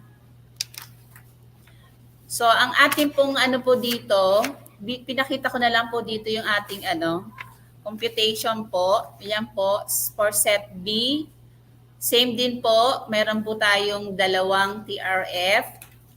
Then, kukunin po natin ang ating rating. So, you're going to divide, then yan po, 3. Kung wari pang score nyo ay 3, then 4. So, ang average niya po niya is 3.500. So, titingnan nyo na lang ulit kung ano ang magiging equivalent. Siya po ay false sa very satisfactory. Ang score niya po ay 4. Pero pag ginamit naman po natin yung ating RPMS tools, yun po ay automatic. So ilalagay na lang po natin ang ating score. Next po, sir. Okay, objective 11. So under pa rin po tayo ng CRA 3. So objective 11, adapted and implemented learning programs that ensure relevance and responsiveness to the needs of all learners. So learning programs are organized in sequence sets of strategies, activities, and tasks that affect learning that may include but not limited to literacy program, numeracy program, or strategic intervention.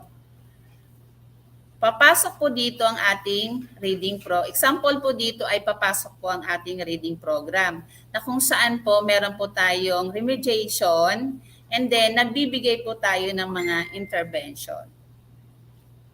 So, sabi po dito, a group of teachers or entire school may collaborate on a learning program. So, sabi nga po, kailangan po natin sa panahon ngayon tayo po ay magtutulong-tulungan para ma-achieve po natin ang ating goal. So another proof of evaluation din po dito ay ang ating pong individual learning monitoring plan. Di ba po naggagawa po tayo ng ating individual learning monitoring plan sa mga batang binibigyan natin ng intervention. Next, sir. Ayan din po. Same din po ang kanyang doon po sa objective 11, meron din po siyang performance indicator, 5 din po. Nakalagay po dito. Ay, sir, balik po. Sir, sorry po, balik. Sir, balik po. Sorry. Excited lang po. Naulan po kasi dito. So, dito po sa objective 11, meron po tayong means of verification. So, meron po tayong pagpipilian. So, number 1 po is proof of evaluation on the implementation of adapted contextualized learning program. Next means of verification po is a progress report on the implementation of adapted contextualized learning program. Then ang next po is accomplishment completion technical report on the implementation of adapted contextualized learning program. And then po, pwede nyo po rito ilagay an action plan, activity proposal, activity matrix that shows an adaptive learning contextualized learning program. So sabi ko nga po dito, akmang-akma po yung ating sinasagawang reading program po sa ngayon. Okay, next po sir. Okay po, ito po ang sa under Objective 11, meron din po siyang performance indicator.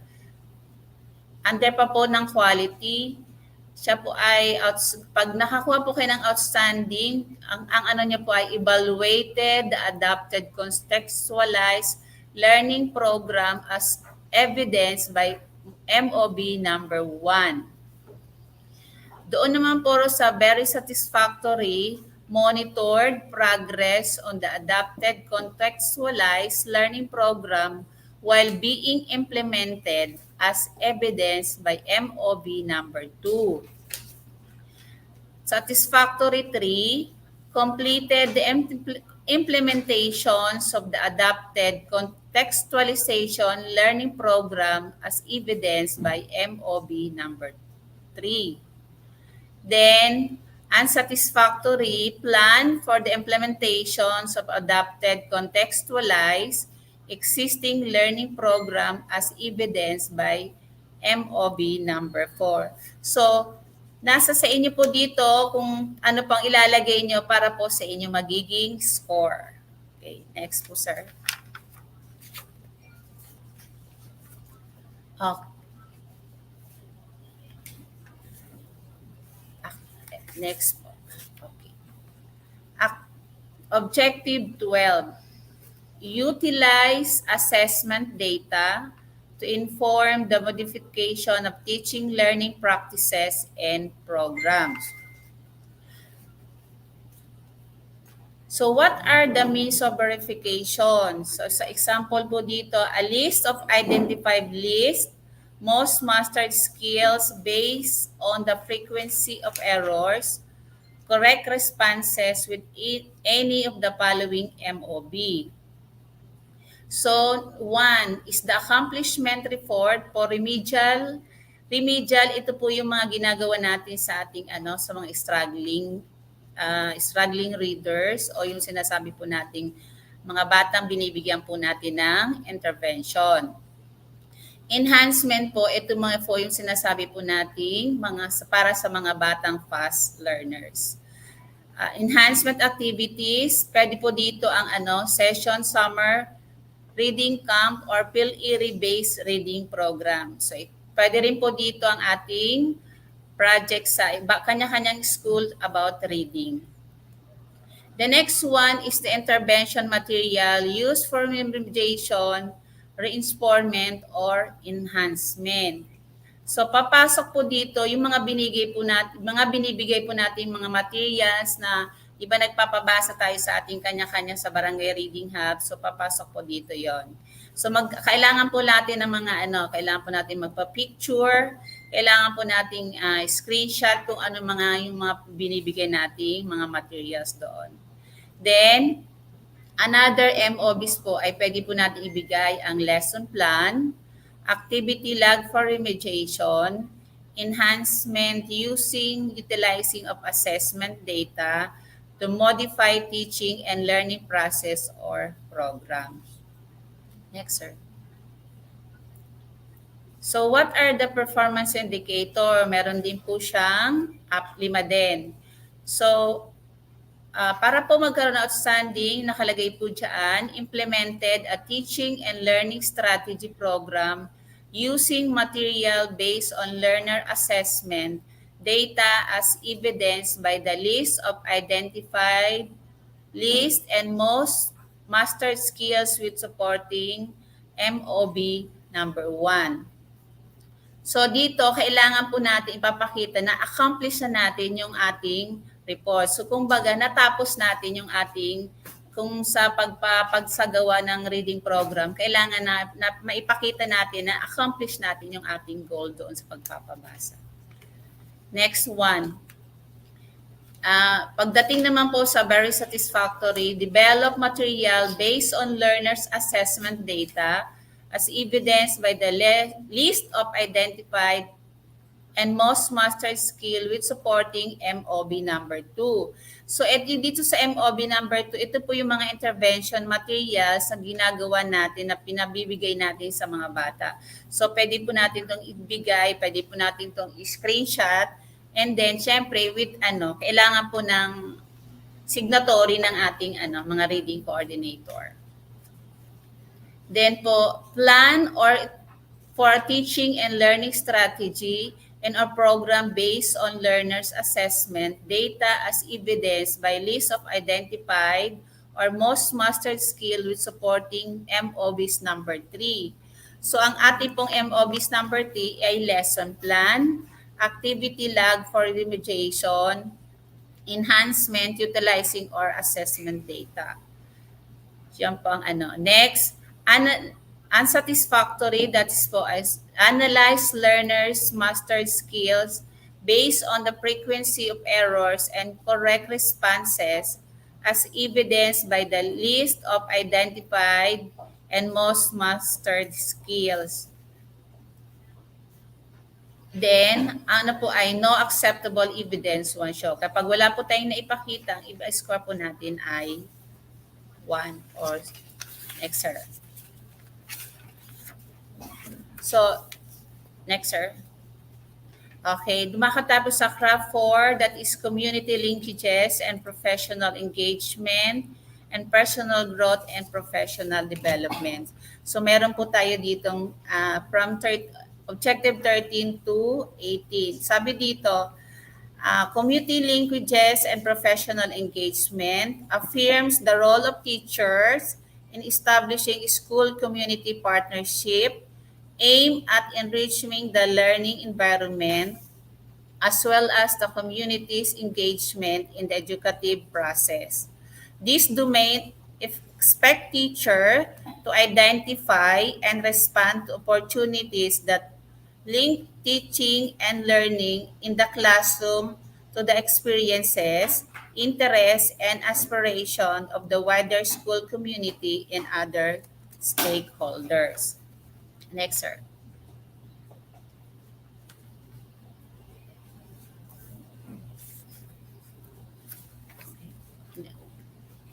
Objective 13. Maintain learning environments that are responsive to community context. So sabi dito, learning environment in the classroom and the other physical learning outside the classroom. Since tayo po ay nasa modular, so ang learning environment ng bata ay nasa bahay. Community context refer to the situation and all the circumstances in which learners learn from instruction. Community wider school community refers to both internal and external stakeholders. This objective to classroom and school programs, projects, and activities that enrich the learning environment and the wider school community's engagement in the educative process. A group of teachers or even the entire school may collaborate on a classroom or school program, project, or activity. Tama naman po yun. Education can be conducted better by focusing on community and community building and seeking ways in which community can improve student learning, one of which is by using the community to improve pedagogical, curricular, and curricular environments. So what do you mean by pedagogical approaches? Active learning activities in class, use cooperative technique, team-based projects are conducted outside class and culminate in student-led presentation. Classroom visitors, kasi hindi pa po sa atin acceptable po ito ngayon, or act as a civic leader, all alumni can broaden classroom community and enrich discussion. Learners meet with the faculty in office space that are easy to find and conducive to dialogue.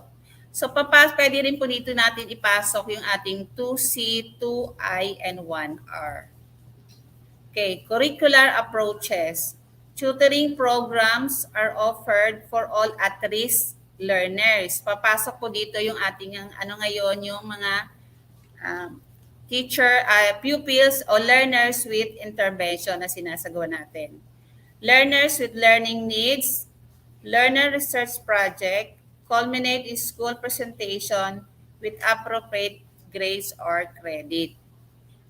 Co-curricular approaches, that is social and cultural activities, explore and build on the community heritage and mission.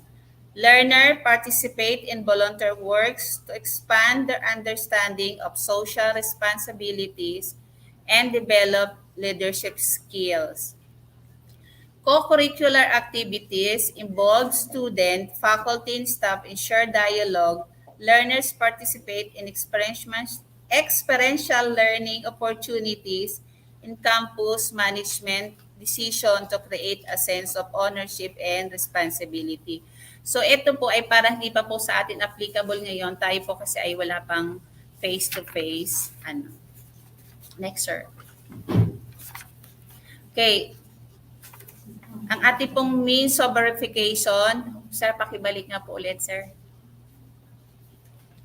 So, ating pong means of verification, meron po tayong 4. Accomplishment report of a program, project, activity that maintain a learning environment. So, pangalawa po, programs, project, activity plan on maintaining a learning environment. Then, minutes of a consultative meeting, community stakeholders meeting about a program, project activity that maintains a learning environment with proof of attendance. Communication letter about a program, projects, activity that maintains a learning environment. So dito po, pasok na pasok po yung ating ginagawa ngayon sa ating Barangay Reading Hub. Di ba po, gumawa tayo ng sulat para sa kapitan? So papasok na po yun doon sa communication letter. Doon, gumawa rin po tayo ng minutes. So papasok na po siya dito sa number 3. Then, gumawa po tayo ng mga activity, pasok po siya dyan sa number 2. Then, pag natapos po natin, magkakaroon po tayo ng accomplishment report sa ating reading program. Next po, sir. Okay, meron din po tayo ditong performance indicators. Ano po ihanda ng teacher? So, para po magkaroon ng outstanding, the score nyo po ay 5. Meron po dapat kayong collaborative with the community stakeholders in the implementation, completion of program, project, and or activity that maintain a learning environment responsive to community context as evidence in MOB number 1. So ang ating MOB po natin ay, sample po dito ay accomplishment report ng ating program. Then, plan with the community stakeholders, program, project, and activity that maintains learning environment, responsive community context as evidence in MOB number 2. And then po, conducted a consultative meeting with the community stakeholders on a program, projects, and or activity that maintains a learning environment responsive to community context as evidenced by MOB number 3. Sabi ko po nga kanina, ito po yung ginawa po nating minutes of the meeting habang po tayo nakikipag-usap doon sa ating mga stakeholders.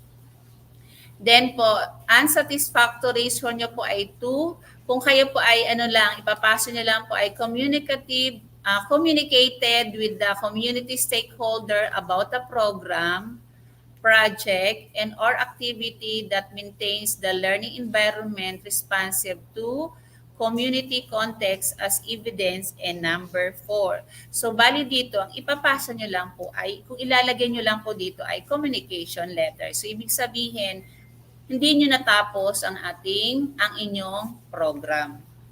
Okay po. Next po, sir. Objective 14. Sabi dito, review regularly personal teaching practice using existing laws and regulation that apply to the teaching profession and the responsibilities specified in the Code of Ethics for Professional Teacher. Sabi nga, pag sinabi nga pong teacher, meron po dapat tayong sinusunod na mga Code of Ethics. So, ano po ang ating mga means of verification? So, una po, pwede po tayo mag-conduct ng annotated video audio recording of one's teaching that shows impact of regularly reviewing one teaching practices. Then, ano po ang pwedeng susunod? Annotated teaching material that shows impact of regularly reviewing one's teaching practices. Pwede po dito magbigay ng lesson plan, activity sheets, assessment materials, and others. So, i-specify pa lang po natin. Next, sir. Another one, a means of verification po under Objective 14, personal reflection notes as output from participation in review of personal teaching practices in 4 quarter. So dito po ilalagay po na gagawa po tayo ng personal reflection kung ano po ang ginawa natin doon sa bawat 4 quarters na nagpapakita na nasunod po natin ang Code of Ethics. Then the last one po is proof of attendance. Kailangan po with date in LAC or coaching and mentoring session for review of personal teaching practices. So tandaan po natin pag nag-a-attend po tayo ng LAC, kailangan po palagi natin meron tayong attendance at meron pong date. Okay po. Next po, sir. Ayan po ang ating performance indicator. So, meron din pong 5. Exhibited and improved practice through one's teaching as impact of regularly reviewing one teaching practices using laws and regulation that apply to the professional and the responsibilities in the Code of Ethics for Professional Teacher as shown by the MOB number 1. So, nakagalay po sa MOB number 1, ito po yung annotated video lesson or audio lesson. Then, para magkaroon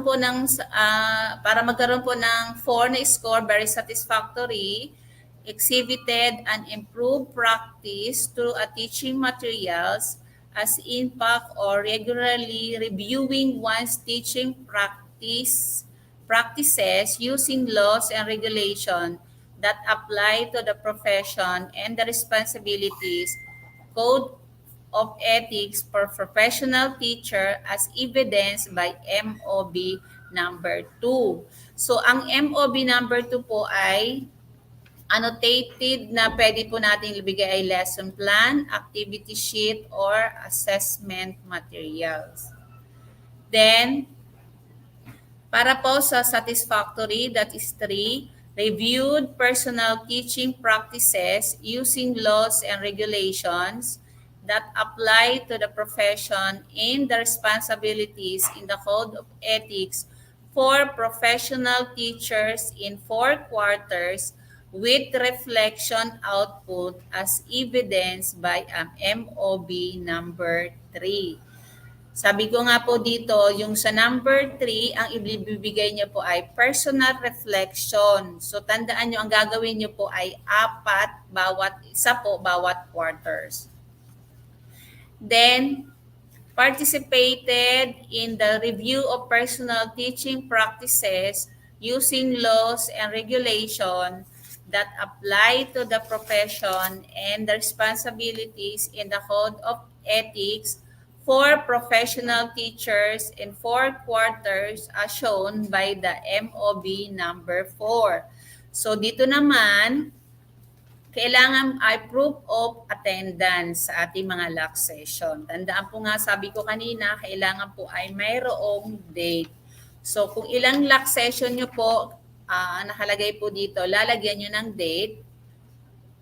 Sa nakalagay po diyan, in 4 quarters as evidenced by MOB number 4. So siguro sa isang quarter isa. So magiging 4 po ang inyong MOBs. Then, kapag wala naman po kayong naipakita, so ang score niyo po ay 1. No acceptable evidence was shown. Okay, next, sir.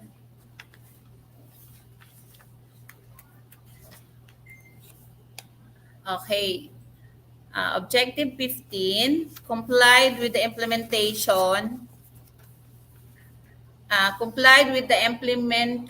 school policies and programs, policies and procedure consistently to foster harmonious relationship with the learners, parents, and other stakeholders.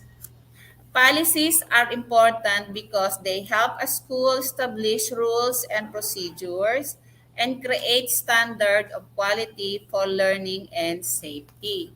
So ano po dito ang pwede natin gawing means of verification? Una po, proof of participation, involvement in a school community partnership for the implementation of school policy procedure o pwede po dito certificate as committee member o pwede rin po dito narrative report. Then, pwede po dito minutes of parents-teacher conference. Di ba po pag ating sa ating pagtapos po yung bigayan po ng card. So palagi po tayong magpapapirma sa ating mga parents para po pwede po natin gamitin at the same time pag nagbibigay ng meeting, so gagawa po tayo ng minutes. Teacher conference, stakeholders meeting about unimplemented school policy procedure with proof of attendance. Okay po. So tandaan po ha, lahat po ngayon ay palagi mayroong proof of attendance. Next, the next one, communication letter about the implemented school policy procedure sent to parent or guidance. Di ba po, dito pwede po natin ibigay, di ba tayo naman ay may online sa mga nanay, pwede po natin i-screenshot yon. Pasok po siya dito as communication letter. Next, sir. Okay, so ano po ang mga performance indicator niya? So meron din po siyang 5. Sustain engagement with the learner, parents, guardians, and other stakeholders regarding school policy and procedure through school community partnership as evidence and MOB number 1. So ang MOB number 1 po is proof of participation o kaya po involvement in a community. Next, discuss with learners, parents, guardian, and other stakeholders the implemented school policies and the procedure as evidence and MOB number 2. So ano po yung MOB na pwede natin ilagay dito? Minutes of parent-teacher conference, stakeholder meetings, and meeting or in a school policy. Then, communicated with learners, parents, guardians, and other stakeholders the implemented school policy and the procedure as evidenced by MOB number 3. So, ang MOB number 3 po ay communication letter. Then, sa susunod, unsatisfactory po, implemented school policy and procedure without communicating and consulting the learners, parents, guardian, and other stakeholders. So dito parang wala po kayong ginawa, walang ginawang letter, walang ginawang minutes, and then wala pong proof of participation. Then, para po mag-score ng 1, no acceptable evidence was shown. Next, sir. Okay. Objective 16, that is apply a personal philosophy of teaching that is learner-centered. Sabi po, student-centered learning is focused on the student needs, abilities, interests, and learning style with the teacher as facilitator of learning. So, what are the MOBs? Ano pang ibibigay natin? So, dito po, pwede po bigyan natin one lesson plan with annotation na ini-explain po, explaining the application of a learner-centered teaching philosophy. So, pwede po natin gamitin dito constructivism, existentialism, used as basis for planning and designing the lesson. Ano daw po yung constructivism? Sabi po dito, constructivism is a student philosophy that emphasizes hands-on learning and student actively participating in lesson. So, di ba pag tayo nagkakaroon ng lock session, meron po tayong di ba? Pwede po dito, papasok po to sa i-highlights po natin dito yung ating mga activities sa binibigay po natin sa bata doon sa immediate creativity na kung saan ang mga bata hinahayaan po natin magsasagawa ng hands-on. Ano naman daw po ang existentialism? A philosophical theory or approach which emphasizes the existence of the individual person as a free and responsible agent and determining their own development through acts of the will. So dito, kailangan mapatunayan natin na yung lesson plan natin ay merong annotation na nagpapatunay na ang ginawa natin ay talagang learner-centered. Next, sir. So meron din po siyang performance indicator. Nakalagay po dyan din po 5. Ayan po, applied learning-centered teaching philosophy in a lesson plan and all components of the instruction in the lesson plan to improve teaching learning. So components of instruction, nandiyan po ang learning objectives, instructional activities, and assessment. So applied learner-centered teaching philosophy in lesson plan and 2 components of instruction in the lesson plan to improve teaching student learning. So dito po, doon po sa 5, para magkaroon po kayo ng 5, kailangan po, meron po kayong components of instruction, meron po kayong learning objective, instructional activities, and assessment.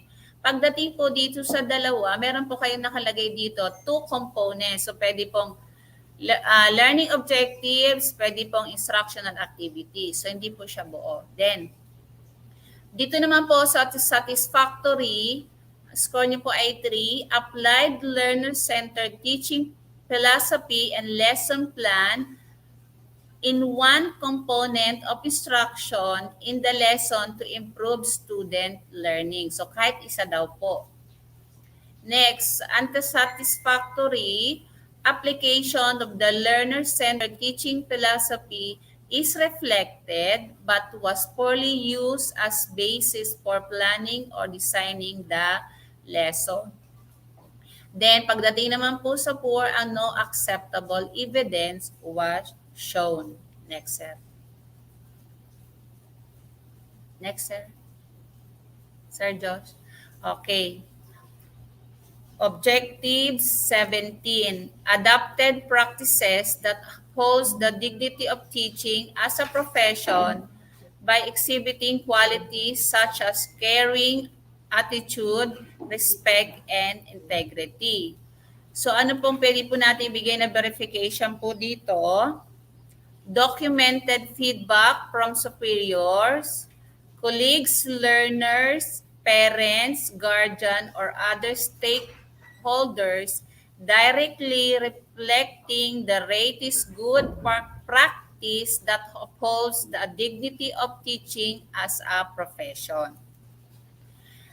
And pwede rin po dito, annotated evidence of practices indirectly linking to the upholding to the dignity of teaching as a profession by exhibiting quality such as caring attitude, respect, and integrity. Next, sir. Sir, next. Okay. Another one, pwede po natin ibigay dito, screenshot of text messages, chat, email, or any form of communication with parents, guardians, or learners. Tandaan po ha, name, kailangan po may name or any identify, kailangan di po ang sa dito po sa amin ang ginagawa po namin dito, binablurred na lang po yung pangalan. Okay. Next, pwede pong natin ibigay remarks from mentor, master teacher, school heads about one's quality. Pwede rin po natin ibigay dito yung ating pong performance monitoring in coaching form. Di ba po, pag meron po tayong pag kayo po ay nagpapa-observe o kaya nagbibigay po ang TA sa inyo, ang mga master teacher, nagbibigay po sila ng performance monitoring and coaching form. Then, pwede po rin dito ilagay recognition from school, community, recognition from the school community about one's qualities. And pwede po, yung iba po, pwede lang po, bibigyan lang po natin ng specification. Next po, sir. Okay. So, ang indicator, performance indicator po natin, pero hindi po tayong 5. So, sabi po dito, exhibited dignity of teaching as profession by exhibiting qualities such as, sir? Caring attitude, respect, and integrity with affirmation from different school stakeholders as evidenced by at least 2 MOBs in number 1. So, pipili po kayo dito, tandaan po, at least 2 MOBs. Next, exhibited dignity of teaching as a profession by exhibiting qualities such as caring attitude, respect, and integrity with affirmation from any stakeholders as evidenced by 1 MOB on number 1. Adopted practices that upholds the dignity of teaching as profession by exhibiting qualities such as caring attitude, respect, and integrity as evidenced by at least 2 MOB and number 2. So pipili po lang po kayo dito, pwede screenshot o kaya remarks from mentor or ay yung ating mentoring and coaching form o kaya recognition from the school or school community. Then, para po sa pag wala po talagang mailagay, ang score nyo po ay 1, that is no acceptable evidence was shown. Next, sir.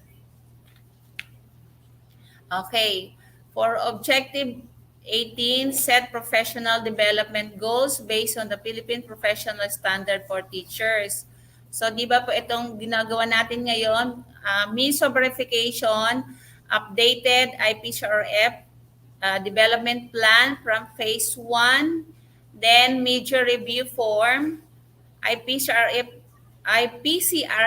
DP, and certification from the ICT coordinator, school head, and focal person in charge of ESAT.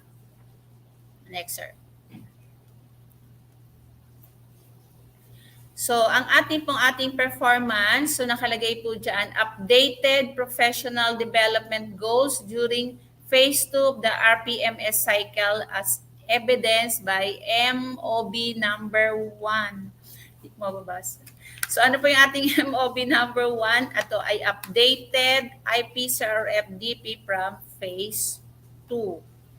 Then, discuss progress on professional development goals with the rater during major review as evidenced by MOB number 2. So, ipang ilalagay natin. Next, set professional development goals based on ESAT result as evidenced by MOB number 3. Then, accomplish ESAT in the beginning of the school year as evidenced by MOB number 4. So, yung ESAT po, papacertificate, bibigyan po, Papa-certification po natin sa ating ICT coordinator. Then, no acceptable evidence. Next, sir. Okay po, dito na po tayo sa CRA number 5, that is plus factor. Next, sir. Okay, objective 19 performs various related works, activities that contribute to the teaching-learning process. So marami po tayo ditong pagpipilian na means of verification, any proof of committee involvement, advisorship of co-curricular activities, book of journal authorship, coordinatorship, contributorship, chairpersonship, coaching and mentoring learners in the competition. Yung mga ito po, nagko-coach po tayo ng bata. Doon po sa coordinatorship, di ba po sa school, meron po naman tayong mga ginagawa as coordinator sa English, coordinator sa Filipino, sa math or science. Then yung chairperson po, ito po yung in charge sa bawat mga programs or sa mga Next, pwede rin po dito, mentoring pre-service teachers, participation in demonstration teaching, pwede rin po yun. Then, participation as technical working group member, pwede rin po. And pwede po, others po, magbibigyan lang po natin ng kung ano po annotation at kung ano po ang ating ginawa. Then, ano po yung ating performance indicator, Sir Josh? Sir Josh? Okay po, nakalagay po dyan. Meron din pong 5. Perform at least one related work, activity that contributed to the teaching learning process beyond the school community learning center as evidence submitted MOB. Perform at least one related work, activity that contributed to the teaching learning process within the school community learning CLC as evidence by submitted MOB. Then the next one, perform at least one related work, activity that contribute to the teaching learning process within the learning areas department as evidence submitted by MOB. Next one, perform at least one related work, activity that contributed to the teaching learning process within the class as evidence by the submitted MOB. So tandaan po natin mga kapatid dito, tandaan po ha, meron po tayo dito mga beyond the school, within the learning area, and then within the class. Wag wala po talagang may lagay, ang lalagay po natin ay 1, yun po ay no acceptable evidence was shown. Okay, next sir.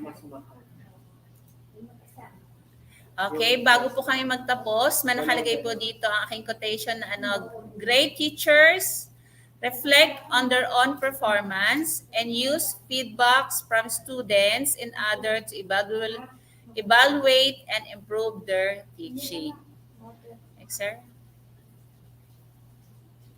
So, ako po ay Ma'am Jean A. Lamberte, Master Teacher 1 from BES 1. Ang kasama ko po kanina ay si Ma'am Lorenza C. Hornales, Master Teacher 2 from DPJ. So, marami pong salamat.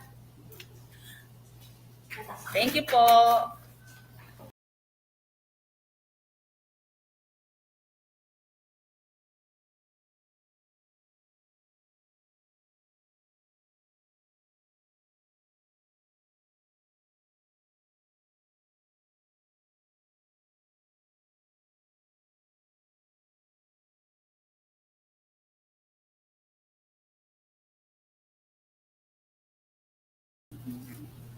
Okay po, thank you. Thank you po sa dalawang ating speakers. The use of RPMS tools is to ensure that high-quality teacher performance is maintained at various stages of a teacher's career was thoroughly examined. Thank you, Ma'am Lori and Ma'am Jean. And according to them, there are 11 duties and responsibilities of teacher 1 and 3. One of these is maintains updated records of learners' progress na dapat na i-apply natin yung 11 duties at ating gawin. Kapag sinabi po din nila, kapag po Filipino ang ituturo, dapat Filipino po ang salita at kapag English, dapat din English din ang salita. Simple English na maintindihan ng learners. Hindi naman po kailangan ang mga high-sounding words. Pag magpapa-observe din daw po, ipakita na ang ating best. At doon sa ating 19 na objectives, kailangan po ay gawin natin yung mga MOVs. Kaya ngayon pa lang ay mangalap na po tayo ng ating mga MOVs. Yan. Okay po, thank you po sa ating mga speakers for sharing their knowledge about the topic. Thank you po doon sa ating 7 na speakers. Yan. Punong-puno po tayo ngayong araw na to na marami tayong kaalaman. May iuwi natin sa ating bahay. Ngayon po, dadako na po tayo. Siguro naiinip na rin kayo. Gusto nyo na rin, ay marami po tayong gagawin. Andyan pa ang mga assessment test. Ay, assessment na ating checkan. Modules, grades, gagawa ng grades, at marami pa pong iba. Now, let's go on to our open forum. The floor is now open for your clarifications, questions, and queries which our today's speaker will address. Kaya andyan po ang ating chat box. Type na po tayo ng ating mga tanong. At ating pong babasahin maya-maya lamang. Kaya yung mga speakers po, handa na po tayo sa pagsagot sa mga questions ng ating mga guro. Okay, open na po ang ating chat box. Pwede na po tayong magsulat. Okay, ma'am, sir, yung... Okay po, ito po ang ating unang question. Galing po sa ating mahal na principal ng Bagbag National High School, si Sir Ernesto Mojica.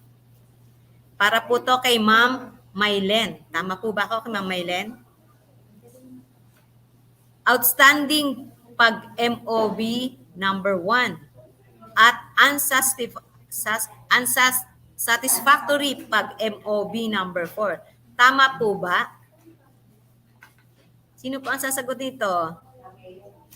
Ma'am Maylen. Ma'am Maylen, andyan ka po, Ma'am Maylen? Pasok na po kayo first.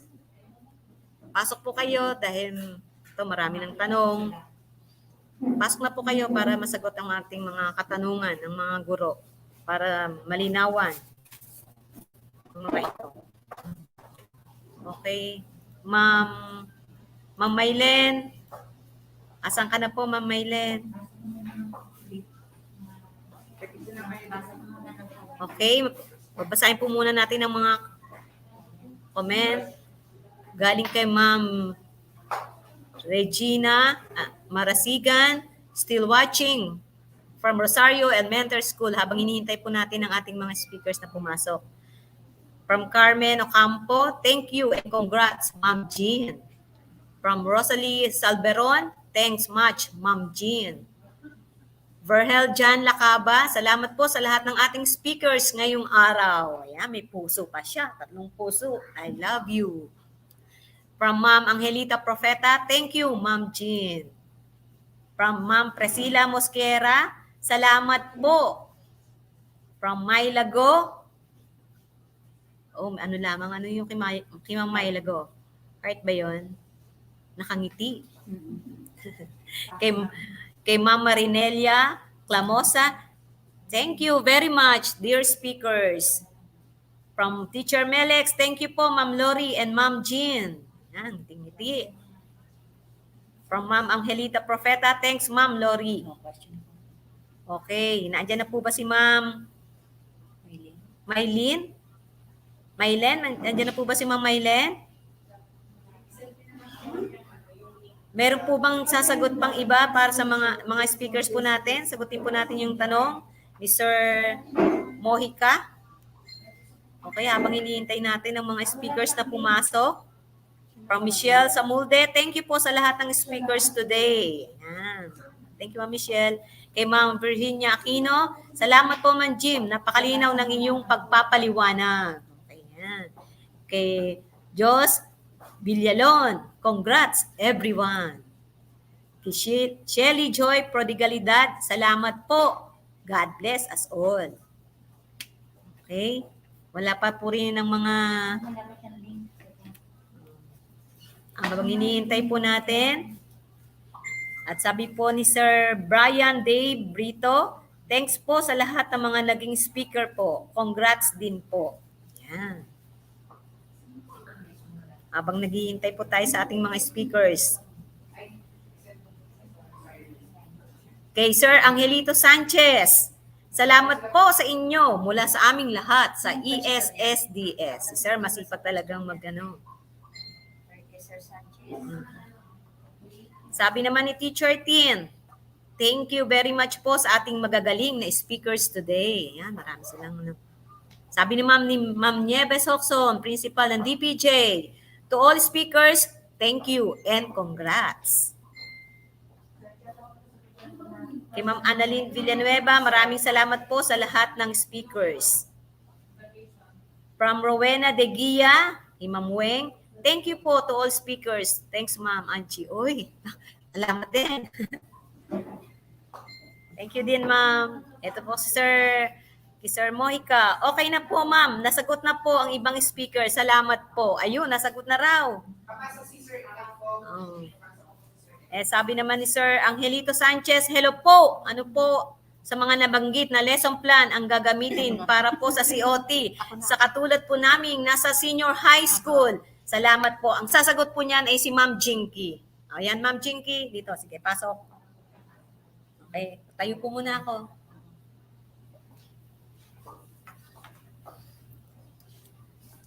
Hello po, kay Sir Angelito Sanchez. Ang ginagamit po natin ay yung last year pa rin po, yung ating pivot na lesson plan. Yung may mga parts po ng panimula, pagpapaunlad, pagpalihan. Yun po ang ating gagamitin. Same pa rin po yun, sir. Nasagot ko na po ba ang tanong ni Sir Sanchez? Comment lang po, sir, kung satisfied po kayo sa aking kasagutan sa inyo. Lesson exemplar pa rin. Lesson exemplar pa rin po tayo. Same pa rin po. Ito na. Next. Thank you po. Hello, Angie. Can you hear me? Thank you, Ma'am. Angie, Yes, can you sir. hear me? Yes, sir. Sir, Thank you. Kasi kanina pa ako pumapasok, mali pala pinapasukan ko. No? Sa program pa lamang, no? My exposure will start tomorrow for the challenge. I'm not supposed to give the message this morning. No? Si Dr. Peregrino lang yun. But anyway, ako yung natutuwa naman sa mga speakers at natutuwa naman ako sa mga congratulatory messages ng mga kaguruan. But definitely,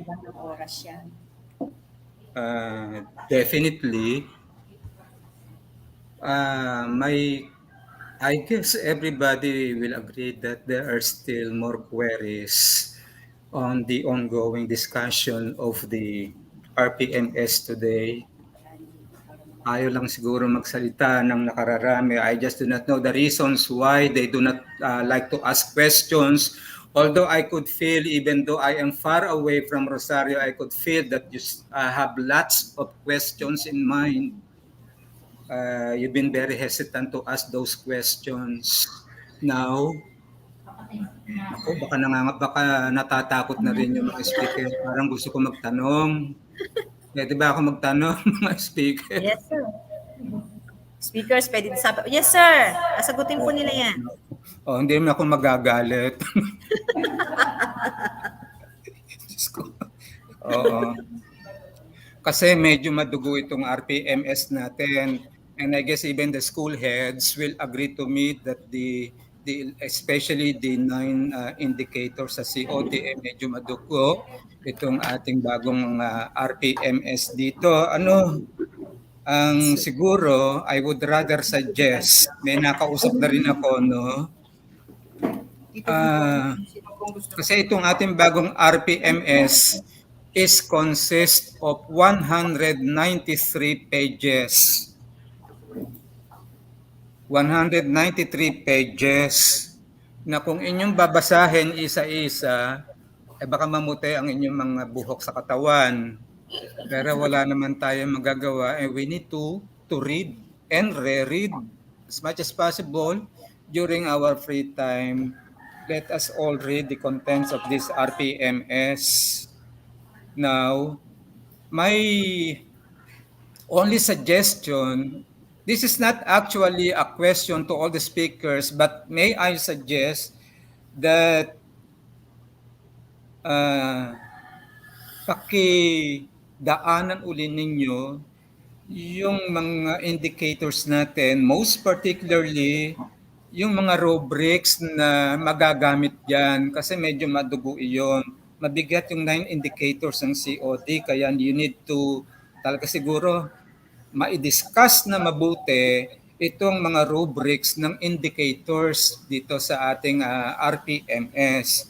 And maybe with the assistance of the school heads ay ito ay magagawa natin. No? Si Ma'am I Amy po. won't be going into detail on what rubrics is that. Basta basahin na lamang ninyo. Ang akin lang query, kanina ko pa kasi tinatanong, we are almost 800 in the district, no? Teaching and non-teaching personnel. But kanina nung tinatanong ko si Weng, what is the statistics? What is the figure of our attendance? Ay 369. Naghahanap ako na saan kaya yung iba. Sila ba ay nasa isang lugar na sama-samang nakiki-webinar sa atin?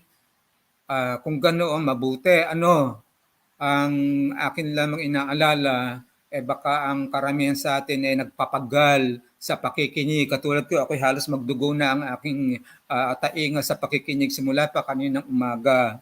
Baka naman yung iba ay pabanjing-banjing dyan, ay utang na loob. Hindi tayo naglalaro sa mga sandaling ito, no? We still have 1 more days for tomorrow and we are expecting na sana before the day ends tomorrow, we are not expecting 100% na madadigest ng bawat teachers itong mga discussion natin hanggang bukas. But we are appealing to our teachers, no, na please make some reflections tonight, no. What transpired today, no? How would I be able to understand fully the discussions given by the discussants today, no? Kasi we are not expecting 100% ay maibababa ng ating mga speakers ng maayos, no? Pero tayo ay nagpapasalamat sa mga speaker that they have done their part, they have done their best na makapagbigay, makapag-discuss sa atin. Kaya ang hinihingi lang natin sa ating mga kaguruan ay maging matyaga tayo sa pagkikinig. Isa puso natin itong ating ginagawa sa mga sa araw na ito at sa gagawin pa natin bukas, no? Okay. Yung mga questions, hindi ko na ito throw sa mga individual speakers, no? Basta tayo, kanya-kanya dito, magtutulong-tulungan tayo sa pag-intindi nitong bagong RPMS. Kasi yung unang RPMS natin, I know, and I'm pretty sure 100% na ito ay hindi pa masyadong nagiging malinaw sa lahat sa atin. Eto na naman, may bago. Wala tayong magagawa. We need to embrace this. Ito ay nasa sistema na natin. Hindi na tayo makakatakas sa ganito. Baka hanggang sa dumating yung time na tayo magre-retiro, ganito pa rin ang sistema ng DepEd, no? Kaya yapusin na natin ito. Kaya konting tiyaga lamang, maging lamang tayo, no? Isa puso natin itong ating ginagawang ito at tayo naman ay umaasa na walang mahirap na hindi natin mahahanapan ng solusyon, no? So, sige na Angie. Bukas ko na itutuloy sa aking challenge, yung tungkol dito sa ating orientation ng RPMS. No? Medyo napaaga tayo ng orientation, pero mabuti na yung maaga kaysa hindi natin ito maisagawa dahil napakaraming nakalinyang mga activities. No? Okay, thank you very much for listening. Thank you very much, Angie. And thank you very much, Weng, at naipasok mo ako dito. Hindi ako makapasok-pasok kaninang umaga eh. Hindi ko malaman kung paano pasok gagawin ko. Thank you very much. Sir Thank Josh. you, Eds. Thank you, Eds. Thank you, partner General. Okay po, sir. Bukas po, sir, masasagot po yan ng ating mga speakers tomorrow, sir. Yung mga tanong. Ayan. Okay, may mga tanong pa po ba? Reminder lang po yung ating evaluation. Evaluation link. Forward na po natin. May tanong pa po ba? Ito, may tanong po dito. Sir, ano yung tanong? Ma'am Angie, gusto ko lang humingi ng pasensya. Ay, opo, Ma'am May. Okay na po, sabi ni Sir. Opo. Pero po, tama po yung sinabi ni Sir Ernest. Dali po, hindi ko lang po talaga part yung pagbibigay po ng sa outstanding, yung pong indicators niya. Kasi po, yun po, i-discuss pa po ng mas malinaw by our speaker, Ma'am Malen, Encarnacion po tomorrow with our RPMS tool ng master teacher po, ng highly proficient teacher. So, yun po ay tama naman. Dahil po, ang discuss ko lang po doon at pinaliwanag ko lang, ayun po yung mga MOVs na mga gagamitin din naman po for master teacher, for highly proficient po. Then the rest of that naman po, it will be well explained maybe tomorrow naman po kay Ma'am Malen. Ayun lang po. Maraming salamat, ma'am. Pasensya na po at nagka-problema lang ang aking connection. Thank you so much. Thank you po, Ma'am May. Ganda po ng boses nyo. Thank you. Maraming salamat. Thank you, sis. Okay, ito may tanong pa po tayo. Sir, sir? May tanong pa ito. From Tejeros Convention Elementary School, what possible IP group na meron po tayo dito sa Municipality of Rosario? Indigenous people ba? Wala. Hindi. Minsan kasi meron napapasama. Hindi ko. Halimbawa. Oo. Okay. Transfer. Mga transfer natin. Ayun daw, minsan po daw may napapasamang mga isa, dalawa. Mga transfer. Mga transfer po. Pero wala po tayo talagang IP dito sa Rosario. Hindi siya naka-recognize kasi isa lang dalawa. Pero kung maramihan, kung buong Okay po ba? 10 hours. Nasagot na po ba? Nasagot na? Nasagot na ba? Oo. Okay. Narinig niyo po ba ang sagot? From Tejeros Convention Elementary School, wala po raw tayong IP group dito na na-recognize na. Kasi po, isa or dalawa lang po yung transfer. Mga transfer lang. Okay? Bakit na itatanong ng Tejeros Convention yan? Ayan po. Tanong natin sa Tejeros Convention Elementary School, sabi po ni Sir Ed, bakit po daw itinatanong niyo po yun? Kailangan ba ng data nila? Okay po. Sino po sasagot po doon? Kailangan po raw ba ng data ng Tejeros Convention Elementary School? Oo. Yan. Okay na po. Mm-hmm. Oo, meron pang mga tanong. Kasama yun sa kanilang form. Sa tool. Kasama daw po yun sa tool, kaya po tinatanong. Okay. Kasi previously, naitatanong din kasi yan, lalo na noon tayo ay gumagamit pa nung school report card, meron doon portion na hinihingi yung mga indigenous peoples group, no? Yes, sir. At tayo naman ay hindi nagre-report na meron tayo. Yes, sir. Kasi nga yung mga rare cases lamang na meron isa, dalawa, ganyan. Meron din tayo sa list niyan, di ba? Meron sa list, di ba? Sa list. Yes. Lagi naman ano tayo nakalagay dyan. Nan talaga. Sa LIS, oo. Sa LIS naman po natin yan, sir. Wala, ang nilalagay natin dyan laging nan. Okay, may tanong pa po ba? Ayan, ito may tanong. From Sunshine Factors. Kay Sir Sunshine. Sa list po, may record po nakalagay. Ayun, yun yung sabi ko, kung IP ang estudyante. Okay po, yun nga. Tama yung sinabi ko kanina, yung sa list. Meron po tayong LIS. Okay po. May tanong pa po ba? Ay, ayun po Sir Ed, sabi po ng Tejeros Convention Elementary School, may Muslim po kasi. Are we considering Muslim indigenous peoples group? Parang hindi sila po indigenous. Hindi natin sila kinoconsider na Mga indigenous ay mga ETA, no? Mga ETA. Pinanggit ni Ma'am Jean kanina, di ba? No. Hindi natin sila, binanggit pa, ayun. Hindi natin sila kinakategorize under IP. Okay po. Yun po, yung mga Muslim po raw, hindi po raw IP. Ito yung mga binanggit ni Jean. Ito po yung mga binanggit ni Ma'am Jean na mga IP. Paki-ano ulit mo mga Ma'am Jean, banggitin mo ulit. Para po maliwanag. Wait. Sige po, ma'am. Hello, ma'am. Ano po ang ano nila? Ano yung mga IP? Kung Muslim ba ay kasama doon sa IP? Kasi po, kung gagamitin po natin yung set A, yung sa, di ba, sa ating means of verification, kung ang bata po natin ay marami, pwede po siyang gamitin yung set A. Pero kung isa o dalawa lang po, parang hindi po siya applicable. Hello po. Yan. Okay na po. Sabi po ni Sir Sunshine, kung yun sa Muslim po ay kung part ng IP.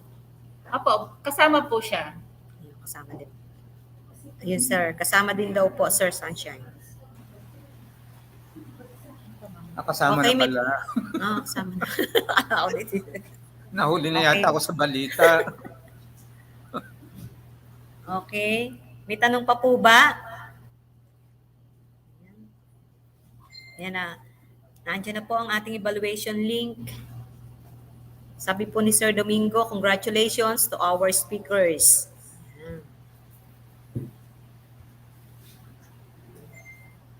Okay, may tanong pa po ba? All our speakers are master teachers, right, Angie, no? Yes, sir. Okay. What is the percentage of MTs being the speaker today in the 7. district? Ngayon, sir, yung nag-speaker ngayon, 7, sir. I guess not all MTs are speakers, right? Not all MTs are speakers. Hindi marinig. Sir, again? Not all MTs in the district are speakers for this orientation. Yes po, sir. Hindi po. Hindi po lahat, sir. Konti Selected lang. Selected lang po, sir.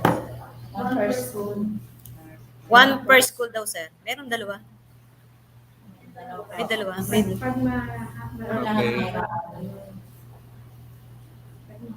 Nasang school ba kayo, Angie, ngayon? Sir, nandito po kami sa DPJ. Di ba meron nagdudukal dyan ng lupa kanina at maingay? Opo, po, sir, pinatigil. Kasi hindi nakipag-coordinate naman sa school. Tinaw naman yung pag-ano ng pagkaingay-ingay niya. Oo nga po, sir. Oo. Okay, may tanong ko po. Ito po, may bagong tanong from Sir Mojica. Yung iba po ay nakatapos na ng phase 2. Uulit po ba tayo ng phase 2 performance monitoring and coaching?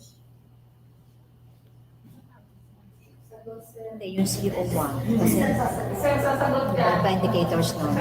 Si Sir Ed daw po sasagot, sir. Sabi ng mga speakers, si Sir daw po ang sasagot. Hindi kasi, Sir Ernie, no, it would be very impractical if you're done already with phase 2, then uulitin na naman yung phase 2. Siguro continuous na lang kayo dyan sa inyong nasimulan. Yun ay sa akin, no, why would I compel Bagbag National High School, nakatapos na sila ng phase 2. Then meron ng bagong dumating na RPMS, ibig sabihin, uulit na naman. Para yatang very impractical na umulit na naman kayo, Sir Ernie. No? Kaya siguro yun ang mai-advise ko sa inyo o yung mai-recommend ko lang sa inyo, natapos na kasi ninyo yung phase 2. No? Hindi na dapat ulitin. Anyway, I will try to talk with my partner in the district kung ano ang kanyang desisyon para sa ganyan, kung anong kanyang masasabi tungkol sa ganyan. No? Mabuti na yung two heads, no? Kasi ako ang mag-decide, no? Okay, sir. We always believe na two heads are better than one, no? And I do not want na sa akin manggaling lamang yung yung final decision. Sir Ernie, I guess na nasagot ko tanong nyo. I-refer ko rin sa aking kapartner kung ano ang kanyang stand sa ganyang issue. Sir Ed, may follow-up pa rin si Sir Mojica. Yung pong media review. Alam nyo, kami mga PSDs kasi nagkakaroon ng media review at yung mga data na ginagamit namin sa aming media review ay kinukuha din namin sa bawat school. Kaya nga, noon nasabi ko na kay partner Joel, I guess it would be very proper if we also require schools to conduct their media review. Sir Ernie.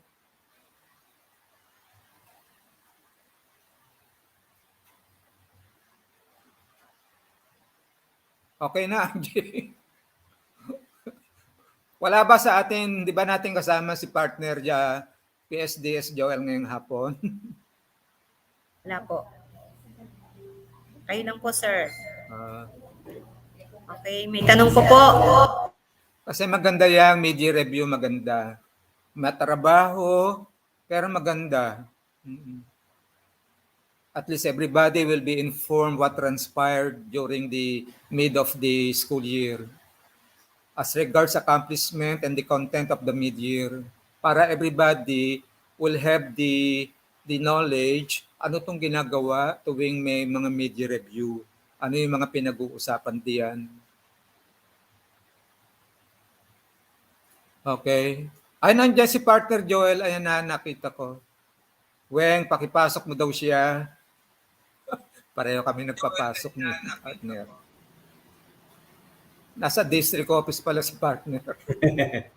Yes, sir. Yes, sir. Okay, good afternoon. Good afternoon po. With regards po doon sa question ni Sir Ernie, kung palagay niyo po ay meron pong bago sa ating, kasi di ba may additional nga po tayong indicators. Ngayon, kung hindi po siya na-tackle during your second, ano yung tanong niya? Second... Phase 2? Yung phase 2, during the phase 2, I guess kailangan po uling magano.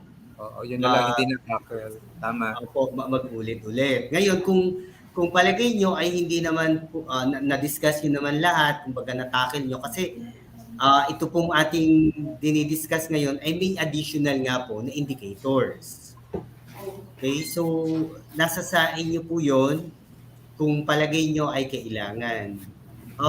Ngayon, yun nga pong mid-year review, kailangan po talaga. Yun nga po, napag-usapan nga po namin ni Sir Ed na kailangan po, meron po tayong mid-year review or kasi yan po yung makakatulong para po ma-reach ng ating mga teachers yung lahat ng indicators at the end of the school year.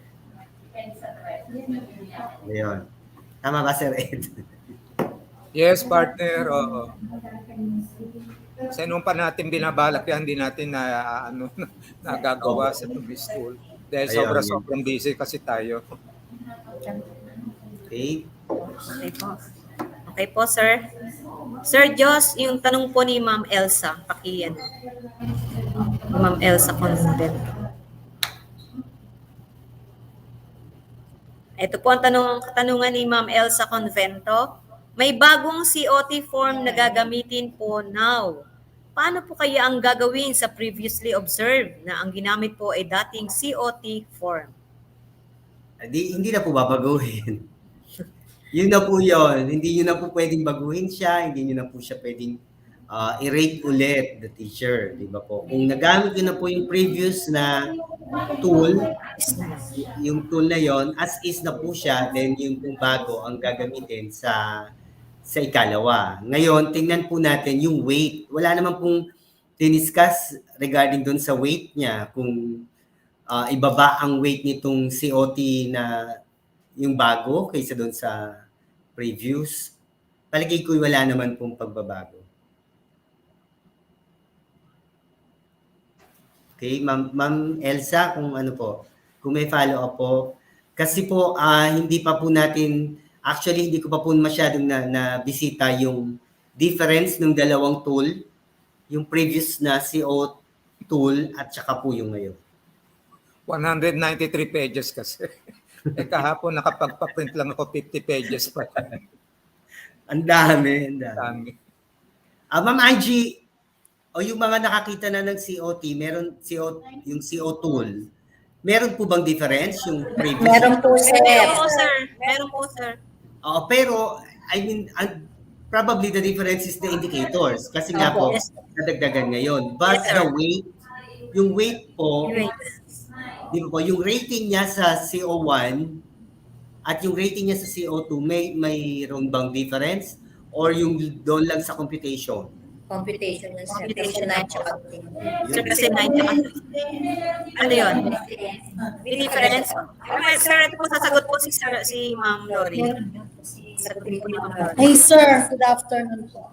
Yes, sir, ma'am. kasi sa dating natin, COT4, tatlo lang yung indicators. Ngayon, siyam na siya. Dumami. Ano po gagawin namin? Tapos nga, nung ginamit namin yung tatlo lang. Ngayon, 9 na yung indicators. So, ang ano yung question sa amin, parang itapat na lang namin siya. Yung 9 indicators na yan. Kasi kung uulit pa, parang kasi ang hirap na sa mga teachers. Tsaka parang, if ever, pagpalagay na ikaw yung teacher, ikaw yung teacher na na-observe na. Papayag ka ba na obserbahan ulit? Hindi. Di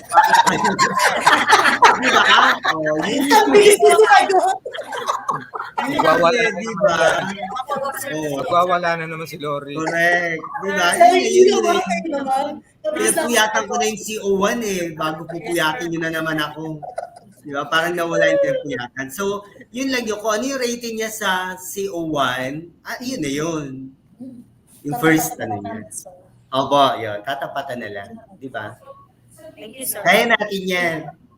Thank you, sir. Kanina, wala magtanong. Ayun, nagtanong. Takot ko sa inyo, sir. Tanong. Yan. Okay. Si Johnny dapat ang sumagot nun Si Johnny ang Hindi makapasok si Sir Johnny. Parang wala po dito sa loob. Wala po si Sir Johnny. Okay. May tanong pa po ba? Ma'am Angie, update lang ako. Sige po, sir. Opo, update lang po kasi nag-message po si Ma'am Rona ng Salazar ng yung ating pong HR sa division office. According to her, by March po ay maglalabas ng video ang central office regarding sa RPMS. Okay, iyon po ay by March pa. Kung hihintayin po natin, masyado na pong delayed. So pwede po yon ay supplementary na lang po if ever na magkakaroon po tayo ng school lock, pwede po natin gamitin yung video na yon. Okay? Ayan na, Sir Johnny. Sir Johnny. Sir Johnny, wala ulit si Sir Johnny. Hello po. Ayan, Sir Johnny.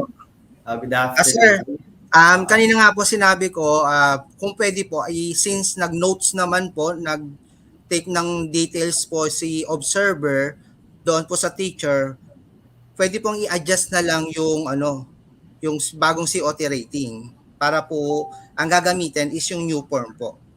So meaning, gagamitin niya na yung sa dalawang CO ay yung bagong yung bago po sir na form.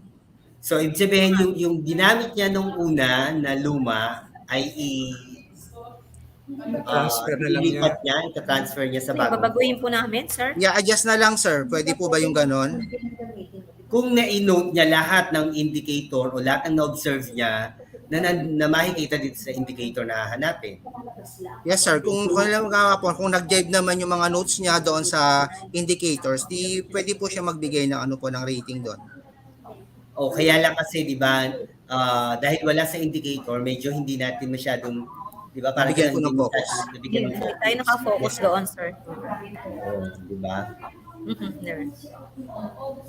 Bali So, sir, ang kung ano tanong ko po, naman kasi, Sir Johnny, yung halimbawa yung overall rating ba sa CO na luma, sa CO tool na luma at yung sa COT, sa CO tool na bago ay magkaiba ng weight? Or na-distribute lang yung points kasi 99 indicators dito sa ano? parang ano sir, hindi po ba magkakaiba talaga kasi nga po from 3 naging 9 indicators po.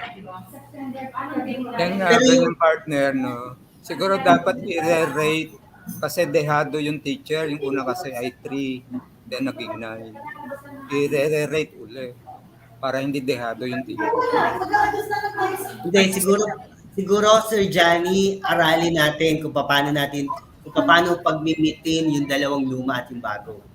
Okay po Kasi sir, late thank you. nang ibinaba late na nilang ibinaba itong Yes sir, this yung PEB na lang bago. po binabatas, mag-e-end na nga po yung COT1 ng ano ng PEB. Yan. Tingnan na lang natin kung paano natin mapag-mimit. Okay po sir, noted po. Thank you.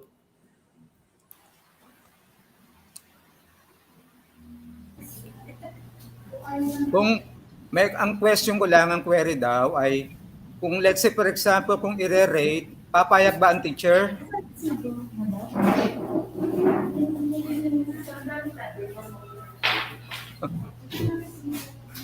Ikaw, Angie, tatanungin ko.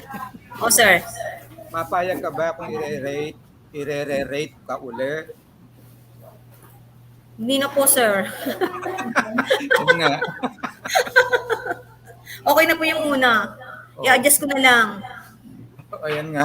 Yan ang magiging problem. Si Angie na sumagot.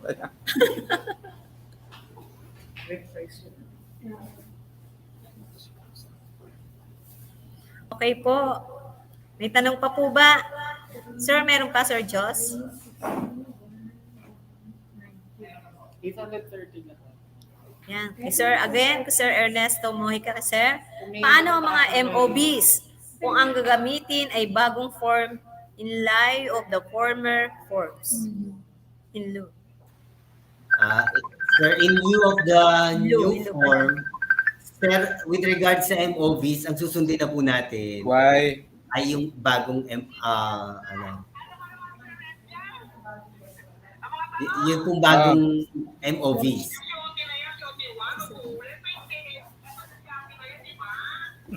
Kaya nga nagtatanong kami kung magre-rate.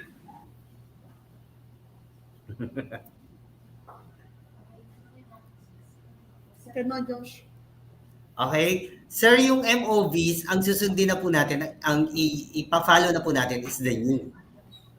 Yung pong bagong labas ngayon. Yun na po yung kailangan nating ma-meet.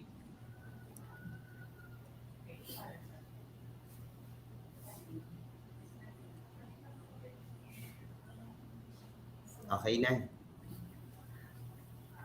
Okay, may tanong pa po?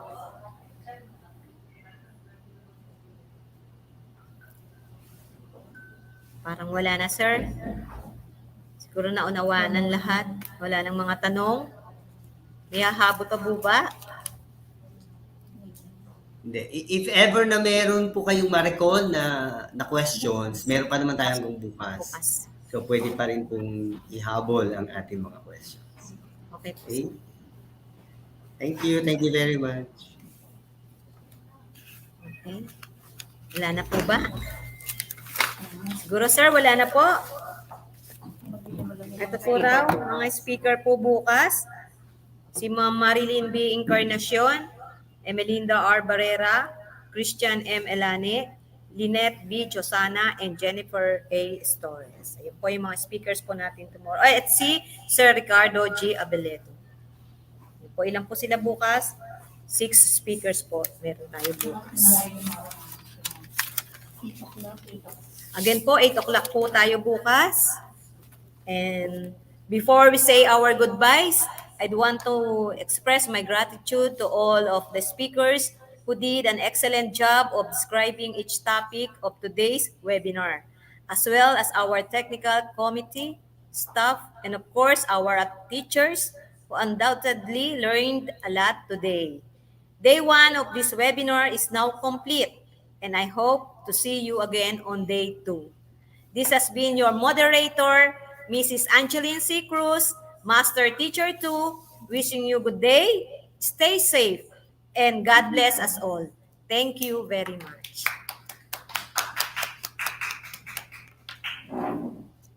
Yung evaluation link po, huwag kalilimutang sagutan. Yung hindi pa po rin nakakapag-attendance, baka open pa po, pwede pa po tayong mag-attendance. Okay.